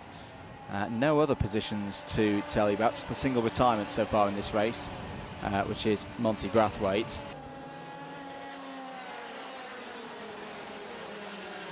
Through Cafe Corner once again. No real impression being made at the moment on Katie Ashman. Katie holding that lead at about 0.7 of a second. Jurjevic has gone for the move around the outside of Gill. This could be an opportunity for Nürnberger to pick up the pieces. Through, and oh, that's a mighty move from Jurjevic to retake 2nd place round the outside of Ryan Gill into the Bruno chicane. That was top draw. That was excellent work, but oh, Jurjevic has run a bit deep through Wilkins. This could be another opportunity for Ryan Gill to retake 2nd place. I think they're resigned to fighting for 2nd place in this one, because they simply cannot touch the pace of Katie Ashman. That's going to get close. Gill into Jurjevic. Jurjevic forced out wide, drops down a couple of positions. Nürnberger's trying to fight through, and all of a sudden Parabok's now on the scene, has woken up a bit and is now back up to 2nd place. That's good response from Dom Parabok. Was alive to that opportunity. He's been having a bit of a difficult day so far. But sometimes when you're the championship leader, others chasing, you can start to make your own luck. And, well, the door opened there for Dom Powerbox. It's still not done, though, because Ryan Gill is right there. Ryan Gill looking to the outside on the entry through Park into Cafe now, well covered off by Dom Powerbox. All the while, this is making Katie Ashman's case to be the race winner stronger and stronger. So far ahead now that Katie Ashman's not even on the screen. Lucas Armstrong part of this group again. Lucas has raced well to pull himself from quite a way behind. He's just at the back of this train in the number 94. Down towards Wilkins once again. Very even across these five. Last lap board is out. Katie Ashman could well be on for pole position here. Katie was second in the first race. And with no Monty Brathwaite, who retired some, 9 laps ago, second and first is going to be an unbeatable scoreline for anybody else. As around the outside, holding there, was one of the VREs in that bright yellow and black livery. Peter Jurvic getting back ahead of Zef Nürnberger. But for Katie Ashman, it's going to be a heat win. And a very good drive indeed. Over the line, P1 for Ashman. Who's going to take P2? It's going to be Dom Powerbox. Could that be a little bit of a momentum shift before we go to the finals? We'll see in due course. Ryan Gill third, Peter Jurvic fourth, Zef Nürnberger fifth, Lucas Armstrong, Jake Brook, Ben Cowley, Jack Monkhouse and Bailey Brooker all in the top 10. Alvin Chu, Laurenton Levy, Tom Welsh, Jack Crockwell and Dylan Masters all in the top 15. Reese Barber, Reese Masters, Kieran Barber, the last of the 18 finishers. One retirement from that race was Monty Brathwaite. Well, there we go. That is a development indeed in X30 Senior with the retirement of Brathwaite from that one. Gives Ashman pole position for the final. That final you will be able to see just before 4:30 here local time. We're going to change again though. That's X30 Senior done. Let's move across to the Rotax categories. Senior Rotax up next.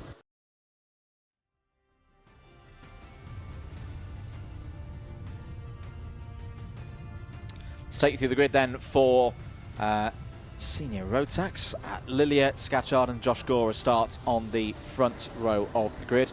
William Webb and Zheng Zhong Lim go from row 2. Kian Eastick and Bertie Wellesley start on row number 3.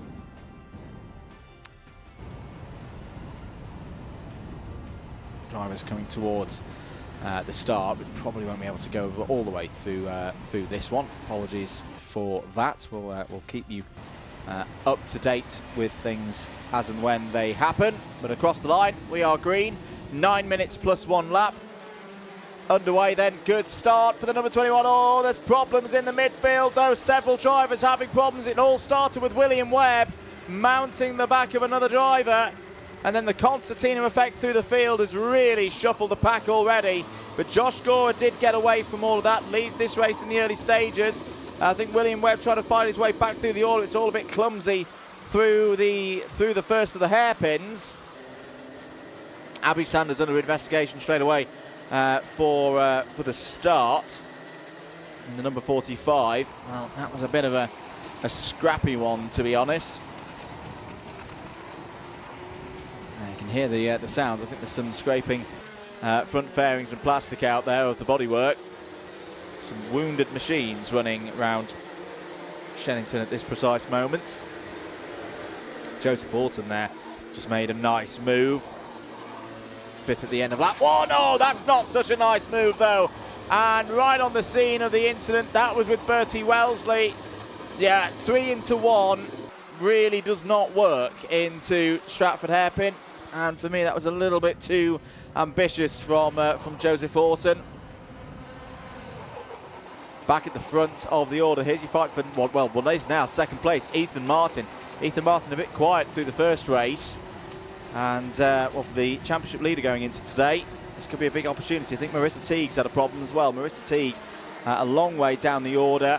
She says, ooh, yeah, this is one of those where you could just feel, again, drivers with priorities of getting up the order as quickly as possible. There's Cian Eastick down the inside of Ethan Martin. Josh Gora having a lovely time at the front of the field. Not a trouble in the world right now. For everybody else, it's hard work out there. Lily Scatchard's kart it is, number 18, that's stranded to drivers left just before the start and finish line. Ethan Martin's got back ahead of Cian Eastick. Alfie Davies is not too far behind as well. Charles Sutton and Joey Brown charging through in the next group. Joey Brown, who had a good first half of the first race, all went a little bit wrong in the second half. A race that was won by Noosh Safar-Levers earlier on. Matthew So second, William Webb third. Well, at the moment, Safar-Levers running in 11th place, up 8 places from the start. In terms of Matthew So, as there's a bit of movement and a gain for Joey Brown, up through past Alfie Davis for 4th place. Matthew So at the moment P9. Okay, so we have got some of our drivers who scored strongly in the first race starting to come back through. That's always a good thing for drivers pushing for pole position. But Josh Gora leads this one by 2.6 seconds. Here's the fight between the 31 of Scott Hayward and Charles Sutton. That's good racing.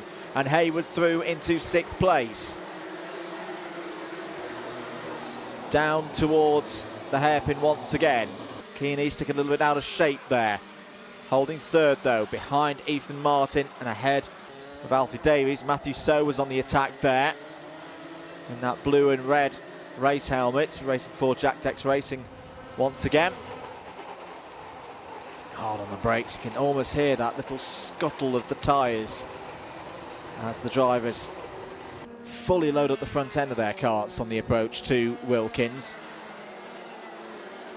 Well, it's where balance front to rear in terms of setup is an absolute requirement. Oh, Matthew So charging through there.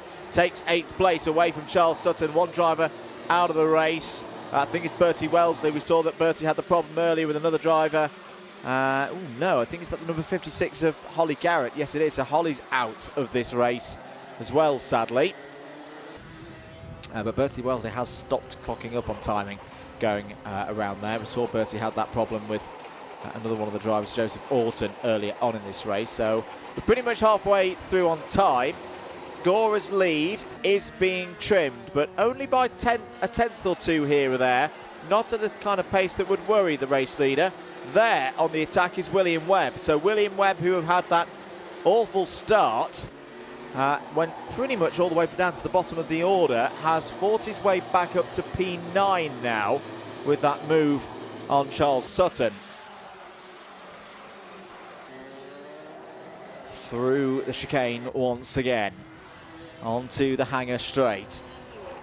Ethan Martin. I think the trouble for Ethan right now is he hasn't got anyone with the level of pace immediately behind him to get a bit of a shake and bake on and get 2x2, 2 engines, 2 bits of momentum to drift back towards Josh Gora. They're still quicker than Josh Gora at the moment, but again, we're talking a tenth here, maybe 2 tenths per lap. The gap is still 2.1 seconds right now, and we've only got 3.5 minutes of this race remaining plus the 1 lap. So time is starting to run out now for the likes of Martin and Eastick and their hopes of closing down Josh Gora. Josh Gora in the first race, just for the record, finished 13th. Actually quite a decent drive. Oh, Joe Brown down the inside of the number 76 of Alfie Davies. So that's Brown now up to P4.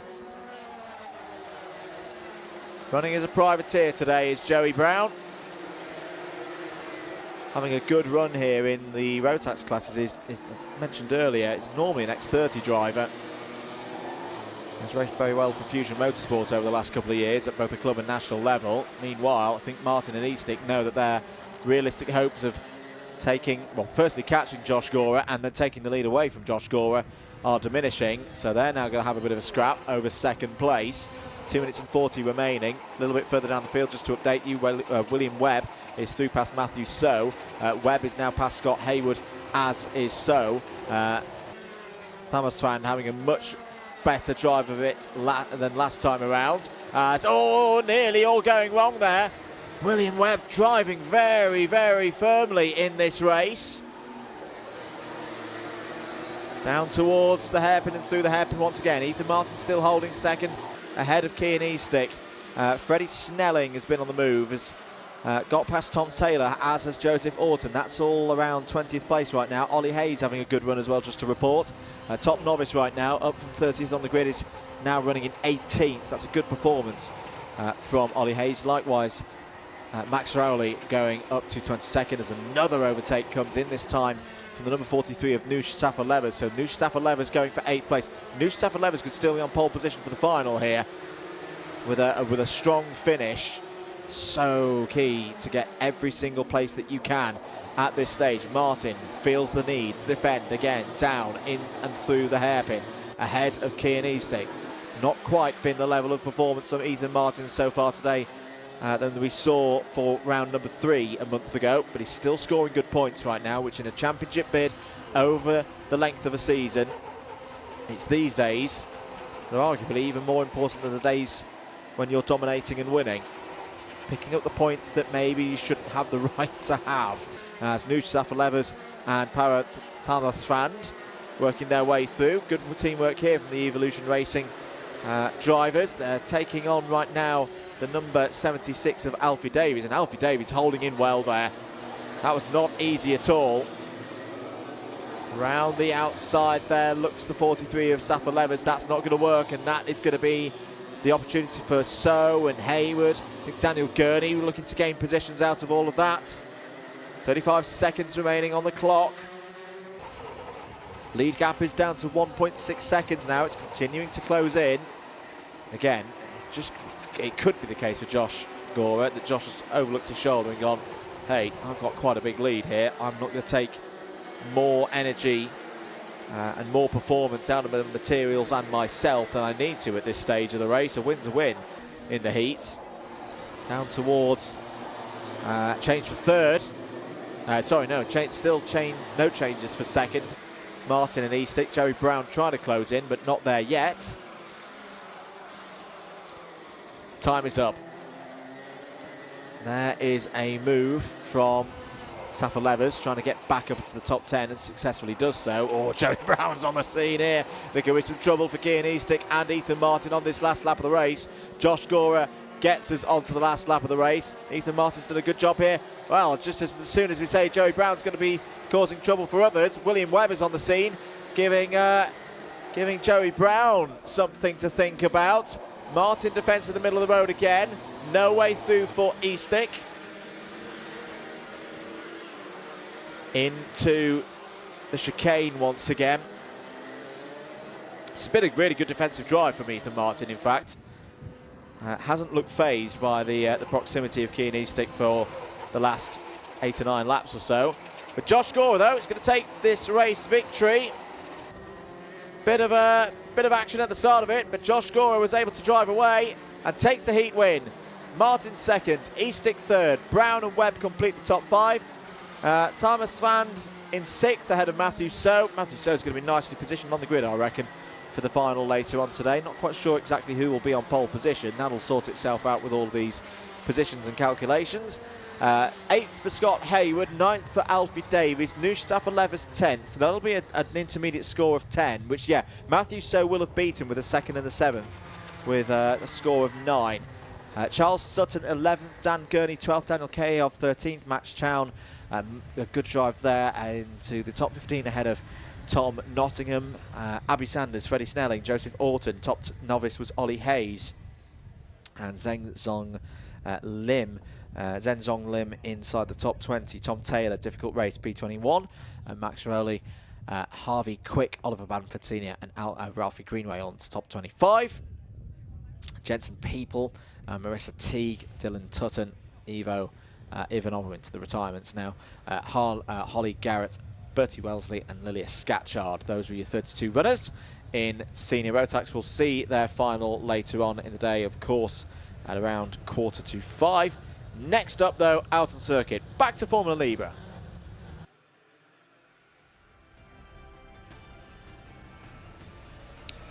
Here's a grid then for Heat 2 in Formula Libra. Edward Bellamy and Ollie Venn on the front row. Oliver Kershaw and Andrew Silvers on row 2. Ashley White and Ben Stanford go from 3. Richard Mallison and Mark Armstrong on 4. Barney Mortimer and Pierce Armstrong have a good chance here from inside the top 10 at the start. David Davis and Archie White to go from row 6. Ollie Bourne, Jamie Jenkins there on row 7. Dean Hale was top of the order in heat number 1. Harple Baines alongside for this one from row 8. Lewis Painted a good chance to take the lead in the championship perhaps today. Starts on the inside of row 9 and is joined by Liv Jenkins. Marcus Smith and the rest run through. We're racing once again though for 9 minutes plus 1 lap. And at the start of this one, it is the number 66 at the 4 of the field. Ollie Venn gets a good start for this second heat for Formula Libra. Down and through Stratford Corner for the first time. Just to confirm, it was Dean Hale who won the first heat from Jamie Jenkins. Oh dear! Number 47 has gone round there, and that was from quite high up the order. That is not what we like to see.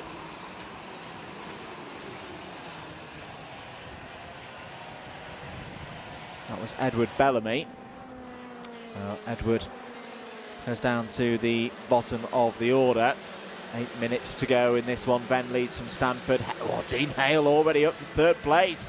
What a start that is from Dean Hale, who's setting about taking pole position for today's final with relative ease. He's got to catch Ollie Venn for this heat, but I reckon he's already in a position that would give him the best intermediate score after these 2 heats.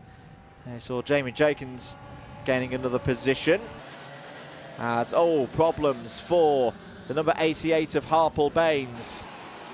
Will be wanting a drink after that one. That looks like a technical issue that's brought Harple Baines to a stop just on driver's right through. Yeah, and I can see the kart being carried off the circuit now. Harple Baines out of this race. So 2 laps down, probably expecting 14 laps for this one. Here on the attack, Jamie Jenkins gaining positions all the time. Liv Jenkins as well, looking to move through the field. Both of them in the top 4 from heat number 1. And in terms of the championship as well, they're pretty nicely positioned. No James Ogden here today, who we've seen perform very well so far this season. Lewis Painton is. Where is Painton at the moment? Painton down in 19th place. He's been having a bit of a tough day. There's a nice move. Through goes Pierce Armstrong. Pierce Armstrong in the top 6 in the points. Had a decent run last time out. In fact, was 6th in the final standings from round number 2. Or I should say the second counting round, because of course it was round 3. We didn't get any racing in, any proper racing in for round number 1 due to the weather. 6 minutes to go in this one. Just to talk about the weather, still looking pretty good out there. A few more clouds overhead, but nothing to worry about. Dean Hale has taken the lead of this race though. Over the line. Well, this is quite an ominous performance for the rest of the field. There's a little communication of sorts between Ben Stafford and Liv Jenkins. Liv Jenkins trying to say, let's keep going forward, let's not fight too much over this. Liv decides to go down the inside, and I think he's got 8th place as a result of that. Oh, someone was spinning in the background there on the approach to the Stratford hairpin. Who was that? He's going to be falling down the order. There is your race leader though, Dean Hale. Very nice performance so far from Dean Hale. It's come from 15th on the grid, flown through the order, and he's looking to break away from Ollie Venn. The gap was 0.3 of a second, it's now 0.9 of a second. Oh, I think this is going to be curtains for the rest of the field in terms of their hopes of taking pole position away from Dean Hale. Simply not got his speed here today. Good chance this though for both Venn and White. Venn just inside, well both of them just inside the top 10 in the points heading into today's round.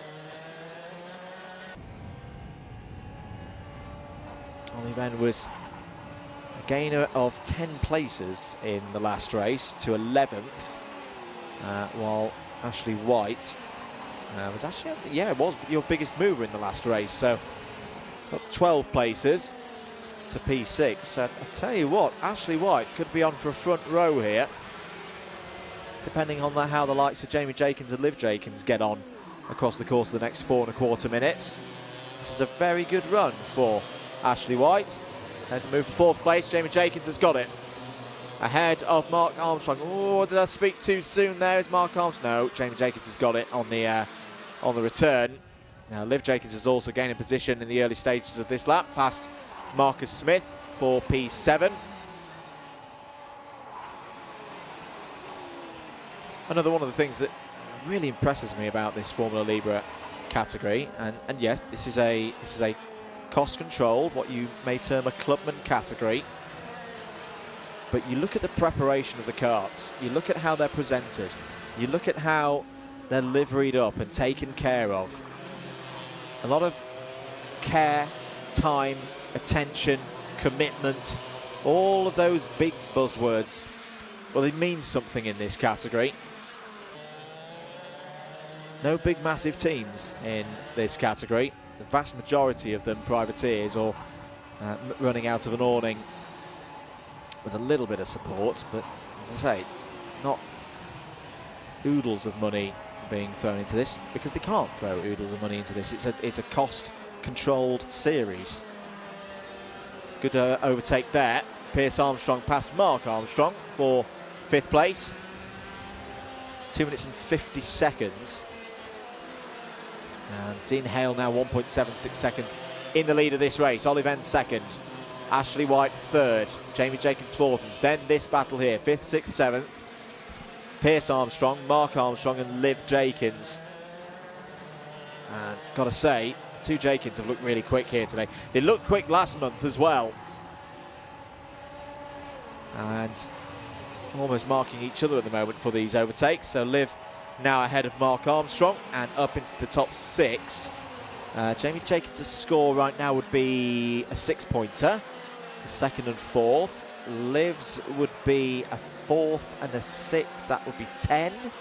Dean Hale, we know, would be on pole position. It's just trying to work out loud who would be alongside on the front row. Ashley White would be 8. I think at the moment it would be Jamie Jenkins alongside on the front row. Josh Derry's had a difficult race in this one. Some more overtakes from some of the VREs there.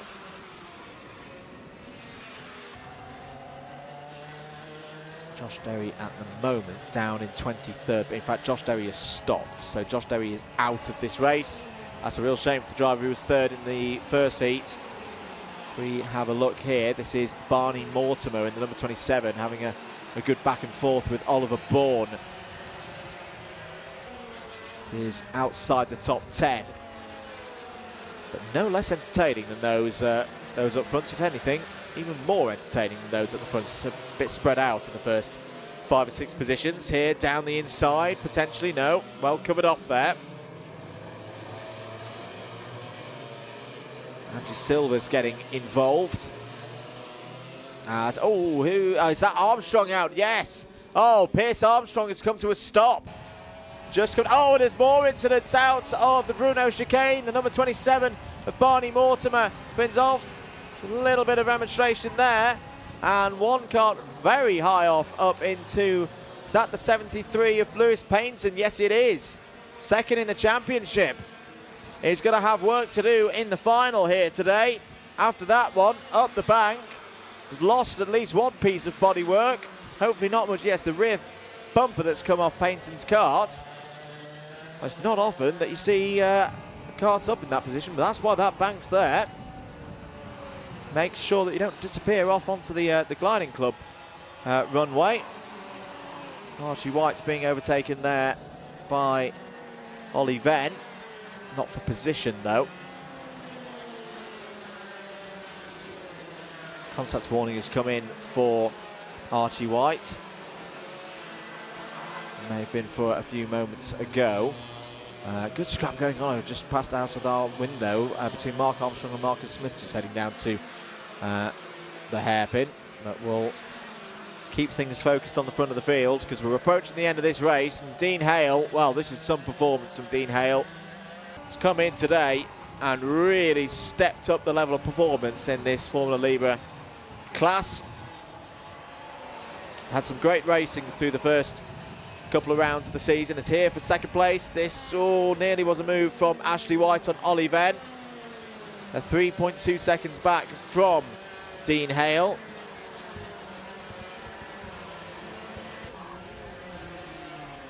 Down towards Stratford once again.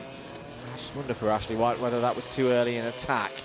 He's got to do a fair bit of work just to close back in on Ollie Venn again. Only half a lap to go. Driver ahead of them is a back marker. That is not Dean Hale. Hale just coming through Hanger Corner now onto the brakes. And with this, it's going to be 2 from 2 for Dean Hale and a win in Heat 2 to secure pole position for the final. Easy as that. Ollie Venn, P2, and with good reason can be happy with that. That is a very good day's work so far from Ollie Venn. 11th and 2nd. Should get him a good way up the grid for the final later on today. Ashley White, P3, 2 top sixes. Very solid work there from the driver of 33. Liv Jenkins and Jamie Jenkins, they'll be high up the order as well for the final later today. I reckon Jamie Jenkins might be on the front row for that final as well, with a 2nd and a 5th. Mark Armstrong, Marcus Smith, Alex Jones, Jan Davis, and Oliver Bourne all in the top 10. Luke Smith was top novice in 11th. Good drive there from Luke Smith, up 13 places. Andrew Silvers, Ben Stafford, Oliver Kershaw, David Davis and Dylan Chadwick all in the top 16. Barney Mortimer, Ed Bellamy, James Hunt all finished, taking us down to 19th place. Retirements for Archie White, Pierce Armstrong, Lewis Payton, Josh Derry, Richard Mallinson and Harple Baines. We'll take a very short break here on the comms. That's Formula Libra done for now. We will see their final later on today. In fact, yeah, their final is the last one of the day, just before 5 o'clock. But we've got one more heat to go before we start talking about those finals. KZ2 coming right up.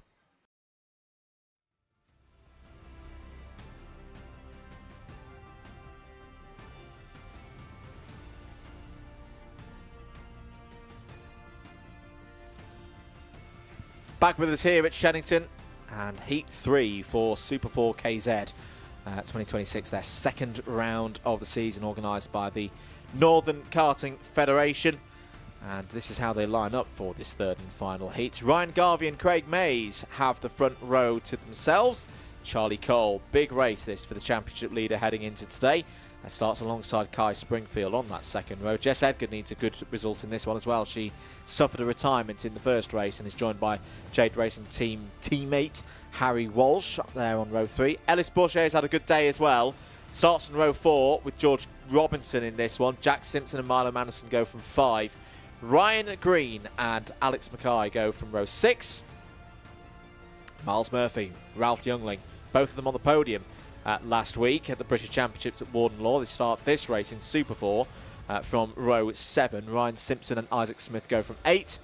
Jack Price and Jake Weston start on row number 9. Lee Ward and Alan Kenyon, lots of experience there from row number 10. It's then Jonathan Railton and Derek Morgan on 11. Oliver Harris and Oliver Stewart start on row 12. And it's Jack Mackay and Jensen Pugh going from 13. Reece Duthie had problems with the rear bumper in the last race. Starts on row 14 for this one alongside James Kacholek. And then Ben McLeod and Lexi Fells go from row 15. Absolutely superb to have 30 KZs on the grid here this week at Shenington. Super work by the team putting these races on, and the drivers and the teams involved. Quick updates from earlier on in the day. Jake Weston took Heat 1. Alan Kenyon took Heat 2. These races do count for championship points as well. So, say 30 points can be scored from looking at the championship table from Fullbeck for a heat. And then obviously that points tally doubles for the final later on today. If you do want to get involved with Super 4, do head across to the NKF website. All the information on there. Great calendar this year for the KZ2 formula. Heading up to Rowra on the 13th and 14th of June. 2 weeks later they'll be at Fullbeck for the 27th and 28th of June. First weekend of August, it's to Rowra again for the penultimate round of the season, and then September for the 12th to the 13th at Kimbolton. Brilliant circuit for KZ Racing, of course. And of course, this is only one half of the NKF. You've got the for the gearbox categories, you've got the Superkart 250s as well. They will be at Forest Edge next on the first weekend of May. They will join the KZ2s at the next 2 rounds after that at Rower and Fullbeck. Back here for Super Prix weekend on the 18th and 19th of July. Always a great event here at Shenington, one of the highlights of the Shenington kart racing season. And then the first weekend of August again with the KZs at Rower, and then the 10th and 11th of October, the Formula 250s will be at Kimbolton. That's all for the future now. Now let's get on with the business of heat number 3 for Super 4 KZ. Who's going to be on pole for that final? We're not going to quite find out yet.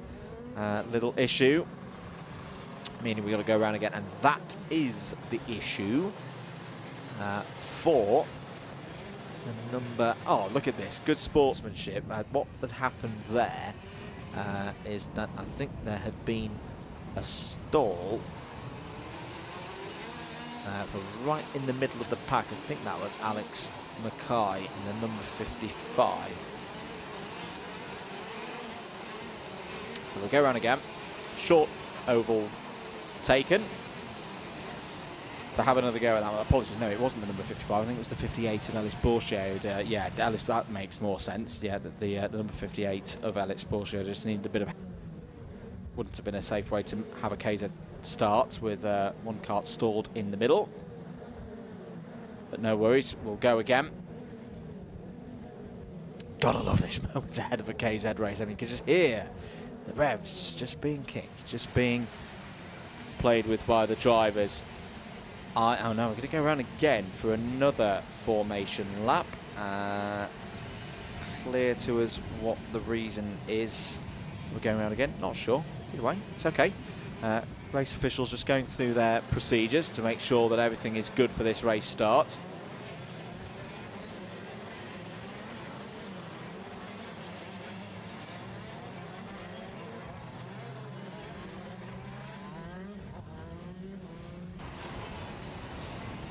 There's Derek Morgan, the number 5.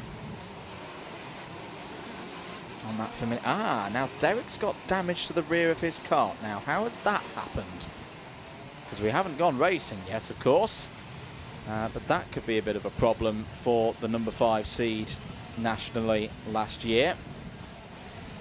Now, is that the reason why we went round again? Well, Derek Morgan has formed up into that position. Right, now we look good to go. Lights are coming on. Lights are out. Away we go once again in Super 4 KZ for 8 minutes plus 1 lap. Good start for the number 95 of Craig Mays. Was not at fullback. Is maybe a little bit race rusty. Well, he wasn't race rusty there off the start. Lightning fast into the lead of this one. Down towards Stratford for the first time. Good start for Jess Edgar. Jess has had a good number of races here so far this season. And it looks like it's that Charlie Cole coming through into the lead of this race. Yes, it is the 102 of Charlie Cole. This is the race where Charlie races from the front. They've all had a front, middle, back across the course of the 3 starts that we've seen here today. Jess Edgar goes through into second place. Out of Wilkins, end of the first lap, it's Cole, Edgar, Mays, Walsh, Garvey, Robinson. Miles Murphy's had a good start and is going around the outside of George Robinson there to take 6th place. Kai Springfield has had a decent start up in P8. Isaac Smith and Jack Simpson complete the top 10 right now. 7 minutes of this heat to go to set the grid for the final later on today. The second Super 4 heat, the final of the year for the championship. Towards the chicane they go then. There's the number 95 of Craig Mays, currently holding 3rd place, just ahead of Harry Walsh. Majority of this field running, of course, with the Bill chassis. Harry Walsh very close to the back of Craig Mays there through Wilkins. Again, I mentioned it earlier, been impressed with Harry Walsh so far. He's not the most experienced driver at this level, but he's learning quickly. He's getting quicker and quicker with every single race meeting that I've seen him partake in. And right now, this is a good opportunity for him to shine. Can he get through past Craig Mays for 3rd place? He's having a go as they come out of the further Stratford hairpin. up towards the Bruno chicane. He's got through. Through goes Walsh into third place.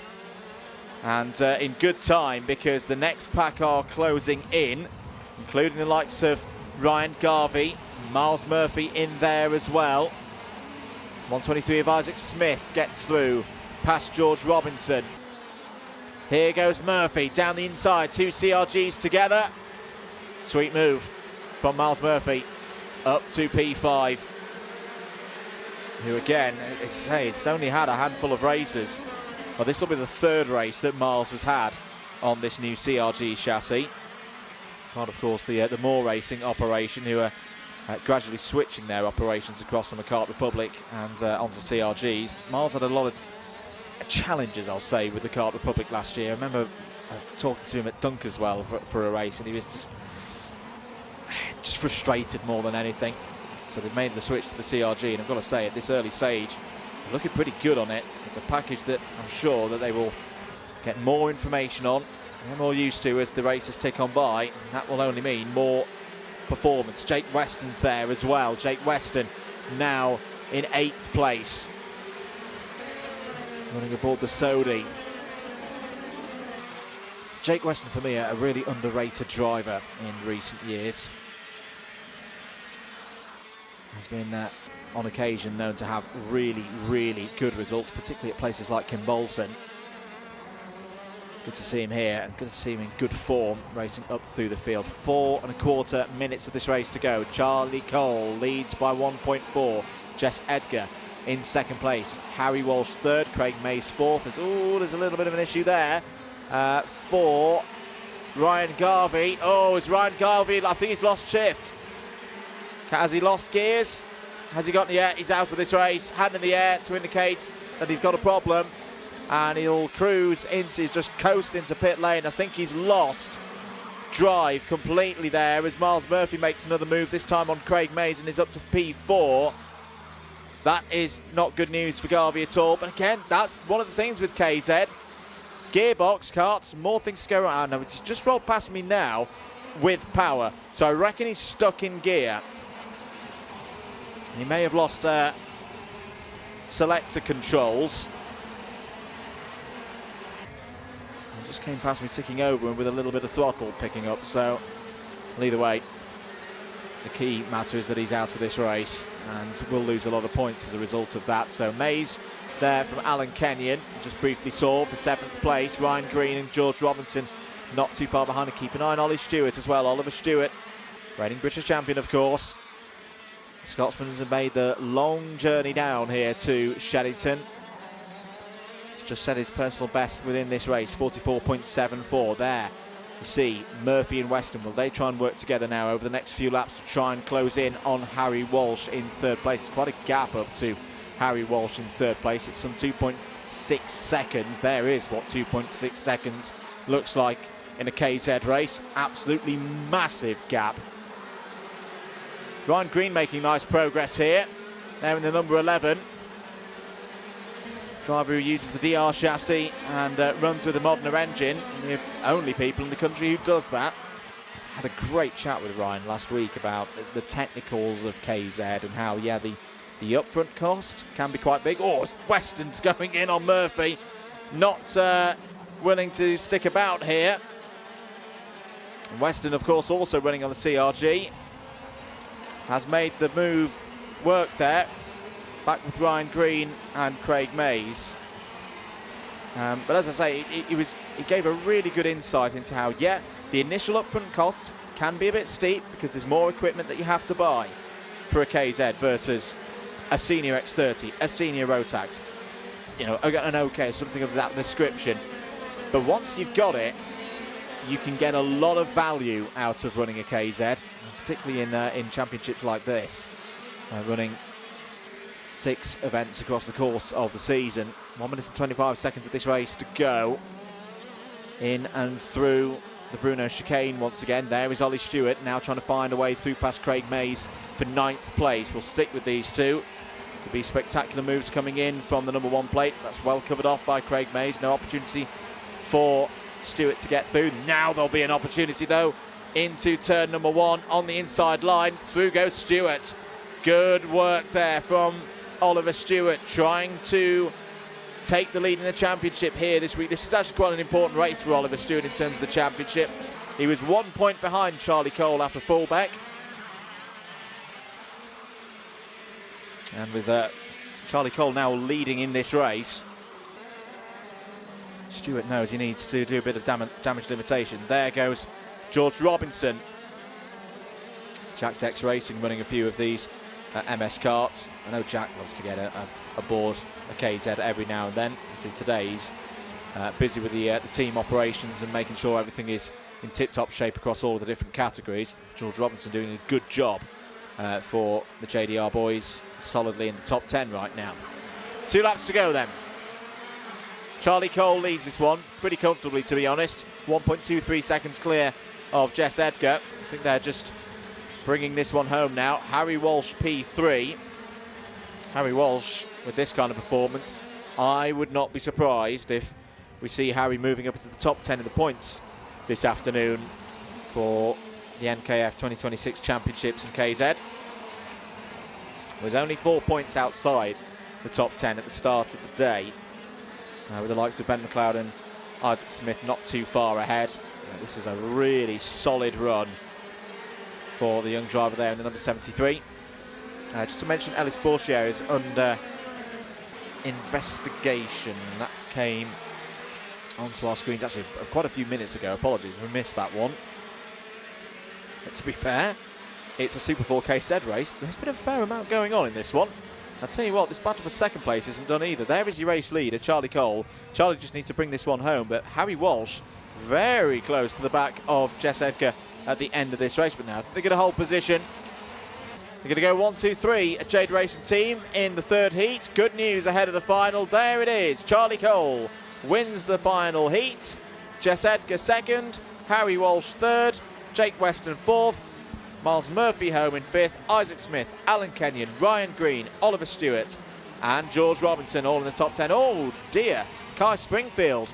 That's not the optimum line through Wilkins. Oh, and I think he stalled it. No, he still kept it running. Bangs it back into gear. Will get over the line, but will be down in P27. Lee Ward also had problems late on there. Lee Ward has just arrived in front of me, pushing his number 80 kart back into the pits.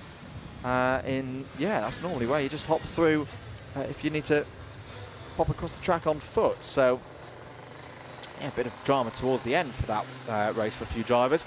We got to 10th, didn't we? Ralph Youngling, Derek Morgan, Craig Mays, Ben McLeod, Rhys Duthie, all in the top 15. Marlon Anderson, Jack Thompson, Alex Mackay, James Kacholek, and Ryan Simpson in the top 20. Jensen Pugh, Jonathan Railton, Jack Price, Oliver Harris, Alice Bourchier, all in the top 25. Jack Mackay, Lexi Fells, and Kai Springfield, all finishers, 2 retirements in that one. Lee Ward and Ryan Garvey. More from the KZs later, of course. Their final will be one of the highlights of the day at just before 4 o'clock. That is the end of the heats. It's B final time for Junior Rotax.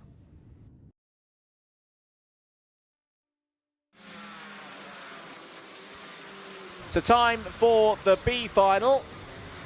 These are the drivers who have one more opportunity to get through to the A final grid.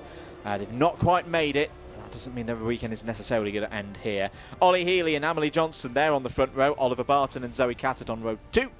Cooper Moore and Cody Longdon on row 3. It's then Adam Asgar and Harley King on row 4. Louis Marchand and Layla Bell complete the 10 drivers here for the round 4 B final. Away we go then for 8 minutes plus 1 lap.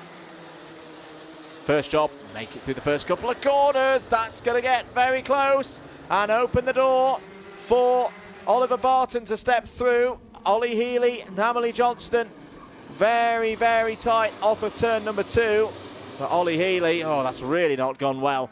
It's gone down to around 6th, 7th place maybe. Zoe Cattett's up the order.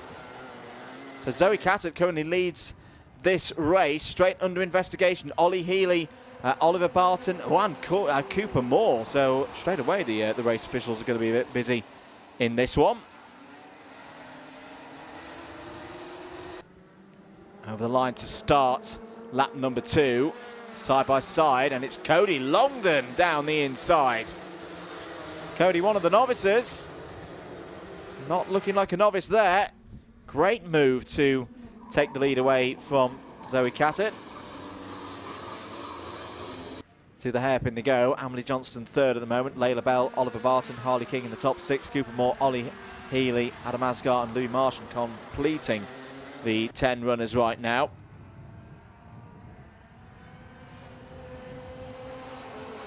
Remember from the B final, there are a number of drivers who race on through. As through there into 4th place.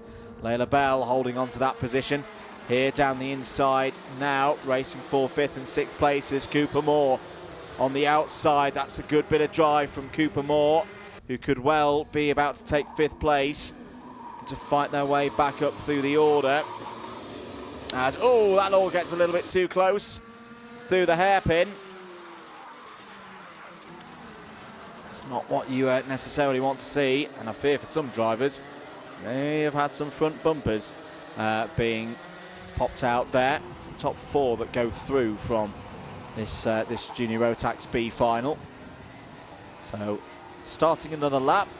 A bit of damage to the side of the Jacked X Racing machine there of Harley King. I hope that's not going to bother things too much. So Longdon, Cattett, Johnston and Bell would all go through right now based on track position.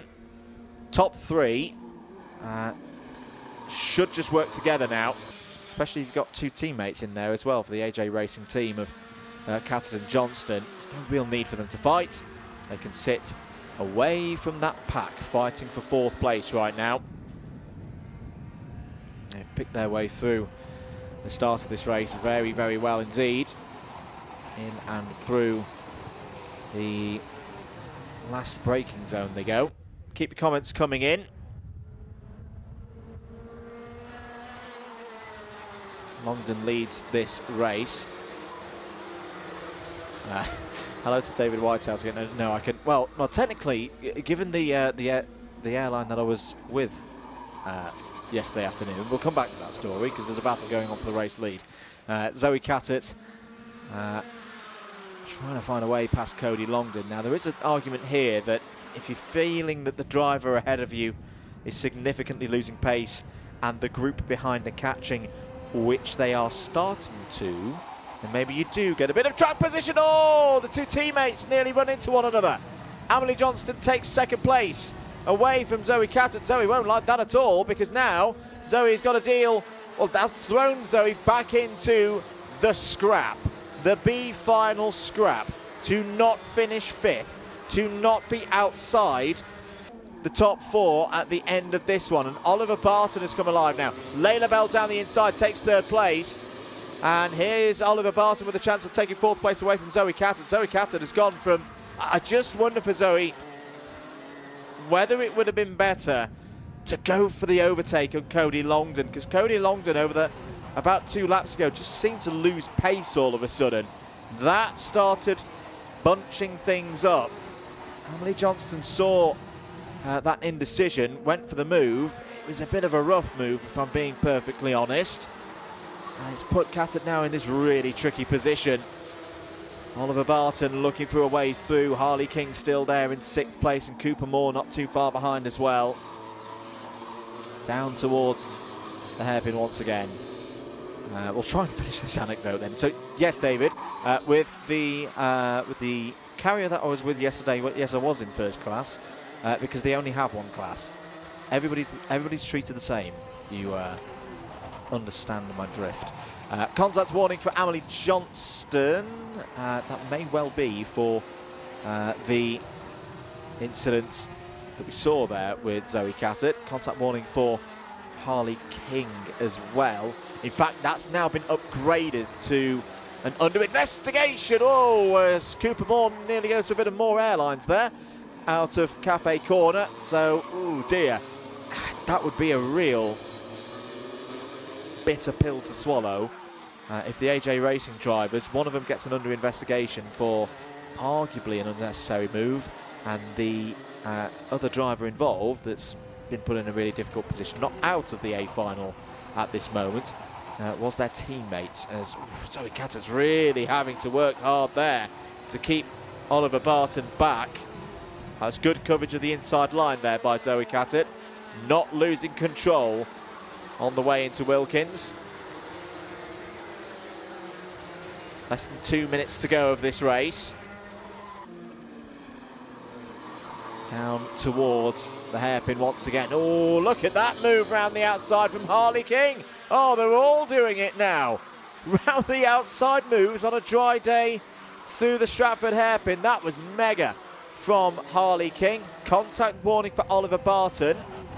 I want that Marshall post 8. Yeah, that's going to be down the far end of the circuit for a little bit of the stuff that we've seen going on this part of the course on the previous lap. But the thing is, oh no, big curb hit for Harley King. Harley King trying to find a way past Zoe Cattett, takes off of that curb, and the hopes for Harley King to go through to the A final are gone. Let's have a look at that again. Now the question is, did King get alongside? Ooh, I don't like to see that on second look, because I think there was a bit of a move there from right to left. We'll leave that one to be looked by others of more an official standing, of course. Down towards Wilkins corner. I think I can understand why Harley King is not too happy after that one. 30 seconds to go. This is still not done here, this battle for fourth place. Zoe Cattett trying to hold on to this position ahead of Oliver Barton. Can Oliver Barton get the switch back done there? That's a good chance of doing so. Next up, it's the Bruno chicane, and Barton is through. Barton goes through, takes the lead of the battle for the final spot to go through. Another contact warning has come in for Oliver Barton. Again down at Marshall post 8. This is one thing we're going to be saying is provisional when we get to the end. Cooper Moore's still in this race, by the way, just holding there in 6th place. We are on the last lap, though. Cody Longdon, brilliant drive from Cody at the front of the field. Had that pressure in the middle part of the race. If anything, it put the others behind under more pressure in a way that they started to make errors and make mistakes. I said keep an eye on Cooper Moore. Cooper Moore's giving this a good go at the end of this race. Knowing a couple of, maybe one position and maybe one thing up the road could result in a top 4 still. Cody Longdon, though, out to the final corner, will be through to the A final. With a nice results there. Across the line, Emily Johnston P2. Layla Bell, a solid drive as well. Layla through in 3rd. And Oliver Barton takes that 4th place ahead of Zoe Cattett, Cooper Moore, and Ollie Healy as well, P7. Really didn't get going again after the problems at the very start of the race. Adam Asghar 8th, Harley King 9th, the frustrating 9th, and then Louis Marchand there, P10.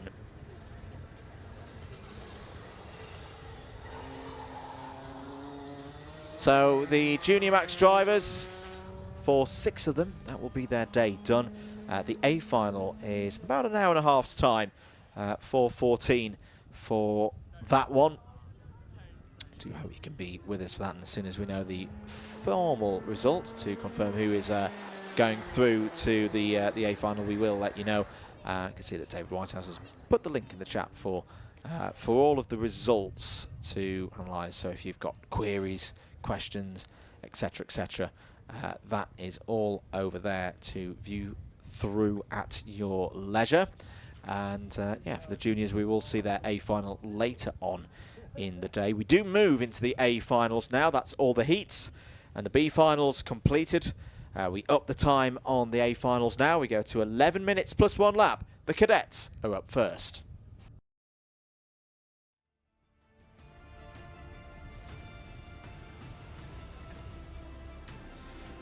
Two finals for the price of one then to kick us off for this part of the day here at Shenington, starting with the Honda and IAME Water Swift Restricted final. Here are your Hondas. Cian Doherty and Nico Reslovsky on the front row. Louis Dawson and Fraser Messer go from row 2. And then Hendrix Falat and Logan Hodgetts, the top 2 drivers in IAME, They start in the front row for that part of the grid. Harry Murphy and Louis Wilson up next on row 2. Caden Hagura and Freddie Pennell, best of the novices so far today, start on row 5. It's then Max St. Hilaire and Michael Darcy up next. Tommy Walton and Arlo Pulter Goody on row 7. Archie Ashworth and Helmsley Schultz on row 8. Jennifer Banks has had a really tough day. 2 retirements in effect puts her at the back of the grid. Here are your Hondas then. Ready to go for 11 laps, 11 minutes rather, plus 1 lap. We are racing for the first A final of the day. Good start for Doherty, good start for Dawson as well. Straight up into second place. Weslowski drops to third, waiting for the IAMEs to come through and start their final. Here they are, away we go then. Fallat on the inside, immediately takes the race lead. Louis Wilson had a good start as well, and looks to be pushing on in the early stages of this one. Down towards the hairpin for the first time. Hendrix Fallat with that bright yellow set of stickers on the kart. Black and yellow livery leads as well. There's a bit of blue in there as well. Caden Hagura, I think, had a good start as well in this one. Count them through at the end of the first lap. Doherty leads from Weslowski. Weslowski's got second place back in the early stages. There goes Logan Hodgetts down the inside of Harry Murphy.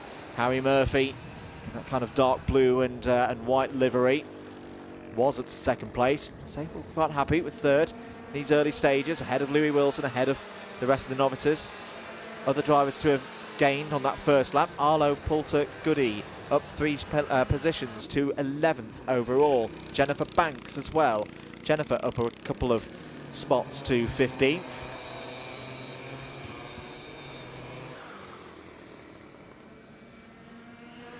Into the Bruno chicane go the IAMEs then. Longer race, so I would imagine that the front-running IAMEs may catch up to the Hondas later on in this final. There is a move from Louis Wilson. Louis has been doing a lot of racing here at Shenington over the past few months. Hazard a bet, actually. Louis Wilson's probably got the highest number of race laps for a single driver this season, because this category one of the only ones who got some racing in back at the weather-affected round 1. And Louis had quite a good run on that first few heats, but of course we didn't go beyond the first round of heats. So there were no championship points awarded from that day. 8 minutes and 40 seconds to go. Nice and steady at the moment in this top 4.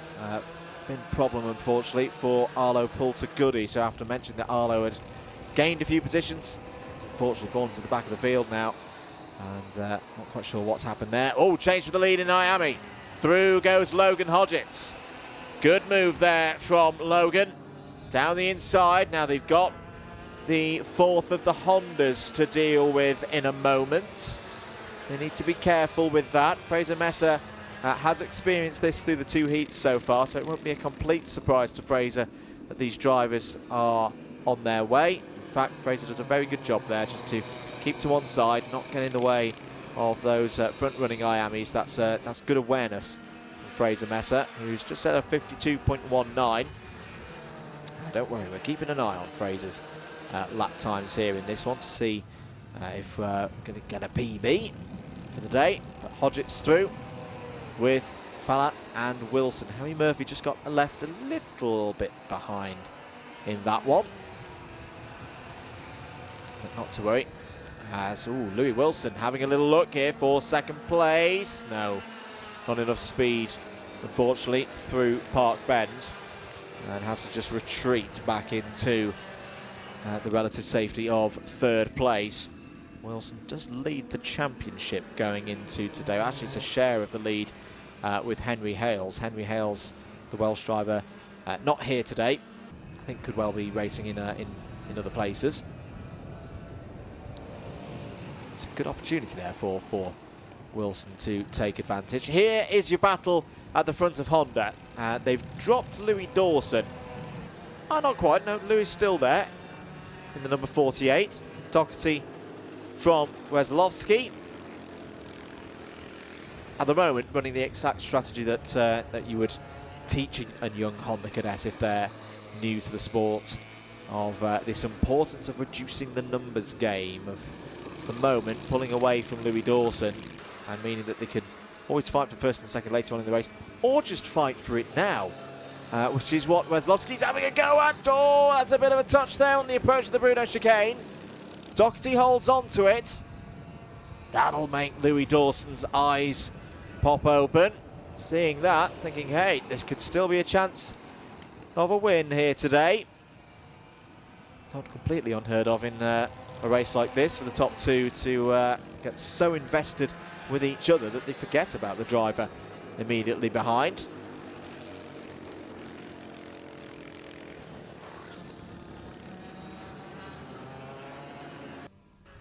A bit of a change to report in IAME. Second place has changed hands because Louis Wilson has got through past Hendrix Falat. Not quite sure which corner that was on, but either way, it's good news for Louis. And Logan Hodgetts is the next closest competitor in terms of championship for those top two. Currently, well, were on 108 points at the start of the day. So indeed, if Louis Wilson could win this race, that would be a big result. Would get the championship lead, would extend the championship lead over Hodgetts as well. That's all still to be battled over in these next 5 minutes of racing. And in fact, right on cue, Wilson has taken the lead.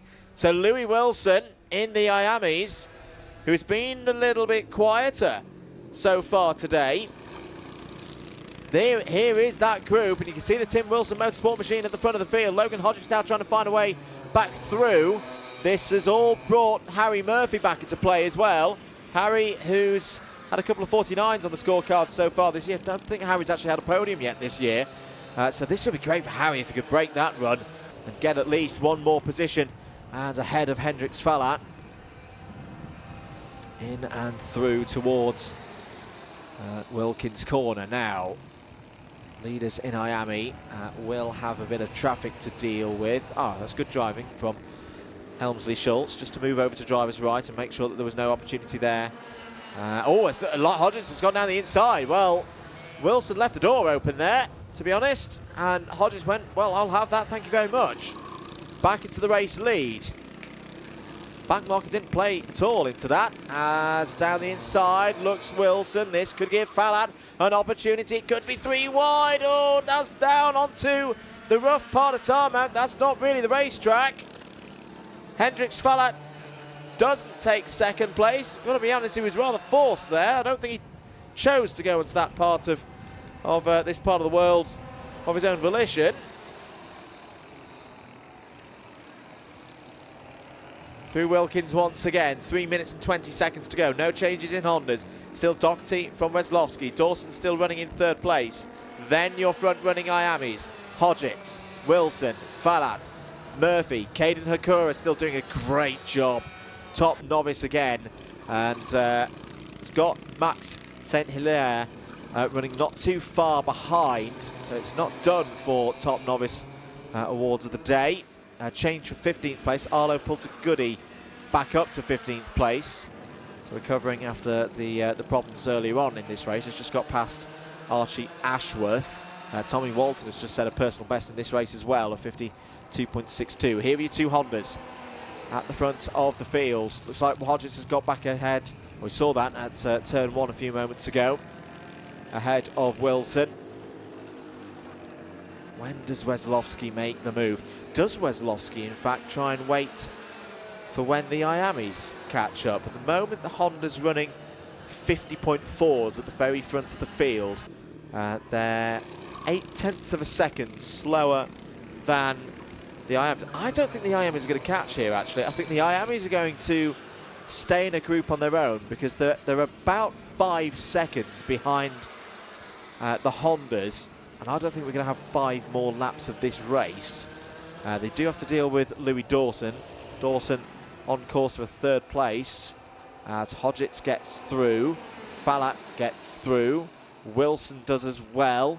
Just Murphy as well. So the top 4 IAMEs remain undisturbed, relatively undisturbed by the Hondas. Louis Wilson going for second place, not quite. Just slots back in behind Hendrix Falat. This is a nervy one. This is very much in the balance. 4 drivers. No, they can't all be on the podium here this evening. Wilson down the inside. That's a positive move. Gets himself back up to second place ahead of Falat. And best position to go for the win. Best position to have an attack on Logan Hodgetts with just over a minute on the clock to go. Logan Hodgetts has had 2 50-point scores so far this year. He's often been the 3rd best of the IAME Water Swift restricted drivers so far this season, behind the likes of Wilson and Henry Hales. Could this be the day when Logan Hodgetts gets a first-class win of the season? 40 seconds remaining. Still no change in the Hondas. Doherty and Weslowski first and second, separated by a 1/3 of a second. I just wonder if Weslowski's waiting for the last lap. Door open though for Wilson to go down the inside. That takes the lead in IAME Water Swift restricted. Hodgetts may find himself off the podium now. Falat's up to second place. Here comes Harry Murphy as well, alongside to try and take 3rd. No, Hodgetts fights back. That's good resilience from Logan Hodgetts. But was that the move for Louis Wilson to win this final? Down towards the final couple of corners. Time is... Oh, it's really... No, it's not. It's going to be 2 more laps. 2 more laps. The last lap board was not out that time. Weslowski alongside with Doherty. So Weslowski has gone for the penultimate lap as the time to attack. 2.5 seconds. I tell you what, the IAMEs might still catch here. This could be a very exciting finish to both of these classes in a moment. If the Hondas hold each other up, they're going to drift back towards the IAMEs. Louis Wilson defending now from Hendrix Falat and Logan Hodgetts and Harry Murphy. Gotta say, all 4 of these drivers have been brilliant in this final. They all deserve a place on the podium. No, they're not all going to get there. As through comes Hodgetts. Wilson and Falat got a little bit together off the Bruno chicane. That's allowed Hodgetts back through. Murphy momentarily up to P3. Loses that now to Hendrix Falat. Last lap board is out now. Here's your battle in Honda. Cian Doherty and Nico Weslowski still 1 and 2. What a great final. The first day final of the day here at Shenington under sunny skies. For round 4, this is a proper spring showdown, like the event's name states, in both of these categories. Hodgetts, good driving there from Hodgetts. Didn't allow enough room for Wilson to get down the inside, but Wilson's got a good bit of drive off of the hairpin there on the final lap. Hodgetts closes it off. This is going to go down to Wilkins in both categories. Looks like Harry Murphy has wrestled his way back up to P3. Can Weslowski get close enough for a go at Cian Doherty? No, Weslowski can't. Cian Doherty's going to win in Hondas. Logan Hodgetts looks like he's going to win in IAME. Over the line, Cian Doherty wins, as does Logan Hodgetts. They are your round 4 cadet winners for Shenington KRC here this month. Brilliant race, really, really good race there from our youngest drivers here today.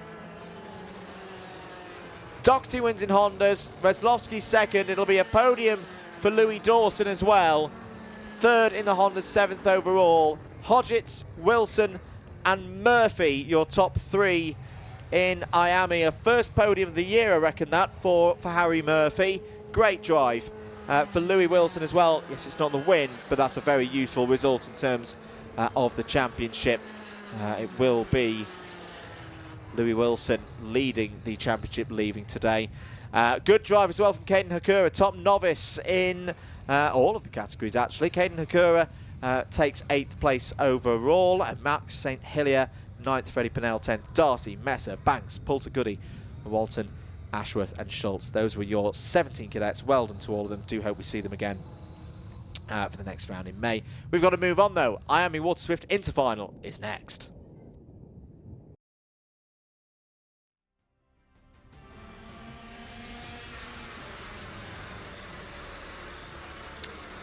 So, can Rudra Gokul now go 3 in a row? Rudra starts on pole position, has William Bennett for company on the front row. Travis Giddings and Felix Booker go from row 2. It's Max Frisbee and Oliver Kleinfelter going from row number 3. Theo Tyak's had a bit of a tough day so far, but could come back in this final. Starts on the inside of row 4 alongside Logan Baker. And Cody Vertigan completes the 9-strong field. We're racing for the 4th round final in IAME Water Swift Inter. Good start for Gokul Nath. Good move there from William Bennett to take 2nd place away from Travis Giddings in the early stages of this race. Down towards Stratford Hairpin for the first time. Looks like Cody Vertigan's made some places up in the early stages of this race, but it's Gokul Nath, winner of both finals so far this year. The round 2 and the round 3 final. Of course, round 1's final did not run.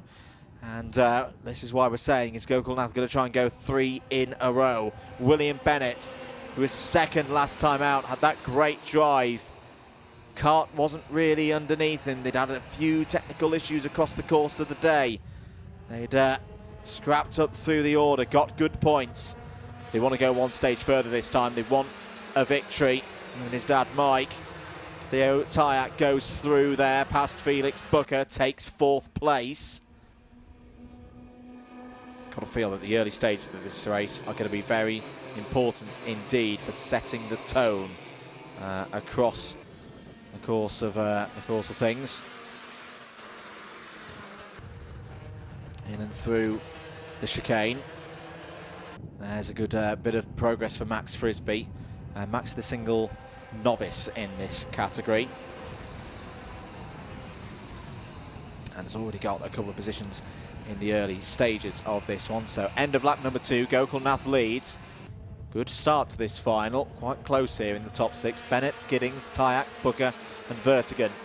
All covered by 1.5 seconds. Then Max Frisbee in 7th place. There through goes Cody Vertigan past Felix Booker and into 5th place. Felix, who was on the podium last time in the final, was 3rd for round 3's big race for the Water Swifts. And right now, having to really work hard to try and hold on to this 5th place, and does so, gets back down the inside of Cody Vertigan. Gokul Nath starting to stretch things now, though. This is good from the championship leader.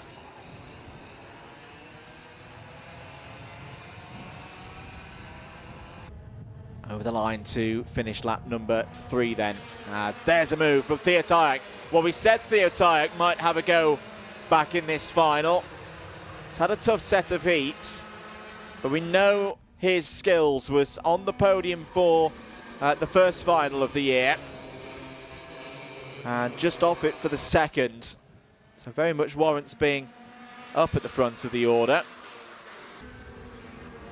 The question is, can he find a way past Travis Giddings to take this 3rd place? Those two both had problems in the first heat earlier on today. Down towards Wilkins again. Good on the brakes there was Travis Giddings. In fact, I think both of these drivers could be closing in on William Bennett.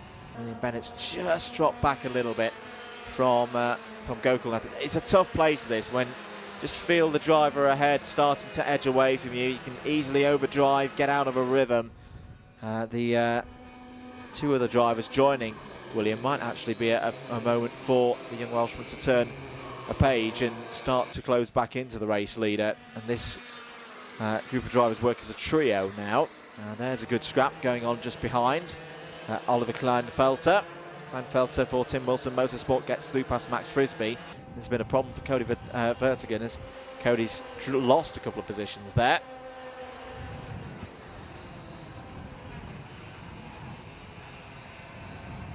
Seven minutes of this race to go. Then new fastest lap of the race has just gone in from Rodrigo Gokul Nath. And here's a run for 3rd place onto the podium.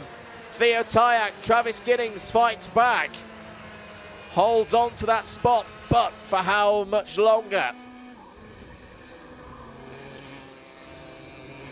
Hard to say whether that is a good moment for William Bennett or not, because yes, William gets a little bit of breathing space, but again, for a moment, loses potential bump drafting buddies, which is what's really needed at this stage of the race if they're going to catch up to Rudra Gokul Nath. Rudra driving so well this season for the A3E racing team. Looking on course here for another finals victory. Would be their third of the year. The consistency of pace as well. Previous lap was a 47.85. That one was a 47.97. Oh dear! As Max Frisbee has had a moment. Oh, Max is okay there. And, well, sadly Max is out of this race. Front of the kart didn't look in a great state. Contact warning for Cody Vertigan has come in. Currently running in 7th place. Oh, that's a real shame for Max. Max has driven brilliantly today. And again, another driver that I'm looking forward to see moving off the novice plates. I imagine it can't be too far away, because Max has raced in the other events so far this season here at SKRC. 5 minutes and 20 seconds of this one to go. So we've got 8 drivers running around out there. Cody Vertigan now under investigation. I think that again might be similar to what we saw in the Junior B final, an upgrade from warning to looking at something or the same incident but a little bit further. 5 minutes of this one to go. Lead now nearly 2 seconds for Rudra Gokulnath. William Bennett still holding a nice 2nd place. And then Giddings and Tyak not resuming their battle for 3rd place yet. I've got to say that Travis Giddings has really impressed me today. Oh, mechanical flag is now out for Cody Vertigan. So that is going to be end of day for the driver of the number 95. And I'll just try and see out of the window what the exact problem is with the number 95 and why. Rear bumper's completely hanging off. Unfortunately for Cody. Just seen that out of the window. Yeah, that's an easy one for the officials to call, and they've called it correctly. So that will reduce us to 7 runners remaining in this one. There's good news for Logan Baker. Logan Baker now on for best result of the season so far. If Logan can keep going here. And keeping an eye on that pace as well for Logan. It's been improving across the course of the day. I wonder if Logan can get down into the 48s. See Theo Tyak there. I love the passion of these many drivers. I say they get to this age bracket of 10 to 13 and they grow up so fast. And you see their personalities really start to blossom. You start to see the passion come through when they're in the heat of battle.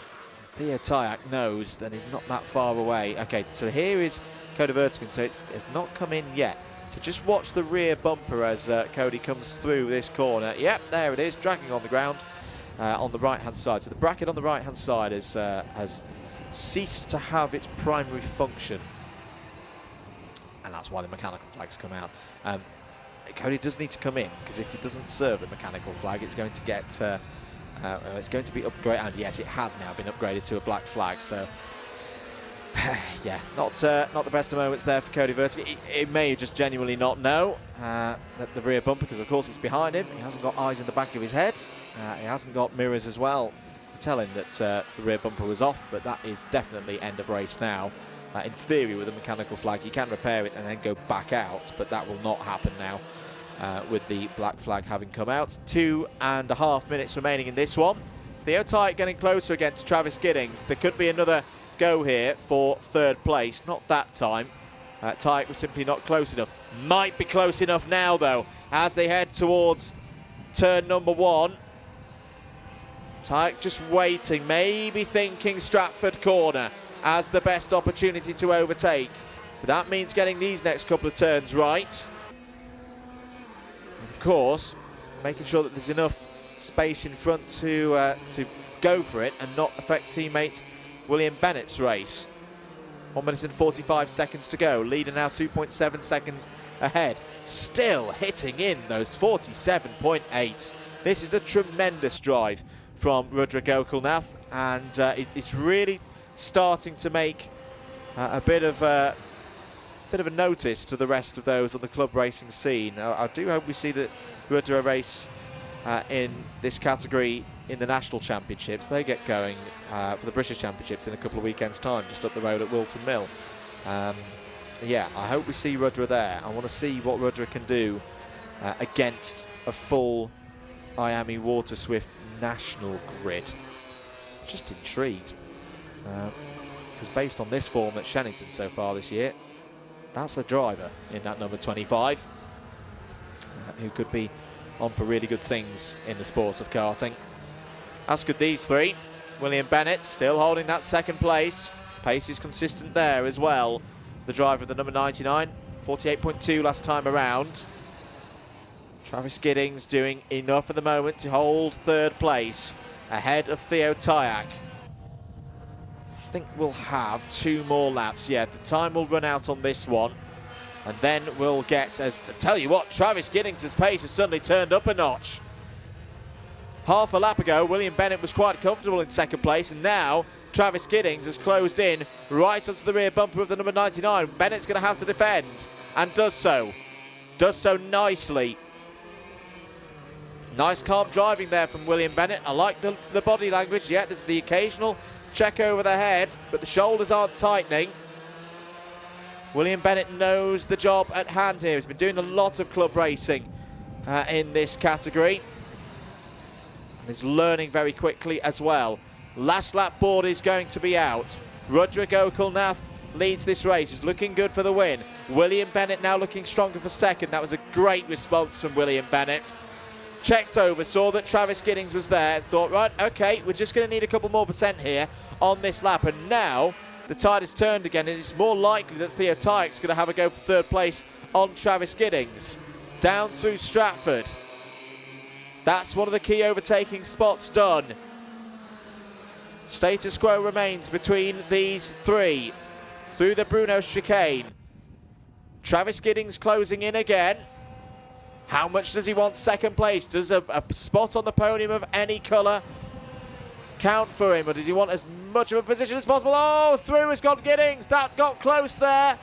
Hand in the air from Bennett. There is Rudra Gokulnath. 3 in a row for Rudra Gokulnath. Over the line. Giddings second. Bennett third. Tyack fourth. Did look quite close from this angle. Going through that penultimate corner.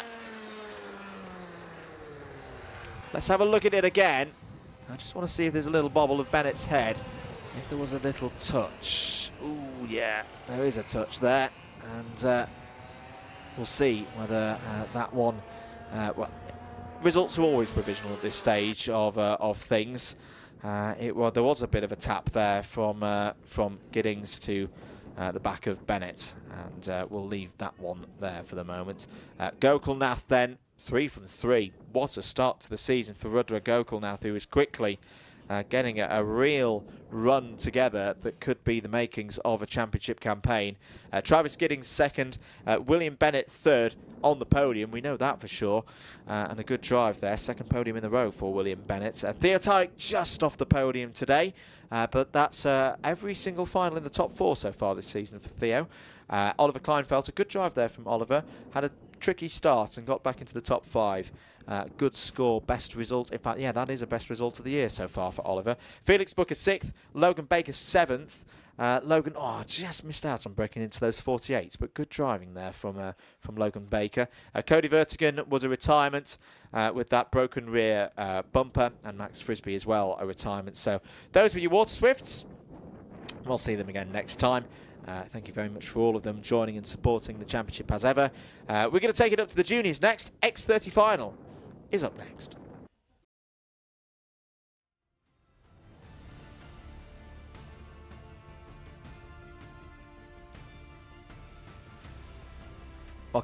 Welcome back, everybody, to Shenington. This should be a good one. Jacob Marples starts on pole position alongside Finley Hines for the X30 Junior final. Max Mason and Charlie Blenkinsop will go from row number 2. It's Danny Dempsey and Ian Carey starting on row number 3. Alfie Taylor and Jack Baker start on row number 4. Jack Wish and James Backworth go from 5. Alfie Fulton and Conrad Barton start on row number 6. Theo Thomas, big hello to Stu Stretton, who's sent me a text to very much remind the world that he taught Theo Thomas everything that he knows. He's had a very good day so far as Theo. Starts on the 7th row, the top novice, alongside Katie Clark. Joseph Davies and Archie Lee Bullock go from row number 8. Tom Fox and Lucy Lovell go from row number 9. It's then Jamie Mulvey and Seth Angus on row 10. Louis Barker and Lewis Hay on row 11. Ayrton Limmer Evans and Henry Duncan start on row 12. Towards the back of the grid, it's William Haynes and Theo Wright on row 13, Harrison Maxwell and Lucas Murray on row 14, Josh Bundock and Harry Bacon go from 15, and then Ollie Brunt's due to go from 31st on the grid. As I mentioned, Theo Thomas, hello Stu, taught him everything I know at Mr. Karting. Mr. Karting, the karting centre just outside Leamington Spa. Great small track there. There's a really good community of drivers that have come through that that part of the world over the last few years. Now this is a very slow start. Jacob Hines and Jacob Marples, drivers in the second half of the field, need to be careful that they don't get any front fairings in this situation. We should be good for a start straight away in this one, waiting for that acceleration line. Here we go then, 11 minutes underway. Jacob Marples will take us through turn 1 in the lead. Good start for Marples, good start for Max Mason as well. Straight up through past Finley Hines. Finley Hines is going to have to be patient here. Oh, there's a little bit of bumping in the middle of the pack. There's a driver off. It's one of the Tim Wilson Motorsport drivers in the back of the field. We'll catch up with who that was in a minute. There were a couple of drivers slow off of Cafe Corner, and it all kind of met in the middle. Thankfully, everybody is okay. May well have been Lucas Murray caught out. There's also drivers off through the Bruno chicane. There they are. One of them is the number 76 of Harry Bacon. Oh, Harry doesn't like that corner. He's had 2 incidents through that part of the circuit so far today. So end of the first lap then. Marples leads from Hines, Mason, Dempsey, Blenkinsop. As back in the front of the field, chase for the lead. Through has gone Finley Hines into first position. Oh, that's going to be a bit close between all 3 of them. Mason, Marples. Marples somehow holds on. Thought Marples was going straight to the fence there, but he's kept it under control. Lost a few positions, but a bit of a boisterous start here for the X30 Junior final. 9.5 minutes remaining. There is your new race leader, Finley Hines. Max Mason in second. Danny Dempsey on the attack. The privateer from Ireland up to 3rd place right now. Charlie Blenkinsop, another of the privateers, is at the head of the charging field trying to chase this top 3 down. Or is he? Because Jack Baker's down the inside. Takes 4th place away. Championship leader who was winner of both events that have seen, or have gone through to at least having a final grid so far this year. So Jack Baker looking to extend his championship lead over Casey Donaldson, who is not here today. James Beckwith, where's James at the moment? James Beckwith, 3rd in the points at the start of the day, is inside the top 10, but only just inside the top 10 at the moment, P8. So James Beckwith needing to make progress if he's going to close the lead on Jack Baker here today. Other drivers having a good run. Theo Thomas, what a star. As they're up the inside, that's Jack Baker having another go at Charlie Blenkinsop for 4th place. Down the inside goes Baker. Nice clean move. Alfie Taylor's there as well in the bright yellow helmet with AT on the side. I like that helmet design. If you're going to use fluoro yellow, use it in a way that makes you identifiable. Alfie Taylor's definitely done that. 8.25 minutes of this race to go. But just to mention, Theo Thomas, number 67, up into the top 10 now as the top novice. I'm really looking forward to seeing what Theo can do when he comes off of those novice plates, because on the basis of this so far, he belongs at the front of the field with these young drivers. There's the number 28 of Jacob Marples trying to fight his way back up the order. He's got past Alfie Taylor there for P6. Back down towards Stratford Hairpin. Next target, Charlie Blenkinsop. I saw Charlie Wolfett win a junior race last week, having had some troubles at the start, and he chipped away and he came back at the opposition and he emerged victorious. Could Jacob Marples do similar here in X30 Junior at Shenington? There's another one. That's 5th place now for Jacob Marples. Sometimes when a driver feels a bit aggrieved earlier in the race and managed to survive, it just gives them an extra couple of percent. It fires them up a bit. And that's going to be a danger now for this top four. Now they have got a good bit of a gap over the main peloton of karts, as there's James Backworth trying to make a move past Alfie Taylor for 7th place. He might lose that spot now, as he'd had a go at Blenkinsop. Other drivers on the move. William Haynes up 12 spots, started 25th, now solidly up into that top 15. There is Theo Thomas. As I say, Theo's come up through the arriving drive ranks and is very well reminded by Stu Stretton. A few places like Mr. Karting as well, not too far from here. And now Theo stepping into the big old bad world of owner karting and really cutting his teeth very quickly, up to P9 now. He's got past Jack Wish, nearing the middle stages of this race. How do these two play this next few laps then? Finley Hines, Max Mason, both running on Croc promotion machines here this weekend. Into Wilkins once again. I think they've got the measure of Danny Dempsey right now. It's whether they've got the measure of those further behind. Jacob Marples has just set the fastest lap of the race and has now got through into 4th.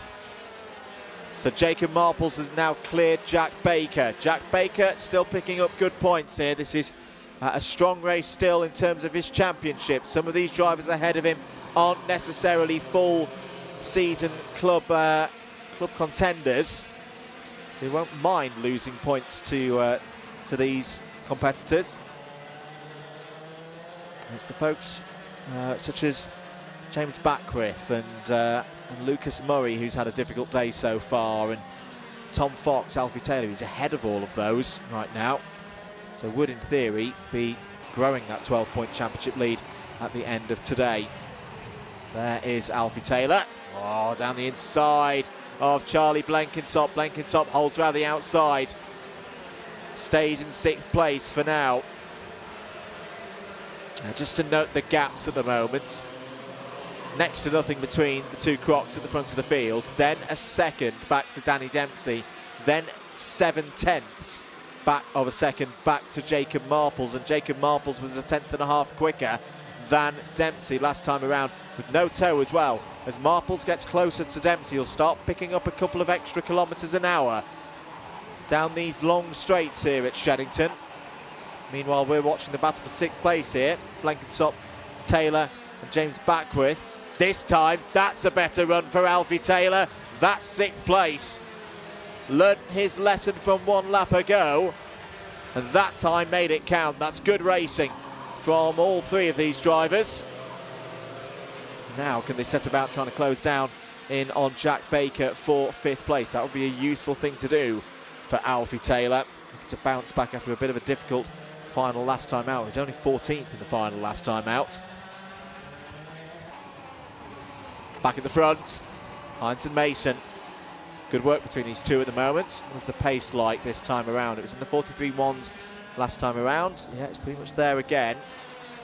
Dempsey not quite able to hold the pace. Jacob Marples is about on the same pace as Max Mason at the moment, so Jacob Marples' chances of winning this race are starting to lengthen a bit, simply because he's not really making as much progress as he did earlier on in the race. Alfie Fulton's sadly out of this one. Number 40's had a mechanical flag, and that's going to be day done for the driver of the number 40. Who is currently running in 13th place. I think, yeah, it's just pulled off now, so no more running today for Alfie Fulton. The Jade Racing team will take an early bit of work to get that one back together. 3 minutes to go. Hines from Mason.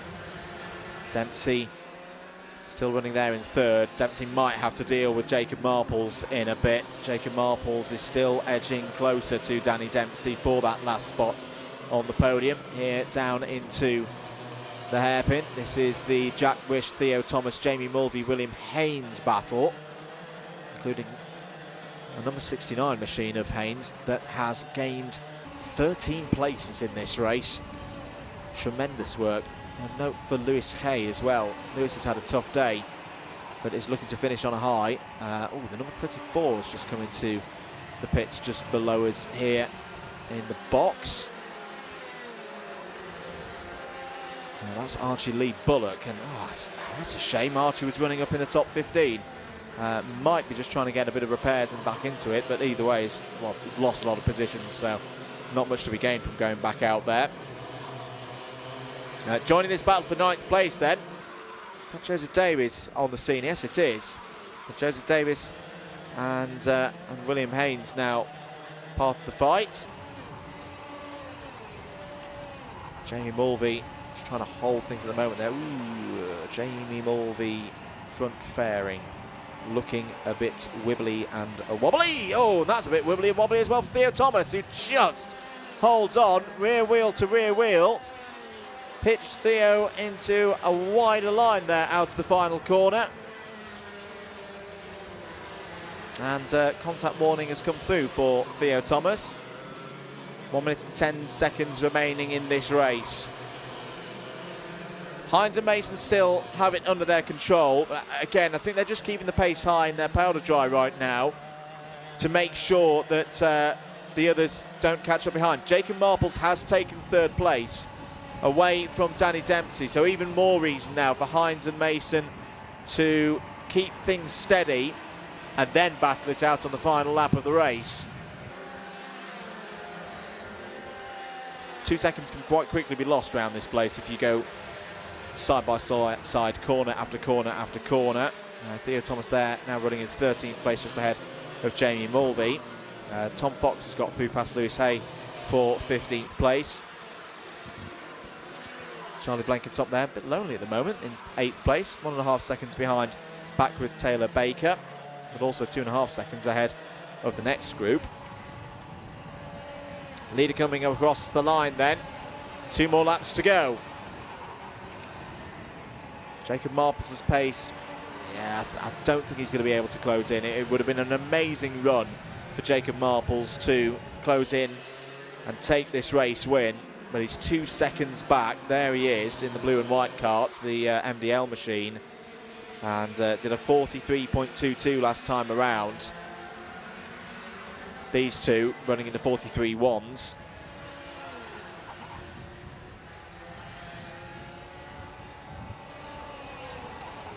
Down into Wilkins' corner they go then. Last lap board is going to be out. Who of the two Crocs is going to take this final then? Over the line goes Finley Hines, and now you can start to see the defensive shape coming in from the number 57. No opportunity for Mason to go for it through turn 1. Next chance will be down towards Stratford corner. You've got to imagine that Hines will go defence to the inside. That's spot on. That's perfect. Controls the exit as well. That's really nicely done. To the middle of the road goes Hines. Mason hasn't got enough speed to draw alongside before they get to the Bruno chicane. That's the Bruno chicane ticked off. If Hines can get a good exit out of here, that could be the race won, but Mason's still there. Hines just needs to defend to the inside. Mason trying to look around the outside, trying to do a bit of a slingshot off of the final corner. Finley Hines is going to win an X30 Junior here at Shenington. A great win for Finley Hines. It's a Croc promotion 1-2 with Max Mason. Jacob Marples fights back to P3 after nearly being out of the race through the early stages. Danny Dempsey 4th, Jack Baker 5th, Alfie Taylor, James Backwith, Charlie Blanketop, Louis Barker and Jack Wish all in the top 10. Haynes, Davis, Thomas, Mulvey, Fox all in the top 15. Theo Thomas, your top novice here today. Lewis Hay fights back to 16th place after starting 22nd. Henry Duncan as well up 7 spots to 17th. A great drive as well from Harrison Maxwell, 2nd of the novices, up 9 spots in that race to finish P18. Katie Clark and Ayrton Limmer Evans complete the top 20. Conrad Barton, Theo Wright, Josh Bundock, Lucas Murray and Archie Lee Bullock all in the top 25. Alfie Fulton, Ollie Brunt, Ian Carey, Lucy Lovell and Harry Bacon complete the running order. More from X30 Junior next time out. We've got to move on though. It's Rotax Inter up next.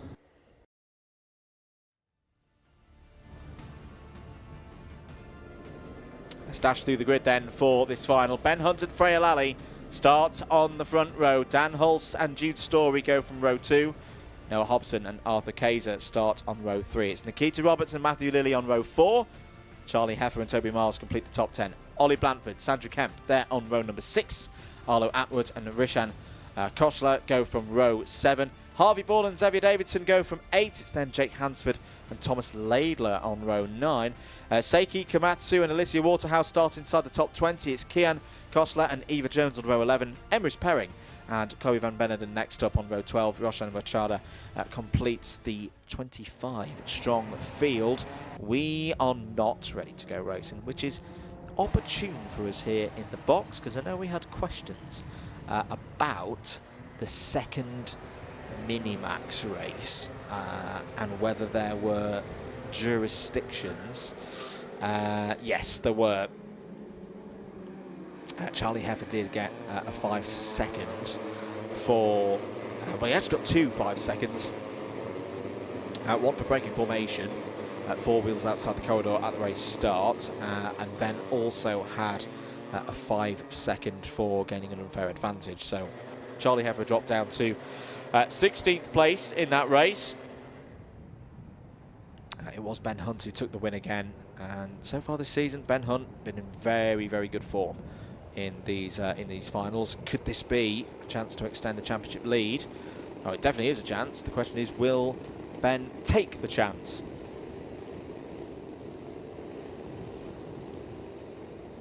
You're watching live coverage of Shenington Kart Racing Club, the Spring Showdown, round number 4 of this year's club championships. We're ready to go in the Minimax, the Rotax Inter final. Ben Hunt and Freya Lally on the front row. We're away and racing for 11 minutes plus 1 lap. Into turn 1, Hunt leads. Good start for Hulse as well, immediately up to P2. Freya Lally holding there in, well, was third. Yes, no, she's still in third.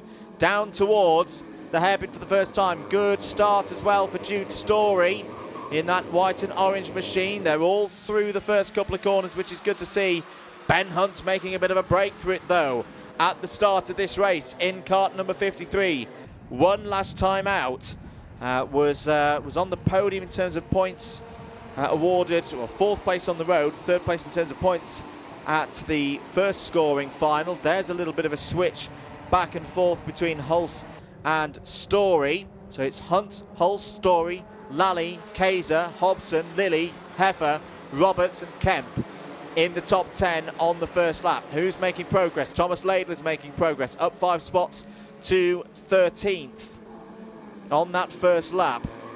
There is a move down the inside from Jude Story and Dan Hulse going wheel to wheel once again, and Freya Lally might take the opportunity here to get one of those positions back that she lost at the start of this race. There, through goes Jude Story. Good move through the Bruno chicane, but this is good for Ben Hunt. He's just able to go into a bit of a time trial mode at the moment and break away from the rest of the field. They've got to get themselves organised if they're going to stop Ben Hunt from going back to back. That's close for Daniel Hulse, nearly hopping onto the back bumper of Jude Story. Also coming into play, you've got Arthur Kayser there in the number 29. Noah Hobson in the bright yellow helmet is to be kept an eye on as well for Jack Dex Racing. Thomas Laidler is also up another 4 positions, now up to P9. So keep an eye on the bright orange machine of kart number 97, because we've seen Thomas Laidler at the front of the field has had a few issues in terms of post-race changes, shall we say, so far today. But look at that, straight through goes Thomas Laidler, up another position. Podium definitely, oh, wide, there goes Jude Story. Just ran out a little bit too wide. You can see there's a little bit of almost dust that's been put down there on the circuit, probably to clear up a little bit of a fluid spillage from earlier on in the race meeting. I think Jude just got on that stuff and lost adhesion. Did very well, actually, not to spin off there. Freya Lally now attacking for 2nd place. As we mentioned earlier, Freya Lally had a great result in the Arrive at Drive ranks a couple of weeks ago. Was, well, by my reckoning, only the 2nd driver in the history of Club 100 junior racing to take an A final race victory. The other one being Sukmani Kira back in the very first year of cadet racing. But here in Ona, I think she's taking another step up the ranks here. Impressed last time out. This is, I think, her first race off of novice plates. And look at her go down the inside, looking for second place. Here is Freya Lally, and has taken that second place away from Daniel Hulse. Is this the point at which this group start to get organised as Thomas Laidler's come through as well momentarily into third place? It's a little bit close as they get off of Pitts Bend down towards Stratford now. Noah Hobson's on the outside there. That's a difficult place to be in a big group like this. 7.5 minutes to go. Lead for Ben Hunt is 1.7 seconds from Freya Lally. Now, can they start to close in? They'll only need a couple of karts to get together and start working together, and that gap could be pulled back. This next lap's going to be quite important, I think, for Lally and Laidler. They've got through the busyness of the pack behind. Laidler's going for second place now, as is a move there from Daniel Hulse to try and retain. Sorry, no, Matthew Lilly in the number 20. Matthew Lilly, another driver that we've seen at the front a lot so far today. Matthew Lilly's got back up to fourth place. Laidler's taken second from Freya Lally now, and there was a very defined point there to say, let's go get Ben Hunt. Let's try and pull him back, because the lead is over 2 seconds now for Ben Hunt. Elsewhere in the top 10, Charlie Heffer's through past Noah Hobson up to P7. Toby Miles is on the move as well. Miles up to P9 past Arthur Kaiser. Looked to be another move there from Charlie Heffer. Yes, it was. So Charlie Heffer now up to P6. There's Noah Hobson down the inside of Toby Miles in the number 90. So Hobson back up to P8. Time's important though. Now look at this, or listen about this more. Hunt 46.0 on that last lap. Laidler 45.7. So nearly 2 to 3 tenths quicker than Hunt on that last tour, with the gap now 1.95 seconds. There is enough time here for Thomas Laidler to catch up to Ben Hunt and give the driver there on the LN chassis a real headache in the second half of this race. Freya Lally's still there with Matthew Lilly going for third place. Matthew Lilly is the fastest driver on track as well. 45.67, that was a couple of laps ago. Here goes Lilly down the inside of Freya Lally. Nice move. Sure work there from Matthew Lilly. Freya Lally didn't fight that one too hard, and that's understandable. Oh dear, there's someone facing the wrong way on the approach down to the Stratford hairpin. We'll try and catch up with that in a moment. The reason being, and this is something that Freya's learned from a lot of the racing that she's done so far this season, sometimes better to just let the driver who's got a bit more pace at that stage of the race go, because if they can then tow you along and back into the battle for the race lead, everybody has a bigger chance of winning then in that case, including yourself. It's a set of tactics that a lot of the drivers learn even more in this category, because it is so competitive every time we see it on a British circuit. It's one of the reasons why British drivers have done so well in events like the Rotax Grand Finals over the last few years, particularly in this Minimax category, because they have to race through some of the hardest club and national grids, not just in Europe. And I know people would say, well, of course you would say this, Andrew, because you're from the UK, but they are some of the hardest grids in the world at this level to win at, and it prepares drivers for great things further up the Rotax ladders in particular. There's Noah Hobson. Good scrap this with Toby Miles for 8th place. Toby's managed to find a way back through. There's a move down the inside. Charlie Heffer up into the top 5 now, ahead of Jude Story. And again, the drivers communicating with one another, probably because they can see that Freya Lally's not quite been able to hold the rear bumper of the drivers ahead. She could be a little bit vulnerable now in the latter stages of this race. It's a natural phenomenon that happens a lot around this Shenington circuit, that if you lose the toe, you can then be caught very quickly. I tell you who else is being caught. Thomas Laidler overtaken by Matthew Lilly, and they're both catching in on Ben Hunt. We're going to have a grandstand finish here in Rotax Inter for round 4 of the Shenington Kart Racing Club Championships of 2026. Ben Hunt has done a brilliant job so far. He's kept it eyes forward until that point just then. Looking over the shoulder, seeing that he's got not one but two adversaries closing in now for his second victory of the year. The first of them, Matthew Lilly. Lilly, who started 8th on the grid. Thomas Laidler, 18th on the grid. 2.5 minutes remaining. Ben Hunt has got to have to pick up the pace now if he's got any more in the tank, if he's going to win this race. I'm sure that as soon as Matthew Lilly gets an opportunity to go for a race move, to take the lead of this race, he will do. Because otherwise, Laidler will be in to move himself up in terms of track position. That wasn't quite the opportunity there that Lilly wanted. He needs to be a little bit closer. Probably into one of those big braking zones, of which Wilkins is going to be next. Off of the Bruno chicane. Good driving here from Ben Hunt. He's not tightening up. He's not panicking. Good line there, just slightly to the inside. Not too hard of a defence. Ben Hunt has responded here. I bet this is going to be a personal best lap for Ben Hunt, and it is. But it's not enough because here comes Matthew Lilly down the inside. New race leader, Matthew Lilly. Thomas Laidler's gone through as well into second place. Ben Hunt now third.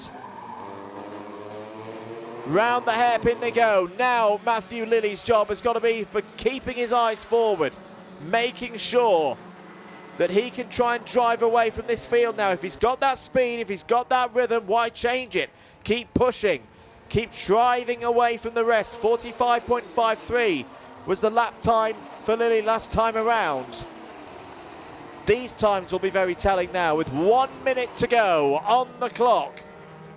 45.71 for Lilly, 45.64 for Laidler. To be expected, he's got a bit of a toe now as Laidler. Well, he always had a toe. But the point being that Lilly now doesn't have a toe. Here they go, down towards the Stratford corner once again. Bit of a defensive shape there from Matthew Lilly, but not too much of a defensive shape. There's been a contact warning out there for Ollie Blandford. Ollie, another of the novices, shining today, though. Still, he's done a great job. He's up in 9th place right now. Xavier Davidson as well, just to mention, running in 12th. Noah Hobson has won out the battle with Toby Miles. Toby Miles has faded a bit in the second half of this race. He's down to 11th place. Hobson up to 7th. Jude Story, unfortunately, just losing pace in the second half as well. It's down to P8. Sandra Kemp has broken up into the top 10. 2 laps to go. Lilly trying not to tighten up too much here, but right now Thomas Laidler has a bit more speed. Has he got enough speed though to find a way through past Matthew Lilly? These two are very well matched, and Ben Hunt is still there as well. Should these top two get involved with one another, Ben Hunt is still there to pick up the pieces. Still has a chance of his second win of the year here at Shenington in the club level meetings. Freya Lally holding in 4th, hasn't been swallowed up yet by the likes of Charlie Heffer and Daniel Holtz and others. She's doing really, really well. We're on to the last lap now. Lilly leads this one. Here's the move though from Laidler down the inside. It's a bold one, it works. Oh, great stuff from Laidler. Back comes Lilly on the outside now. Hunt still trying to find a way through into Stratford. Is the switch back on? Yes, it is. For Matthew Lilly, they're side by side again as they run towards the Bruno chicane.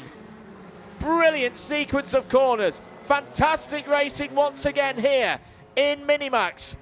Lilly has the race lead. Big corner coming up. Is Laidler going to be close enough to go for the lead? No, he's not. It's going to be Matthew Lilly who wins this A final. What a brilliant race from our Minimaxers. Matthew Lilly wins. Thomas Laidler second. Ben Hunt on the podium. Charlie Heffer takes 4th on the line there. Freya Lally in the top 5.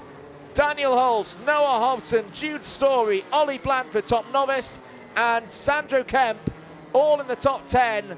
But it's Matthew Lilly's day. Matthew Lilly wins here at Shenington. A superb run. Had to fight for that one. Came from 8th on the grid. Never panicked. I've got to say, for Thomas Laidler and Ben Hunt, they were a big part of that race as well. They can hold their heads high at the end of today. That was a super, super race. Probably one of the best races I think we've had at the club here so far this year. That was awesome. The race winners head into the pits now. The number 20 with the race win. And yeah, well, we'll see the Inters again next time out in a month's time for round number 5. Very much enjoyed that. Well done to everybody involved. So 4 finals down already, but next we move to one of the biggies. This is the second final of the year for the Super 4 KZ Championship, the Northern Karting Federation here at Shenington. KZ2 is up next.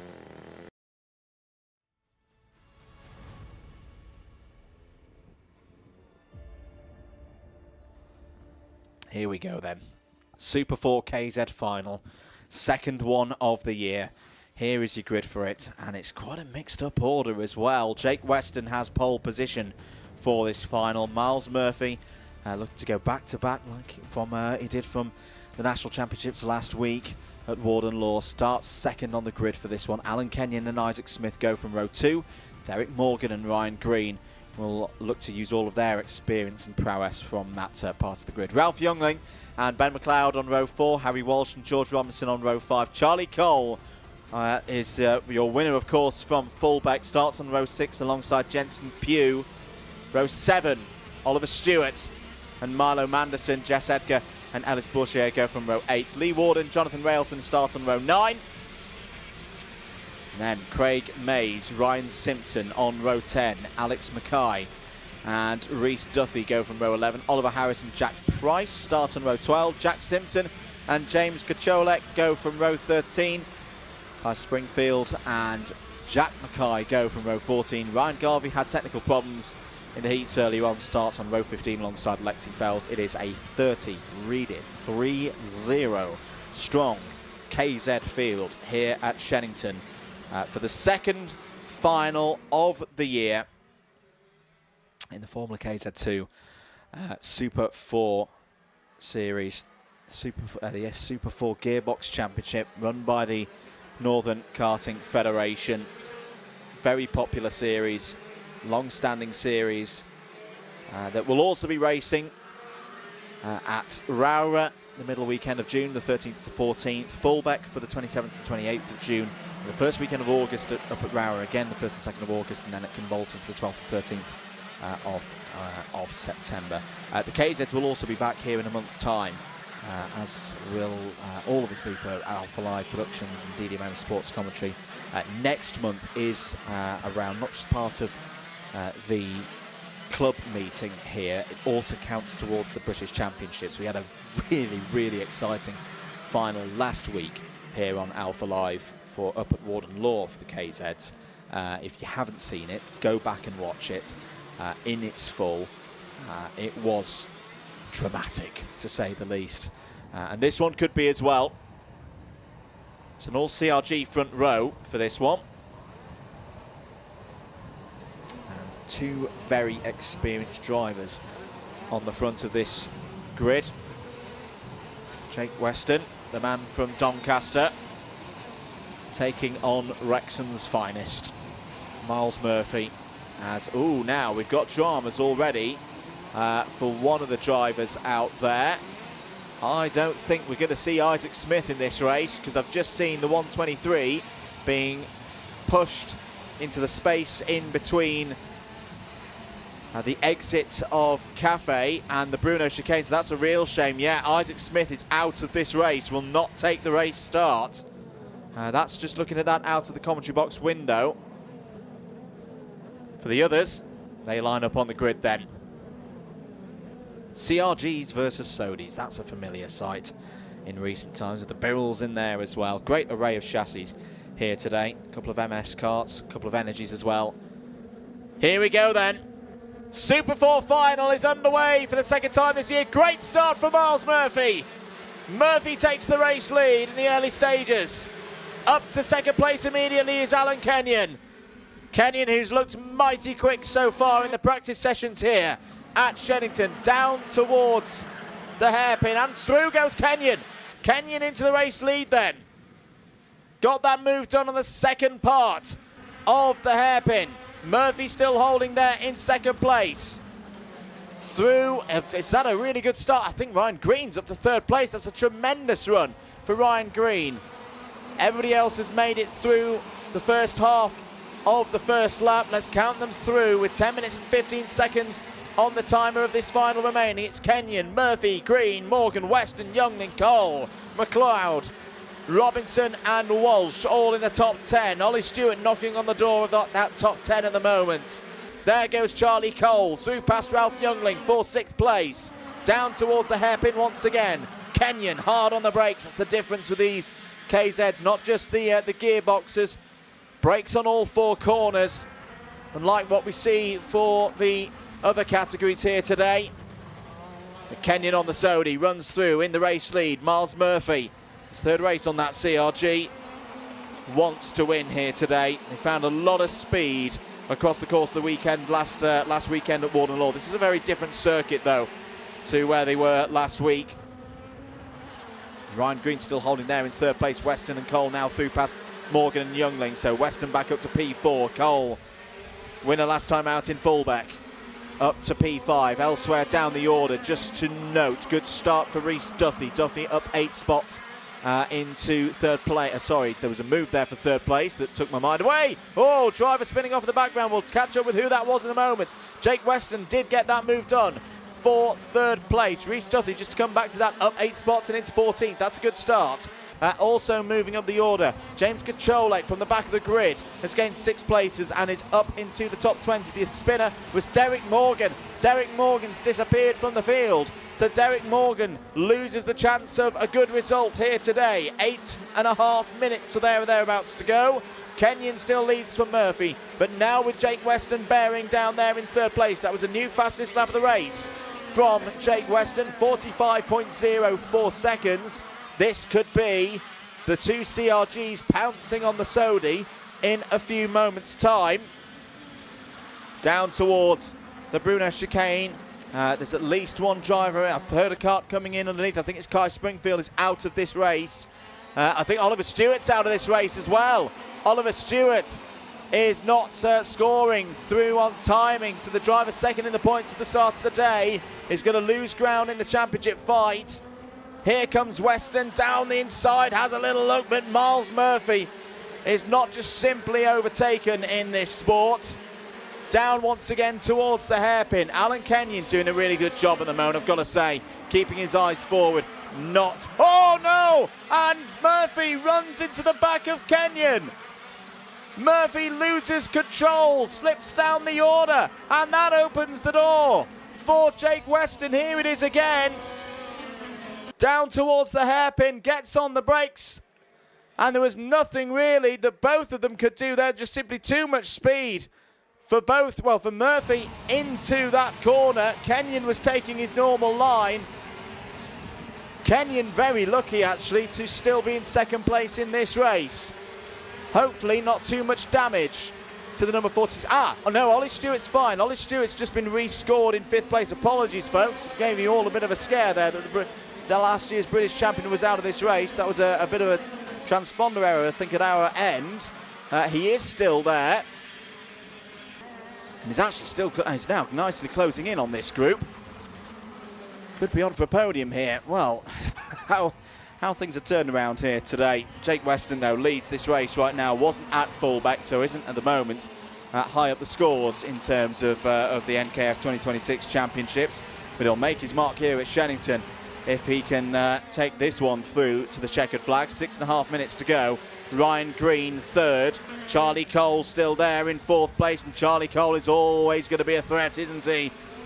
Down towards the hairpin once again. Oliver Stewart, though, trying to line up for a move for 4th place and has got it done. Great move from the Scotsman. The man from Inverness, here to win more races. Was 2nd last time out at fullback, and now is starting the charge to try and get back on the podium once again. Plenty of time to do that in this race as well. Still 5 3/4 minutes on the timer to go. over the line once again. Don't worry if you see Oliver Stewart falling down the order as into the pits and out of the race pulls Derek Morgan there. And is him definitely gone from this one. Didn't want to get in the way of the leaders there. Oliver Harris is also out of this race. Ben McLeod is also not circulating, or at least that's what time he said. So we thought Oliver Stewart was out of the race not that long ago, but thankfully we were wrong on that one, and he's still going. There is Harry Walsh, P7. Again, I've been really impressed with Harry today. This is a step forward. Let's see where Harry is at the end of the season. I think he could be right in this mix. All of these drivers here on your screens, these are the thoroughbreds. These are the heavyweights. These are the ones who have been doing this game for a long, long time. Harry Walsh isn't quite there yet, but he's on his way. Weston, Kenyon, Green, Cole, Murphy. These are all drivers in karting that we've been talking about for so many years. And Stewart in there. He's still there, don't worry. Just ahead of Ryan Green now. So that is Oliver Stewart through. And into third place now. Oliver Stewart, for those of you not familiar with his story, had an extended time out of karting.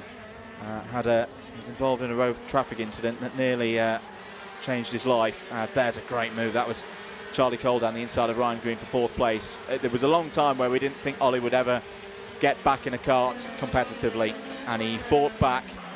He went on a brutal training regime to simply be ready for last season. He wasn't at 100%. I remember speaking to him after his first British Championships final at Warden Law last year as well, and he was hurting. He got onto the podium, but he was hurting that day. And he came through that season to then win the British Championship. He did very well in this championship as well last year as well for Super 4. But I think the scary thing for the individuals at the front of the order alongside him is this is Oliver Stewart now back to 100%, I think.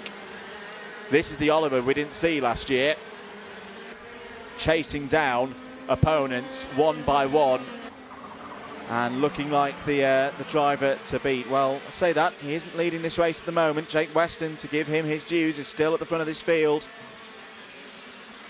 Not driving away from the field though. 44.67 last time around for Jake Weston. Alan Kenyon's still there as well. Ollie Stewart's got to get past him first. Into Wilkins corner. Off of Wilkins corner. This could be a chance. Oh, that's a good shift up the gears from Alan Kenyon. Good control of the power. No opportunity for Stewart to get through there. We've got 2.5 minutes to go on the clock. Is this now the run where Oliver Stewart winds it up? He starts to have quite a few overtakes in this part of the circuit. Kenyon's aware of it. Stewart steps to the inside, takes second place. Great move from the Scotsman. Another one gone. Oliver Stewart now sets about trying to chase down Jake Weston. Stewart, who started this race from 13th on the grid, has had a few difficulties in the heats today, but these finals is where it matters most. There's Charlie Cole as well. Don't rule out Charlie Cole yet.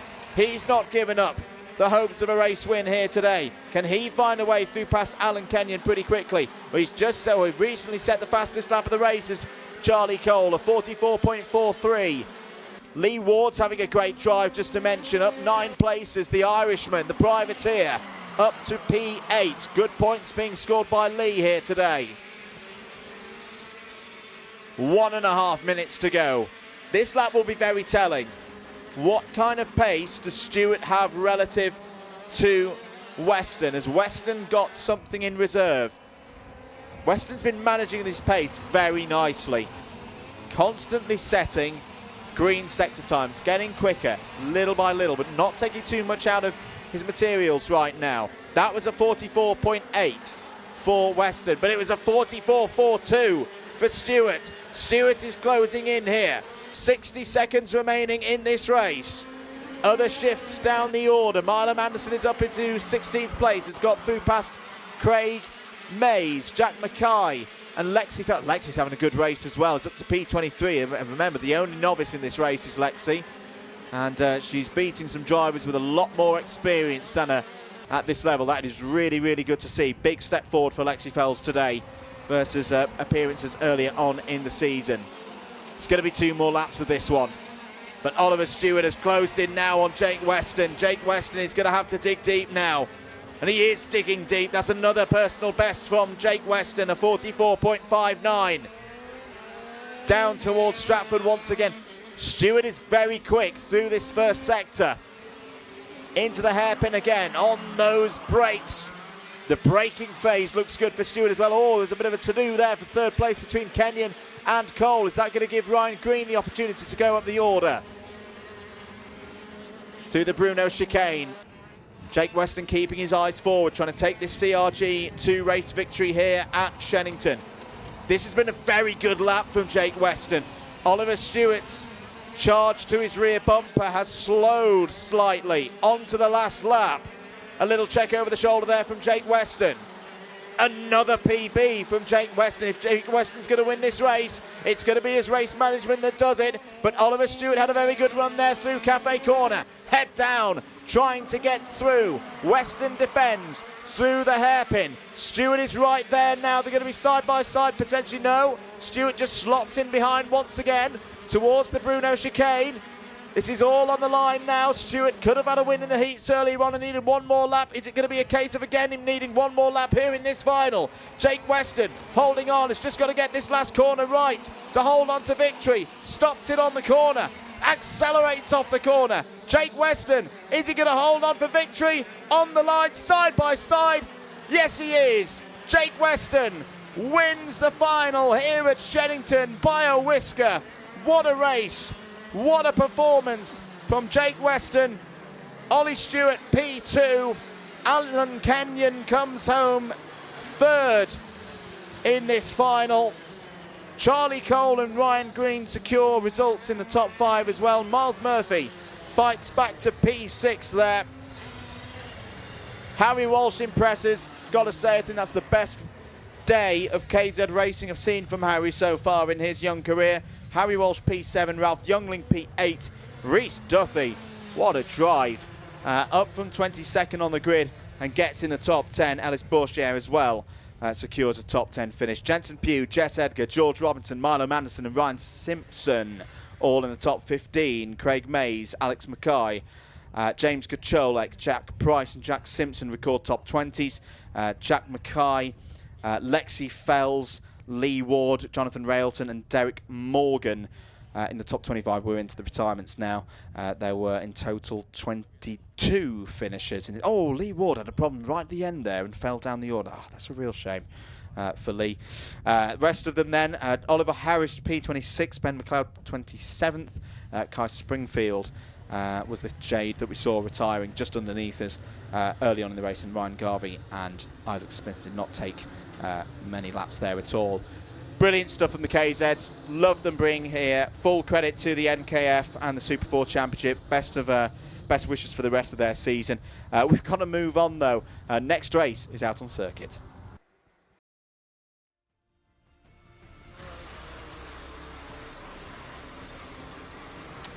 And that next race is the Junior Rotax final, the A final. Stanley Williams and Alex Shepherd start on the front row. Jensen Hookie and Jensen Powers on row 2. Daniel Wisnauskas and Kai Pepper on row 3. Miles Cleworth and Stanley Stafford on row 4. Miles Burton, Austin Mayhew, row 5. Ethan Cossins and Hayden Fisher on row 6. Moving on to row number 7, Logan House and Kartik Kometa. Kian Hundle and Oscar Keane on row 8. Christian Kayov and Aidan Hammond go from row number 9.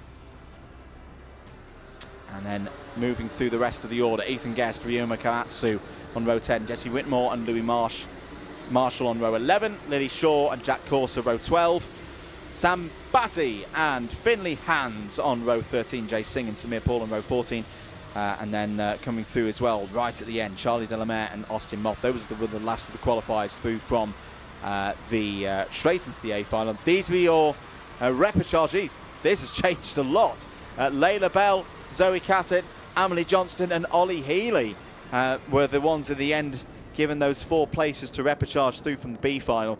I just want to say one thing that was absolutely brilliant before we get this Junior Rotax race underway. They've all been in the pre-grid waiting for their race. pretty much all of them out of their karts, stood on the gate, watching the KZs. That's what it's about. I want KZ to be on the rise this year, and it needs new blood to make that happen. There's many drivers here who enjoyed that race, and we're going to enjoy their junior race right here, right now. 11 minutes underway. Here we go. Into turn one, nearly 3 wide in places. Couple of drivers having problems towards the back of the field. One of them's Lily Shaw in the number 78. The 44 of Jay Singh in the wars once again. Through the hairpin. Oh dear, a little bit of bedlam on the exit of the hairpin there. Damage to at least one kart. Maybe Oscar Keane in the number 37. One of the evolutions looked to be out of that one as well. Oh, was that Alex Shepherd? I think that was Alex Shepherd out of this race. So one of the contenders, one of the front runners for this final is out on lap 1. Stanley Williams leads this one from Kai Pepperell, also out of this race. Ethan Cossins and Daniel Wisnauskas you saw down there. Well, we said there were some dramas towards the front of the field. Oh dear, drivers need to slow down there because we've got marshals in fairly precarious position, and we've gone full course yellow. Yeah, understandably, because there's quite a few karts off in between the Stratford hairpin and the Bruno chicane. And yeah, a bit more time is required for the brilliant marshalling team here at Shenington to get involved. And commiserations there between Cossins and Wisnauskas, who both would have wanted to have a good race here in this final, but not to be on that case. I mentioned earlier as well, I know there's a big recruitment drive at the moment for marshals. If you want to get involved with marshalling, this place is a really, really good place to do it. So much experience here. As I say, this track has been here and has hosted karting pretty much since the birth time of the sport, the back end of the 1950s and the early 1960s. So if you've always wanted to have a go, get in touch with the club. They will be able to help get you trackside. Brilliant way to watch racing as well, being trackside, because we always need marshals. We always need that volunteer army, the Orange Army, to go racing. So yeah, if you want to get involved, and particularly if you live nearby, if you're in the centre of England, if you're in the West Midlands, if you're in the northern part of Oxfordshire and places like that, get involved. Would be great to see you trackside for future events. 8 minutes and 15 seconds on the clock to go. Kai Pepperell is your race leader at the moment in the number 40. I think the full course yellow will be coming to an end at the end of this one. No, he's not actually. It's the 84, sorry, at the front of the field of Stanley Williams. Just scroll the timing screen back up there. So Stanley Williams will control the pace ahead of Kai Pepperell. And Jensen Hookey there, winner of the first heat, in third. For some of these drivers, this will only be the second time they've raced each other today. Because remember, they've all done 2 heats out of the 3 held so far. They all had at least 1 race where they sit out. Here we go then, 7.5 minutes remaining on the clock. Stanley Williams takes us back to full racing speed. The remainder of the time is going here for the Junior Rotax final. Kai Pepperell trying to immediately put Stanley Williams under a bit of pressure. Out of this race, Alex Shepherd, Daniel Wisnauskas, Ethan Cossins. Cian Hundle also fell to the back of the grid, as did Lily Shaw and Jay Singh. So they've got work to do.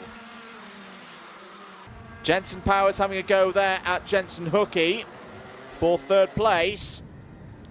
Miles Cleworth not too far behind as well. It's a good chance now for these top 2. If Kai Pepperell has a quick check over the shoulder, he'll see the gap. And Powers getting through into third place ahead of Jensen Hookey there. He may well be able to think of like, right, let's just work together and try and at least get second place for each of us today. Williams and Pepperell. Williams will be aware of that. Williams had a good look over the shoulder there just to assess the situation. Good reading of the race there by Stanley Williams, staying quite calm. Jensen Powers, though, is looking really quick. Jensen Powers, as you mentioned, was through to third place and is now closing in on this top 2. Proving that he was worthy of going for that move on Jensen Hookey to clear him and get onto and into the podium places at this moment. In fact, Jensen Powers is looking really quick at this stage of the race. Kai Pepperell is not going to be able to work with Stanley Williams at this stage. Is Powers going to throw a move in? Yes, here it comes. Into turn one, side by side. Jensen Powers up to P2. This is superb running from the driver of the number 16. Down the inside there, big send coming in from Miles Cleworth. Didn't quite work though.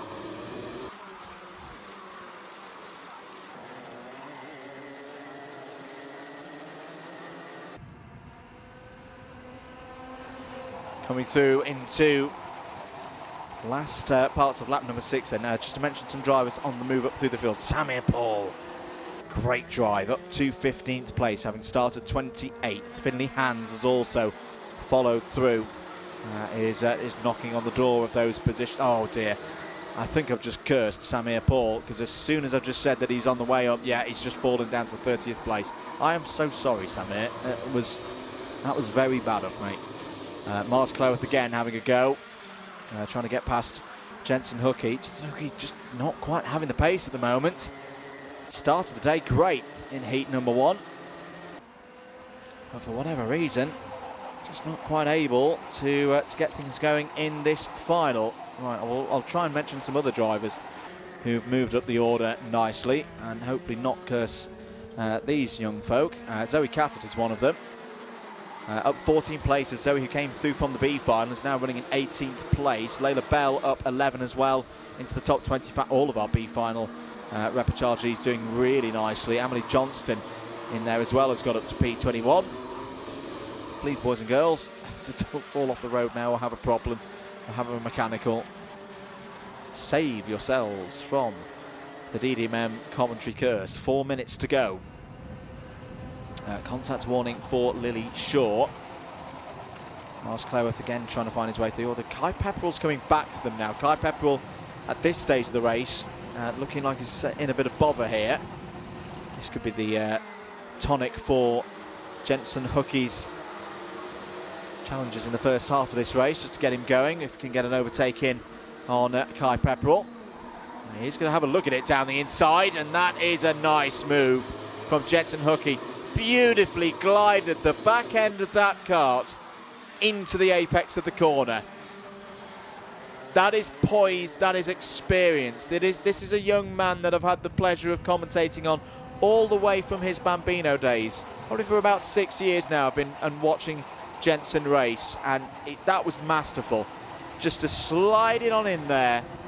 Really, really good stuff. And at the moment, it's giving him a spot on the podium. Jesse Whitmore is under investigation. Jesse running in 15th place right now. So we'll keep on top of that one. Kai Pepperell now is having some problems, is now being overtaken by all comers. Miles Cleworth has gone through. Miles Burton also trying to find a way through. Down the hanger straight. No problems at all at the moment for Williams and Powers. Williams responding very nicely. This is another case of a race leader managing their race, like we've just seen with Jake Weston in the KZ. Managing their race really, really well. Here's a move from Miles Burton, not quite. Good run around the outside there from Kai Pepperell. Has just lost the front end of the kart there a little bit. Maybe under pressure now down into the hairpin. Miles Burton is on the outside. Loses a bit of grip, not quite able to get down to the apex there. Oscar Keane, by the way, I think we falsely mentioned earlier, was in a bit of bother on lap 1. Oscar's fine and actually running very quickly right now. Is up into the top 10. He's just at the fastest lap of the race, 42.80. But to go back to our race leaders, like we saw with Weston, Williams can sense an approaching attack from a driver, and is just able to up his pace a little bit to not allow Jensen Powers to get within that kind of distance where Powers would go for a move. The quick sight there of Aidan Hammond. Aidan Hammond's having a good race as well, up 10 places, sorry, 8 places. No, sorry, he is up 10 places from 18th spot to 8th. It's just got past Logan Howes there. It's another driver. I was very impressed with Aidan last year, back end of last year. Had some good runs in the British Championships. And they've changed the livery on that kart as well. No Dayglow yellow. Well done. 1 minute to go then. Oscar Keane. Oh dear, that is a moment, and that is going to be the number 80 out of this race. That's Ryama Komatsu and Louis Marshall in there as well. Oh, they were nicely running in the top 20, and we've gone full course yellow. That may be the end of this race. That may be the end. We've gone full course yellow for obvious reasons. There are two karts really precariously in the middle of the road through the Bruno chicane. Well done by the leaders. They've properly slowed down there to navigate their way through. Stanley Williams, in fact, if Stanley's smart here, he will run this on the clock down to 0. And he is doing. Good boy. Stanley Williams is effectively going to win the race on this lap because the time is going to clock down in 5, 4, 3, 2, 1. The next lap, I think, has to be a full course yellow per the rules, and it will be the last lap. So, bit of an anticlimactic way to finish this one, but a good head there from Stanley Williams. Not always the thing that the juniors are praised for. Read the situation firstly to not charge into a quite, frankly, dangerous area of the circuit with two karts in the middle of the road. That was very good. And then he straight away read the situation and went, hang on a minute, I can close this race out. Back it off. Do exactly what the race directors tell you to do under a slow procedure. And we're on the final lap now. This race won't re-begin. Or restart, I should say. Re-begin isn't a word. And Stanley Williams will take victory in this one. Frustration, of course, for anyone who was charging through the field right at the end there. But, that is part of racing. For Stanley, this will be a first win of the year. Was second last time out in of the point scores for the championship, behind Jensen Hookey. Jensen Powers will be on the podium for the first time in a couple of months. Was on the podium for round number 2. Of course, again, round number 1, no finals were run. Not enough heats were run to call a race result. And for Jensen Hookey, he'll pick up a third podium of the year. Yes, not a race win, like he's had for the last 2 events, or a full share of the championship points. But good points nonetheless. And Alex Shepherd, not a good score. Over the line then, that will be the end of the race. Stanley Williams wins in Junior Rotax and properly celebrates over the line. I like that. I like that a lot from Stanley Williams. And a super job. Not a normal way to take a race win, but he'll take it. Oh, he's very happy bouncing up and down in the kart. And Evolution Racing have done their job here this week. 2 wins for them on the bounce on Alpha Live Productions in Rotax categories. Jensen Powers second, Jensen Hookey third, Kai Pepperell and Miles Cloweth in the top 5. Miles Burton, Austin Mayhew, Oscar Keane, Aidan Hammond, Logan Howes all in the top 10. Kartik Kameta, good race from Kartik today. P11 in that one. Hayden Fisher, Jesse Whitmore, Stanley Stafford and Finley Hans take us down to 15th. Christian Kehayov, good recovery. Christian had a really tough first heat and wrestled back through to get a top 20 finish. It could easily have gone another way for Christian today, so fair play. Zoe Cattett up from the B final. Last chance saloon and 15 places gained for Zoe. Same for Amelie Johnston. Ethan Guest and Layla Bell both in the top 20 as well. Lily Shaw, Samir Paul. I'm so sorry, Samir. He deserved a lot more than 22nd today and then got hit by moi. Sam Batty, 23rd. Jay Singh, 24th. Ollie Healy completes the top 25. Kian Hundle, Charlie Delamere, Ryuma Komatsu, Louis Marshall. Sadly, those two didn't see the end of the race. They were the trigger for the full course yellow just at the end there. Austin Moth as well was a retirement a few laps in and then out on lap 1. Alex Shepherd, Daniel Wisnauskas and Ethan Cossins. some good racing today from the juniors. Bit of drama as well, as we sometimes come to expect. The gliders take off once again next door, but will glide swimmingly into the next race. That's the junior Rotax final done. 3 to go. X30 Senior up next.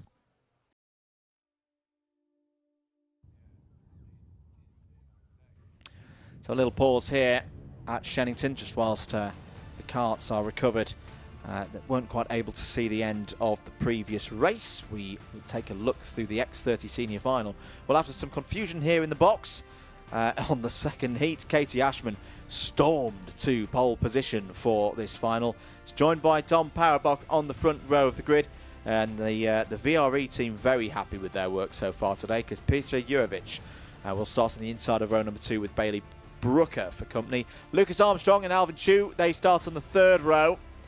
And then as we roll into the second half of the top 10, Ryan Gill and Jack Monkhouse will go from 4. Lawrence and Levy and Monty Brathwaite start from 5. Monty Brathwaite won the first heat and then retired from the second. Zeph Nurnberger and Jake Brooks start on row 6. It's then Dylan Masters and Ben Cowley on row 7. Tom Welsh and Jack Crockwell start on row 8. Reese Barber and Reese Masters go from row 9. Kieran Barber completes the 19-strong field here for Senior X30. And just a reminder of how things are looking going into the 3rd final of the year, or the 3rd point at which we've been able to call the final result of the year. Dom Parabok, championship leader at the start of the day by 2 points over Ryan Gill. Alfie Gallagher, who is not here today, was 1 point back. Katie Ashman a further 3. Let's go racing then for the X30 Seniors. 11 minutes underway for them here. Katie Ashman gets a good start. Good try there from Peter Jurovic to take 2nd place, and he has done.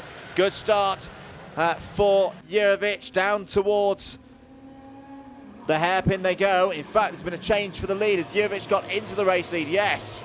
So Jurovic passed Ashman. Same kart liveries, same race helmets. Peter a little bit taller than Katie. That's how we tell the difference apart. Whoa, was off the road there. Goes one of the Tim Wilson Motorsports. It's Alvin Chu. Joining in a bit of sympathy there may have been, it was indeed, Kieran Barber. Alvin, I think, will be racing at Silverstone in a few days' time. The BUKC. I'll be live with you here on Alpha Live. If you hadn't seen, very busy schedule for Alpha Live. Plenty to get your teeth into from this weekend, the week to come, and next weekend as well. Racing season well and truly underway. So Peter Jurovic leads this race from Katie Ashman. Tom Parabok there in 3rd place. This is a good scrap going on. Here comes Monty Brathwaite. I still think Monty Brathwaite can win this race. If the kart can hold together, which I don't think it quite did during the previous race. Jake Brook, apologies, down the inside. Jake Brook gets through though. Past Bailey Brooker there as Ashman goes into the race lead.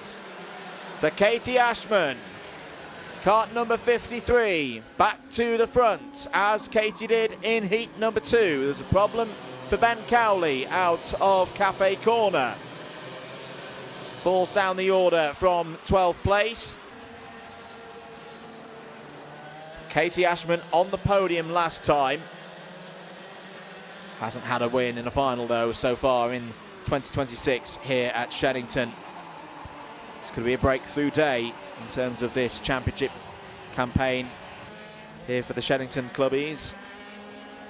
Monty Brathwaite up to 5th place though. It's just set the fastest lap of the race. 42.09 is going to be a threat for sure. Through and down towards Stratford Corner. What does Dom Parabok do in this situation as well? It's been maybe half a tenth here and there off the pace today. It's still been scoring good points, the championship leader. Lucas Armstrong and Monty Brathwaite there in 4th and 5th. And Brathwaite down the... Oh, Brathwaite is charging through here. Brathwaite up to 4th place. 41.68 for Brathwaite there. Brathwaite probably half a second quicker than the rest of them at the moment. This is very, very impressive This is a driver who's just that little bit of a different level. Swept past Dom Powerbock there. Monty Brathwaite is on his way. Showing why before this race meeting, and looking at the entries, like, yeah, that's a driver that you would back to at least get on the podium here today with all of his experience at both a national and an international level as well. He's been an occasional racer out in the IAME Euro Series. He was at RWF last year as well. And with that speed that he's got, I think he's going to be on the back of Peter Jurjevic very, very quickly indeed. Ashman again just checks over the shoulder. Won't be able to see Jurjevic. Won't be able to see Brathwaite yet, probably because he's in the shadow of Peter Jurjevic at this stage of the race. The VREs are responding though. 41.92 last time around for Ashman, 42.0 for Jurjevic, 41.7 for Brathwaite. They're coming up, I'd say Lawrence and Levy's had a really good day as well. Lawrence up from 9th place on the grid. Is now up to 6th place. That's Jack Monkhouse just behind her there in 7th. Over the line once again, 6 minutes and 40 seconds to go. Another decent lap from both Ashman and Jurjevic, but Brathwaite keeps chipping away at this race lead. It's under a second now, covering the top 3. Levy and Monkhouse trying to close in here on Lucas Armstrong. Lucas Armstrong himself closing in on Dom Powerbock for 4th place. Just looking very briefly down the order, who else has made progress? Seth Nurnberger's up into the top 10, ahead of Jake Brook. Ben Cowley's recovered back up to 12th place after his problems early on in this race. Reece Masters also up 3 spots, is into the top 15. But now Brathwaite, 6 minutes to go, can smell the chance here for at least 2nd place.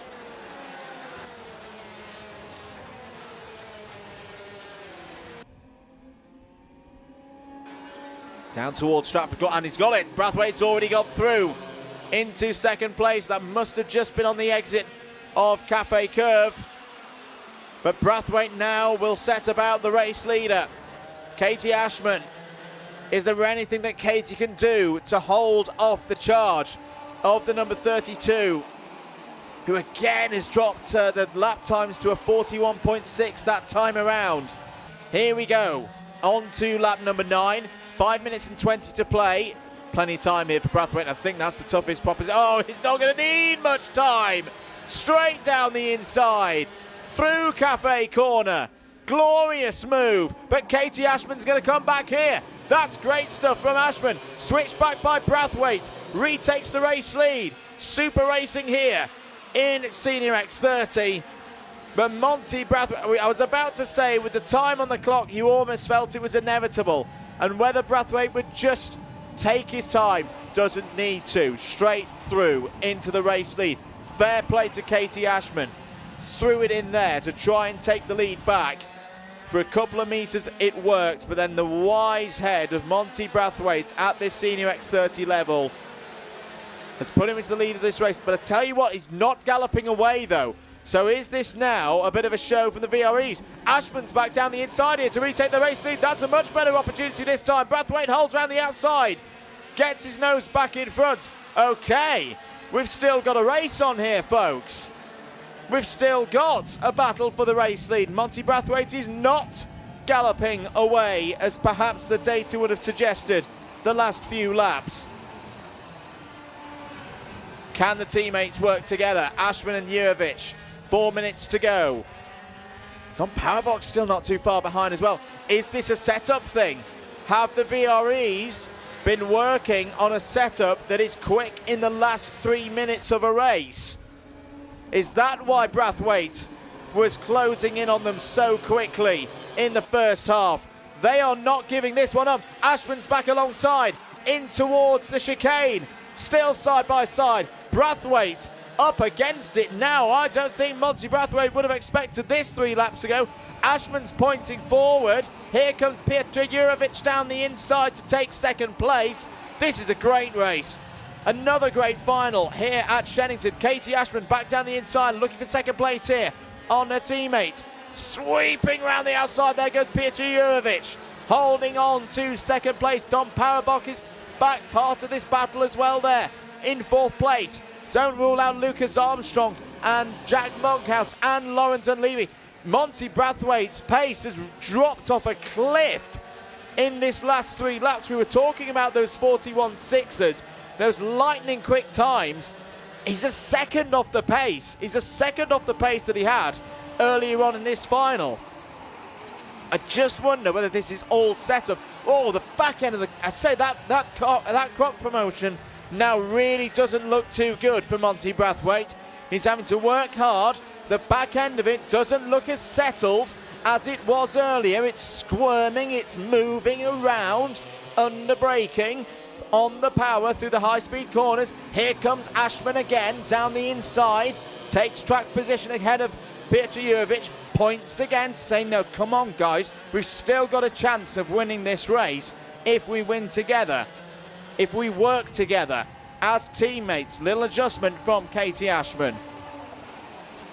I like the positive attitude here from Katie Ashman. She will not be beaten here today. 1 minute and 45 seconds to go. Monty Brathwaite over the line. That was better. 42.13 seconds, but that's still 6/10 off the best pace that we saw from Monty Brathwaite earlier on in this final. In comparison, the VREs, they're pretty much on the same pace that they've had throughout the course of the race. There is a bit of traffic potentially for these leaders to deal with. It's Reese and Kieran Barber up the road. I don't think they're going to get too involved in this one. Monty Brathwaite now starting to get more into a rhythm. Just wonder whether he's just backed the pace off a little bit to bring the tyres back in.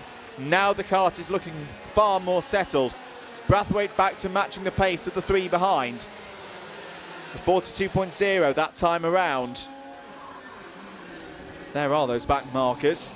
What lap times are they running? 43.7 at the moment, so about 1.7 seconds off the pace of the race leaders. Ooh, no, they might still come into play here. Hopefully they'll just move to one side, not get too involved. That's definitely what Monty Brathwaite will be thinking right now. Down to good driving, good driving.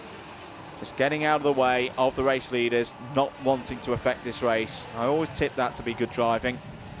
This sport is for all, and I'm not one of those to say that, oh well, if you're not on the pace you shouldn't be here, because everybody's learning, everybody's getting quicker, but that's good respect from the 2 Barbers to just make sure that this race is not changed by them being back markers.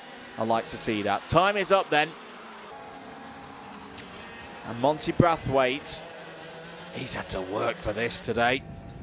I don't think the work is over. Katie Ashman will not be dropped, will not float away from the back of the number 32 kart. We've got the final lap board out now. Through the first turn, Katie Ashman has been very good into the Stratford corner. Katie Ashman is very much in the slipstream here of Monty Brathwaite. Could have a go down into this heavy braking zone. Ashman looking to the outside. Is a switch back on there. Oh, that's really well controlled by Monty Brathwaite. Didn't over-attack that one. Knew there wasn't going to be a lot of grip down the inside. Had to cover that inside line. That's where Katie Ashman has been so strong in this race. And I think that's going to be what wins him it. Through towards the final braking zone. Ashman too far back. What a final, a proper tactical final here in X30 Senior. Monty Brathwaite wins here at Shenington, taps the card and says yes, he enjoys that. Beats out the VRE team, but they can be very pleased with that. Second, third and fourth. Katie Ashman on the podium for the second round in a row. Dom Parabok, you would think, well, it has in a way been on the back foot all day, but has fought through to get a third place. That's the kind of drive today, when we've been talking about it a lot in karting recently, about how champions are formed on the days that they don't win. And Dom's got good points there, has kept a cool head, and will still lead the championship, leaving here this evening. Peter Jurevich 4th, Jack Monkhouse 5th, Lauren Dunleavy 6th, Lucas Armstrong, Seth Nurnberger 8th, Bailey Brooker and Ryan Gill all in the top 10. Ben Cowley, Tom Welsh, Alvin Chew, Dylan Masters, Reese Masters, Jack Crockwell all in the lead lap. Reese Barber, Kieran Barber 17th and 18th. Good final there from the X30s. We stick with seniors. Senior Rotax up next.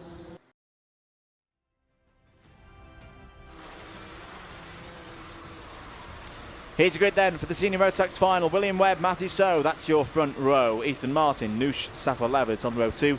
Scott Hayward and Josh Gora on row 3. Alfie Davis and Cian Eastick on row 4. Joseph Orton and Daniel Gurney, row 5.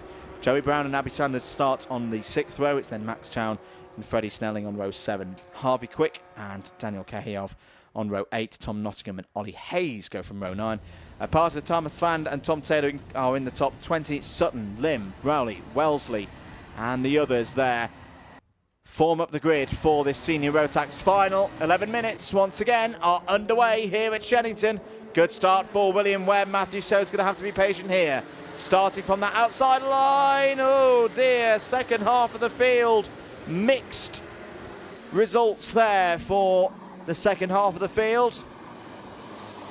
I fear Joseph Orton was one of the drivers involved there in the number 64. Yes, he was. And Alfie Davies, I think, has lost out in all of that.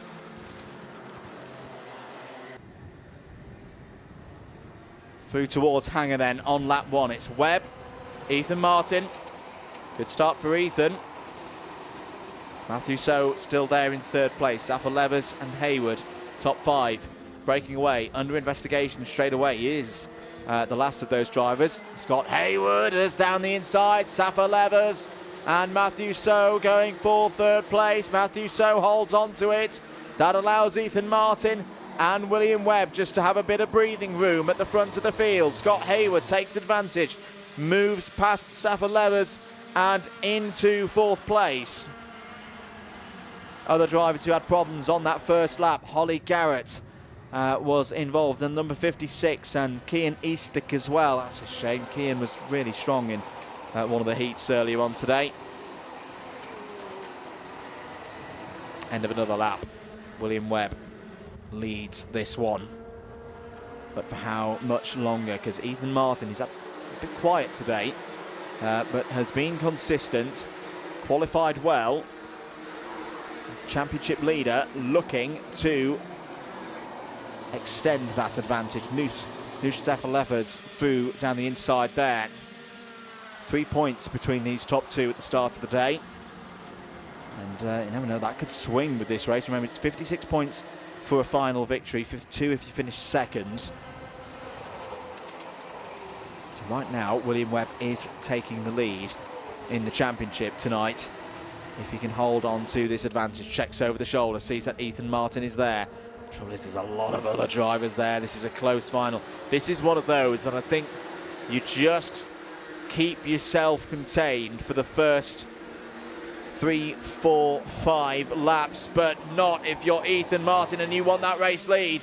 He's gone for it, he's got it. Back will come William Webb. No, thinks better of it because you can see the train behind. If you get off the racing line in this race, even if you're right at the front, you could find yourself down in outside the top 10 pretty quickly. Ethan Martin, though, has taken control of this one. Understandable. He's the championship leader.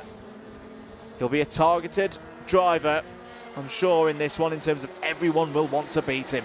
Everyone will want to get one up on the championship leader and pull their own aspirations in the club standings into that. Whoa, Matthew So down the inside takes 2nd place away from William Webb. That wasn't part of the plan for William Webb.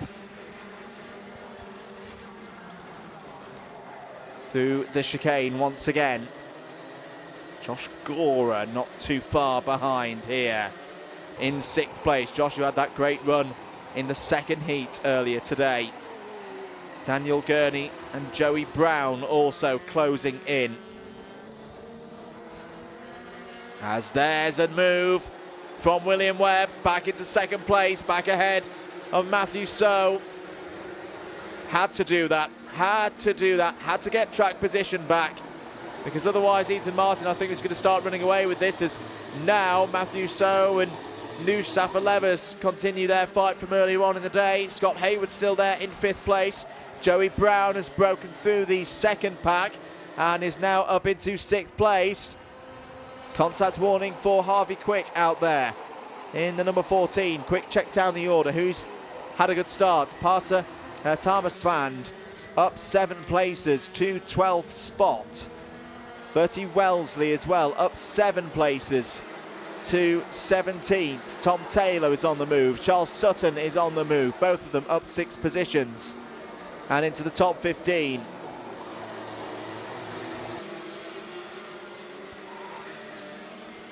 Along the straight to the Bruno chicane once again. Ethan Martin, I've got to say, this is the best we've seen Ethan Martin so far today. It's a good time to have it. Good time to bring that performance through. As there down the inside goes Thomas Fand. That's a nice overtake to move past Freddie Snelling. And now up to 9th place. Thomas Fand also got past Abby Sanders on that lap. Back at the front, William Webb starting to challenge though. This is a good middle phase of the race from William Webb. Like we've just seen in the senior race for the X30s. Is this a case of a driver starting the race quick and then having to dig deep in the 3rd and 4th quarters perhaps to get this one over the line? In towards Wilkins. No opportunities there for William Webb. William Webb a little bit wide there. Is he happy with the front end of that kart? Yes, he is, because he's going to go down the inside and take the race lead. William Webb back to the front then. If these two stick with it all the way through the season, this is going to be a lot of fun for this club championship this year. Webb 3 points back at the start of the day, but could be 1 point ahead if this result were to finish like this. Matthew So would love to get further up the order though. Still going to be opportunities, you would think, in this one. And I tell you what, keep an eye on Joey Brown. Oh, here we go. Another move here. Webb shuts the door. Martin has another go. Not able to get through. The back marker will need to be aware that the leaders are coming here.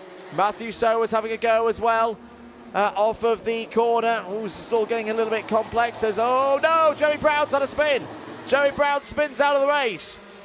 Just caught with his rear left. The grass spins out. And that's one of the potential winners of this race gone. Very uncharacteristic error there by Joey Brown. And all of a sudden, Dan Gurney's on the scene. Down the inside of Scott Hayward. Through and into 5th place. William Webb leads this one now by 0.35 of a second. Ethan Martin still there though in 2nd place. Noosh Safa-Levers up to 3rd place now. How much William Webb would like Noosh Safa-Levers to get through.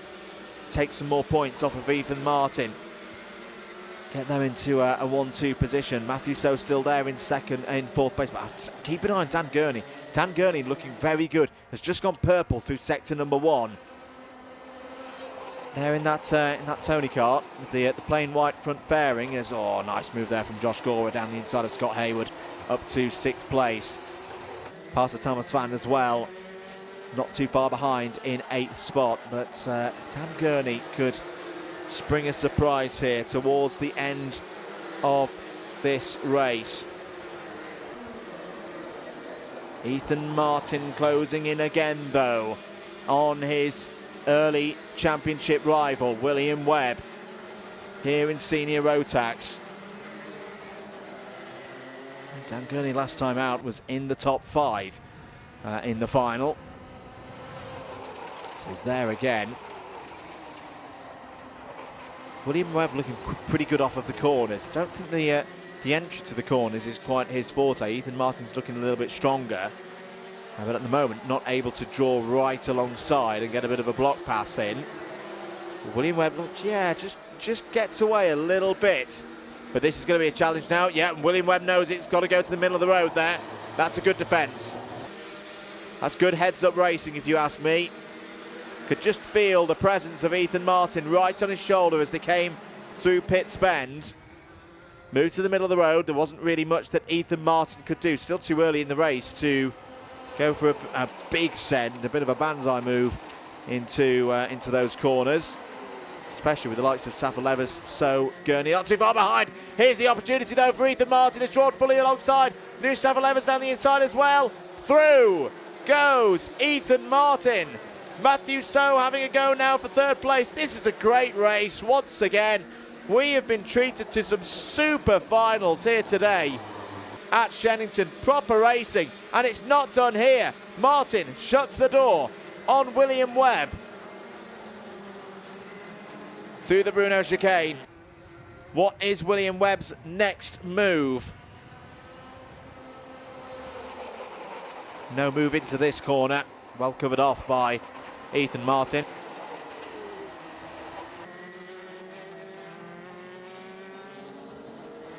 "60 seconds to go then. No opportunity there for William Webb to go through and past. Down towards the hairpin. Now it's Ethan Martin having to take the middle of the road line. Dan Gurney trying to find a way through past Matthew So. There's a bit more traffic that may come into play as well here. Big slide through all of the top three through the first corners. Good driving there from the back marker, not wanting to get involved, and doesn't do. 2 more laps to go then. This one you just feel at the moment, William Webb is waiting for his moment. It's not come yet. Just waiting for the time, waiting for the moment to turn it up again. Try and get the move in and leave Ethan Martin with no opportunity to get back through. Good defence from Ethan Martin again. Down into the hairpin. Nothing that Webb could do about that one. Webb with good defence at the moment in the shape of Noose. Safa Levers there in third. Safa Levers not a runner in terms of points so far this season in the club championship. I'm sure that there's been some talk in the team as well of Evolution Racing of what to do if they're in this situation. It's been a close run thing through the early parts of this season between Ethan Martin and William Webb, and everything would suggest that that's going to continue across the course of this season. So 1 or 2 points here or there really could matter. We're on the last lap. Ethan Martin is holding this one for the EM Improvements team. At the moment, no move from William Webb, and Ethan Martin's kicking. Ethan Martin's kicking for the last few corners of this one. He's got a gap over William Webb. William Webb is going to have to send something heroic in the post. Matthew So's got down the inside for third place. Ethan Martin wins a mega close final here at Shenington, extends his championship lead. William Webb second here today. Third for Matthew So with that great move right at the end on Noosh Safa Levers. Parsa Tamasvan fights back from 19th on the grid to finish P5. Scott Hayward, Dan Gurney, Josh Scorer, Freddie Snelling and Abby Sanders all in the top 10 here today. Daniel Kiyov in 11th ahead of Charles Sutton. Ollie Hayes was our top novice in 13th. Alfie Davis and Harvey Quick in the top 15. Bertie Wellesley, Tom Nottingham, Joey Brown, Max Chow and Tom Taylor. That's your top 20. Marissa T, P21. Oliver Bamford Sr. in 22nd. Max Rowley, 23rd. Zen Tong Lim in 24th. Ralphie Greenway inside the top 25. Grace Lee Davis, Dylan Tutton, Lilia Scatchard and Kian Eastick all finished inside the top 30, completed by Jensen People, Holly Garrett and Joseph Orton complete the runners there. In the senior Rotax final, really, really good stuff. Well done to Ethan Martin. Last race of the day is coming up. Is the Formula Libra final.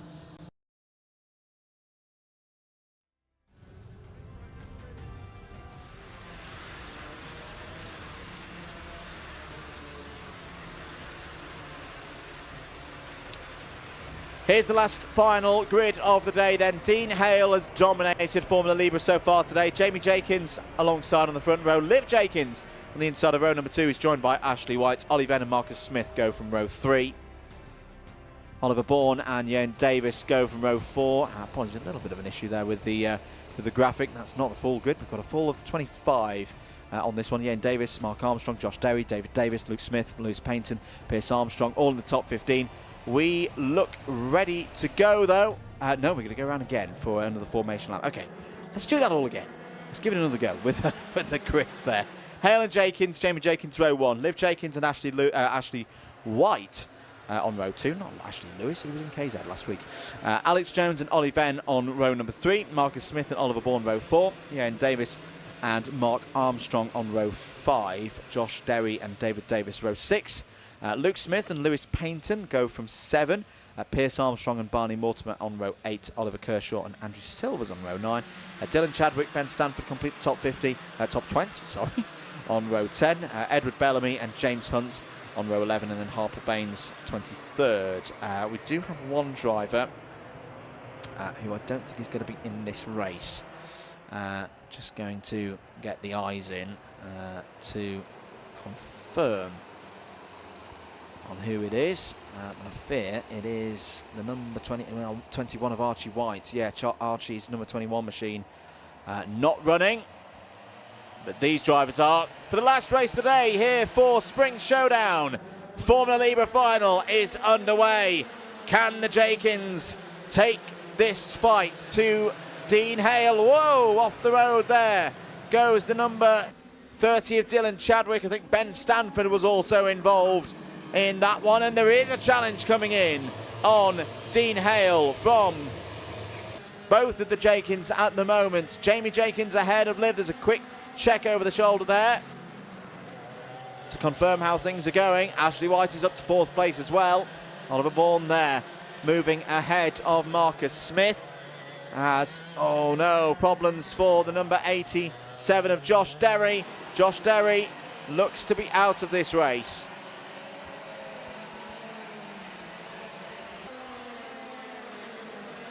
End of the first lap then.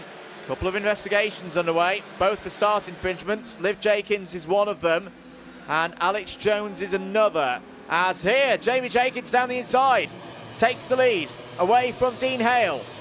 Good move there from Jamie Jenkins. Well, straight away, bit of a different story then in this final. Well, until that point there, Dean Hale retakes the race lead through the Bruno chicane. Jamie Jenkins, who's been on the podium so far this season, last time out, 3rd place, but yet to win one of these finals this year. Over the line, end of another lap. Hale from Jenkins, Jamie Jenkins, Liv Jenkins, White, Bourne, Venn, Smith, Armstrong, Mark Armstrong, Pierce Armstrong and Luke Smith. Luke Smith having a good drive today, novice, up 3 places so far in this one, and that's particularly impressive in this category, because again, by definition, there's a lot of experience on this grid. A lot of drivers who love their karting, love their racing, have been doing it many years, many of them with full-time jobs, Monday to Friday, race at the weekend, families as well, want to get on the grid, keep things in terms of those costs under control, and that's what Formula Libra is all about. So for a novice to be, coming into that, but also again shows how competitive the category is, that you can be someone a bit newer to the sport, come in, give this a go. And now that looks to be team orders to me. Jamie Jenkins pulled over there and immediately let Liv Jenkins through. Is that potentially thinking that if there is something coming the way of Liv, and that Jamie perhaps doesn't quite have the pace to live with Dean Hale today, that Jamie could do a bit of a helping hand to Liv here to maybe negate any positional effects of a penalty later on in this one. But either way, I've known Jamie racing for a good few years. Keen sim racer as well is Jamie. Jamie's not one to just move to one side for probably any other driver but Liv. But there we go. 7.5 minutes of this race to go. We'll see how this one shakes out. Dean Hale doing a great job now. Dean now into a rhythm, like we saw in the heats. 44.12 last time around for Dean Hale. And really starting to wind things up now looking to round out a perfect day here for the Spring Showdown, round number 4. If you want more information, of course, on this category and Shenington Kart Racing Club as a whole, head across to sheningtonkrc.co.uk. Great new website, really do like it. And the next event, of course, will be the weekend of the 15th to the 17th of May for the May Day Speed Fest for the Heatwave Cup. Super Prix, 17th to the 19th of July. Then a bit of a break for the club meetings. No meeting in August. We come back in September for the 19th to the 20th of September, 17th to the 18th of October, and then the final charge, the 14th to the 15th of November. Do hope you can be with us all the way through the season and be on the grid as well. And tremendous to once again have well in excess of 200 entries, closer to the maximum 250 again here today.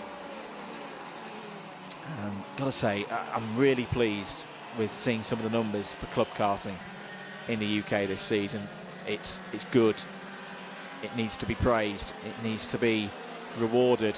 And thank you very much once again for you all being with us today, particularly if you've been with us live. I know it's been a really busy day for karting and for motorsport. Even without any Formula 1 on today, there's been plenty to get your teeth into. So if you've been with us, particularly if you're live, thank you so much. If you've enjoyed the feed, do click that like button, hit the subscribe button as well. There's Marcus Smith, just ahead of Ian Davis at the moment. That's the battle for 8th place. 5 minutes of this last race of the day to go. Looks like Dean Hale has full control of this one. Good drive from James Hunt. Not that one, a novice, a new one. Up 11 places so far in this race. So number 94. Let's say in 13th place. I'm just going to try and figure out where James is at the moment. If he's running in a replica helmet of the world champion of 1976, that would be absolutely fantastic.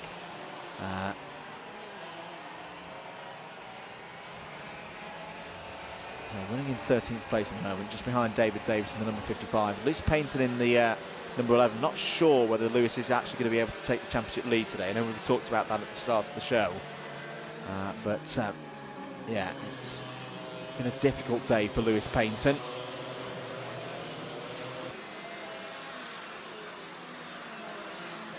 Yeah, I think James Hunt is just coming down towards the hairpin now. Meanwhile, yeah, Liv Jenkins getting away from Jamie Jenkins. Ollie Venn up to 4th place. Has got that recently over Ashley White.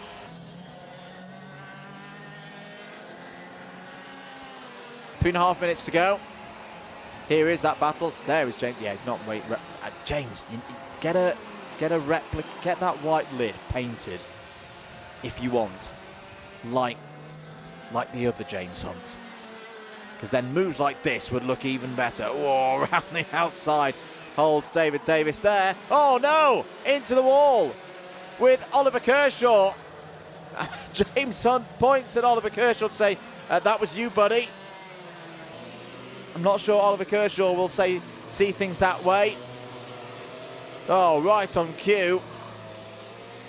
James Hunt unfortunately loses a good number of positions. 5-second penalties coming in. Ah ha ha. Maybe there was a thought that something might be on the horizon for Liv Jenkins. 5-second penalty. Now it's shown on our screen twice. Not sure if that's just a double showing or if it is indeed 2 penalties. We've only seen 1 investigation warning come up for Liv Jenkins. So I would imagine that's actually just 1 warning. Pierce Armstrong's going to be out of this race as well with a technical defect on the number 16. Alex Jones is also, both drivers who we talked about earlier as under investigation. Both of them have had a 5-second penalty. So how does that now change things in terms of the podium? Well, Ollie Venn has got through past Jamie Jenkins. So if there was a little bit of field control going on between the two Jenkins, it's not under control anymore. Dean Hale, though, all good. 1.6 seconds, now effectively 2.99 seconds to the lead of this race, because Jenkins with that 5-second penalty right now would drop down to around 6th place. The number 64 of Oliver Kershaw is in and out of this race. We saw Oliver in that moment with James Hunt earlier on. James Hunt still running as the top novice, though, we should note, in 18th place. So there is Liv Jenkins, there is the chase group. So Ollie Venn now on for 2nd place. Jamie Jenkins would be back up to 3rd and Ashley White back up to 4th. 1 minute and 20 to go. Still a good few laps here. Liv could still, I reckon, get top 5. Alex Jones in 7th place, similarly, is not that far off clearing Mark Armstrong in 10th with a +5. 60 seconds of this one to go. This is now your fight for 2nd place. Ollie Venn, Jamie Jenkins. Ollie Venn's had a really good day. Started this race 6th on the grid. Oh, Jamie Jenkins down the inside and gets that position. So now goes back into 2nd place. Here comes Ashley White, though. Ashley White in the number 33. He wants to have a go at Jamie Jenkins. Now, Jamie Jenkins has now got track position back again. How wide does he want to make that number 49 machine?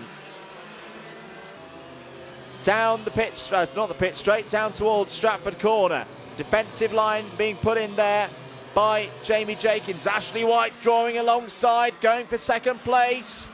Through the Bruno chicane. Jamie, oh, that's brave around the outside from Jamie. Holds onto that track position. Once again towards Hanger Corner. Don't think Ashley's going to have a go there. That would not be a good idea at this stage of affairs. 2 laps to go then. Last lap has just begun from Dean Hale. Liv Jenkins 2nd on the road, but has a 5-second penalty. Can Jamie Jenkins A, hold on to this 3rd on the road, take a podium spot, maybe even open out the gap so that Liv Jenkins' 5-second penalty doesn't change the position for Liv Jenkins at the end of this race. Other drivers coming into play, though. Alex Jones also has a 5-second penalty. Alex Jones isn't going to like the look of this. A traffic jam on the last lap, whilst he's trying to clear 5 seconds from his race time as well.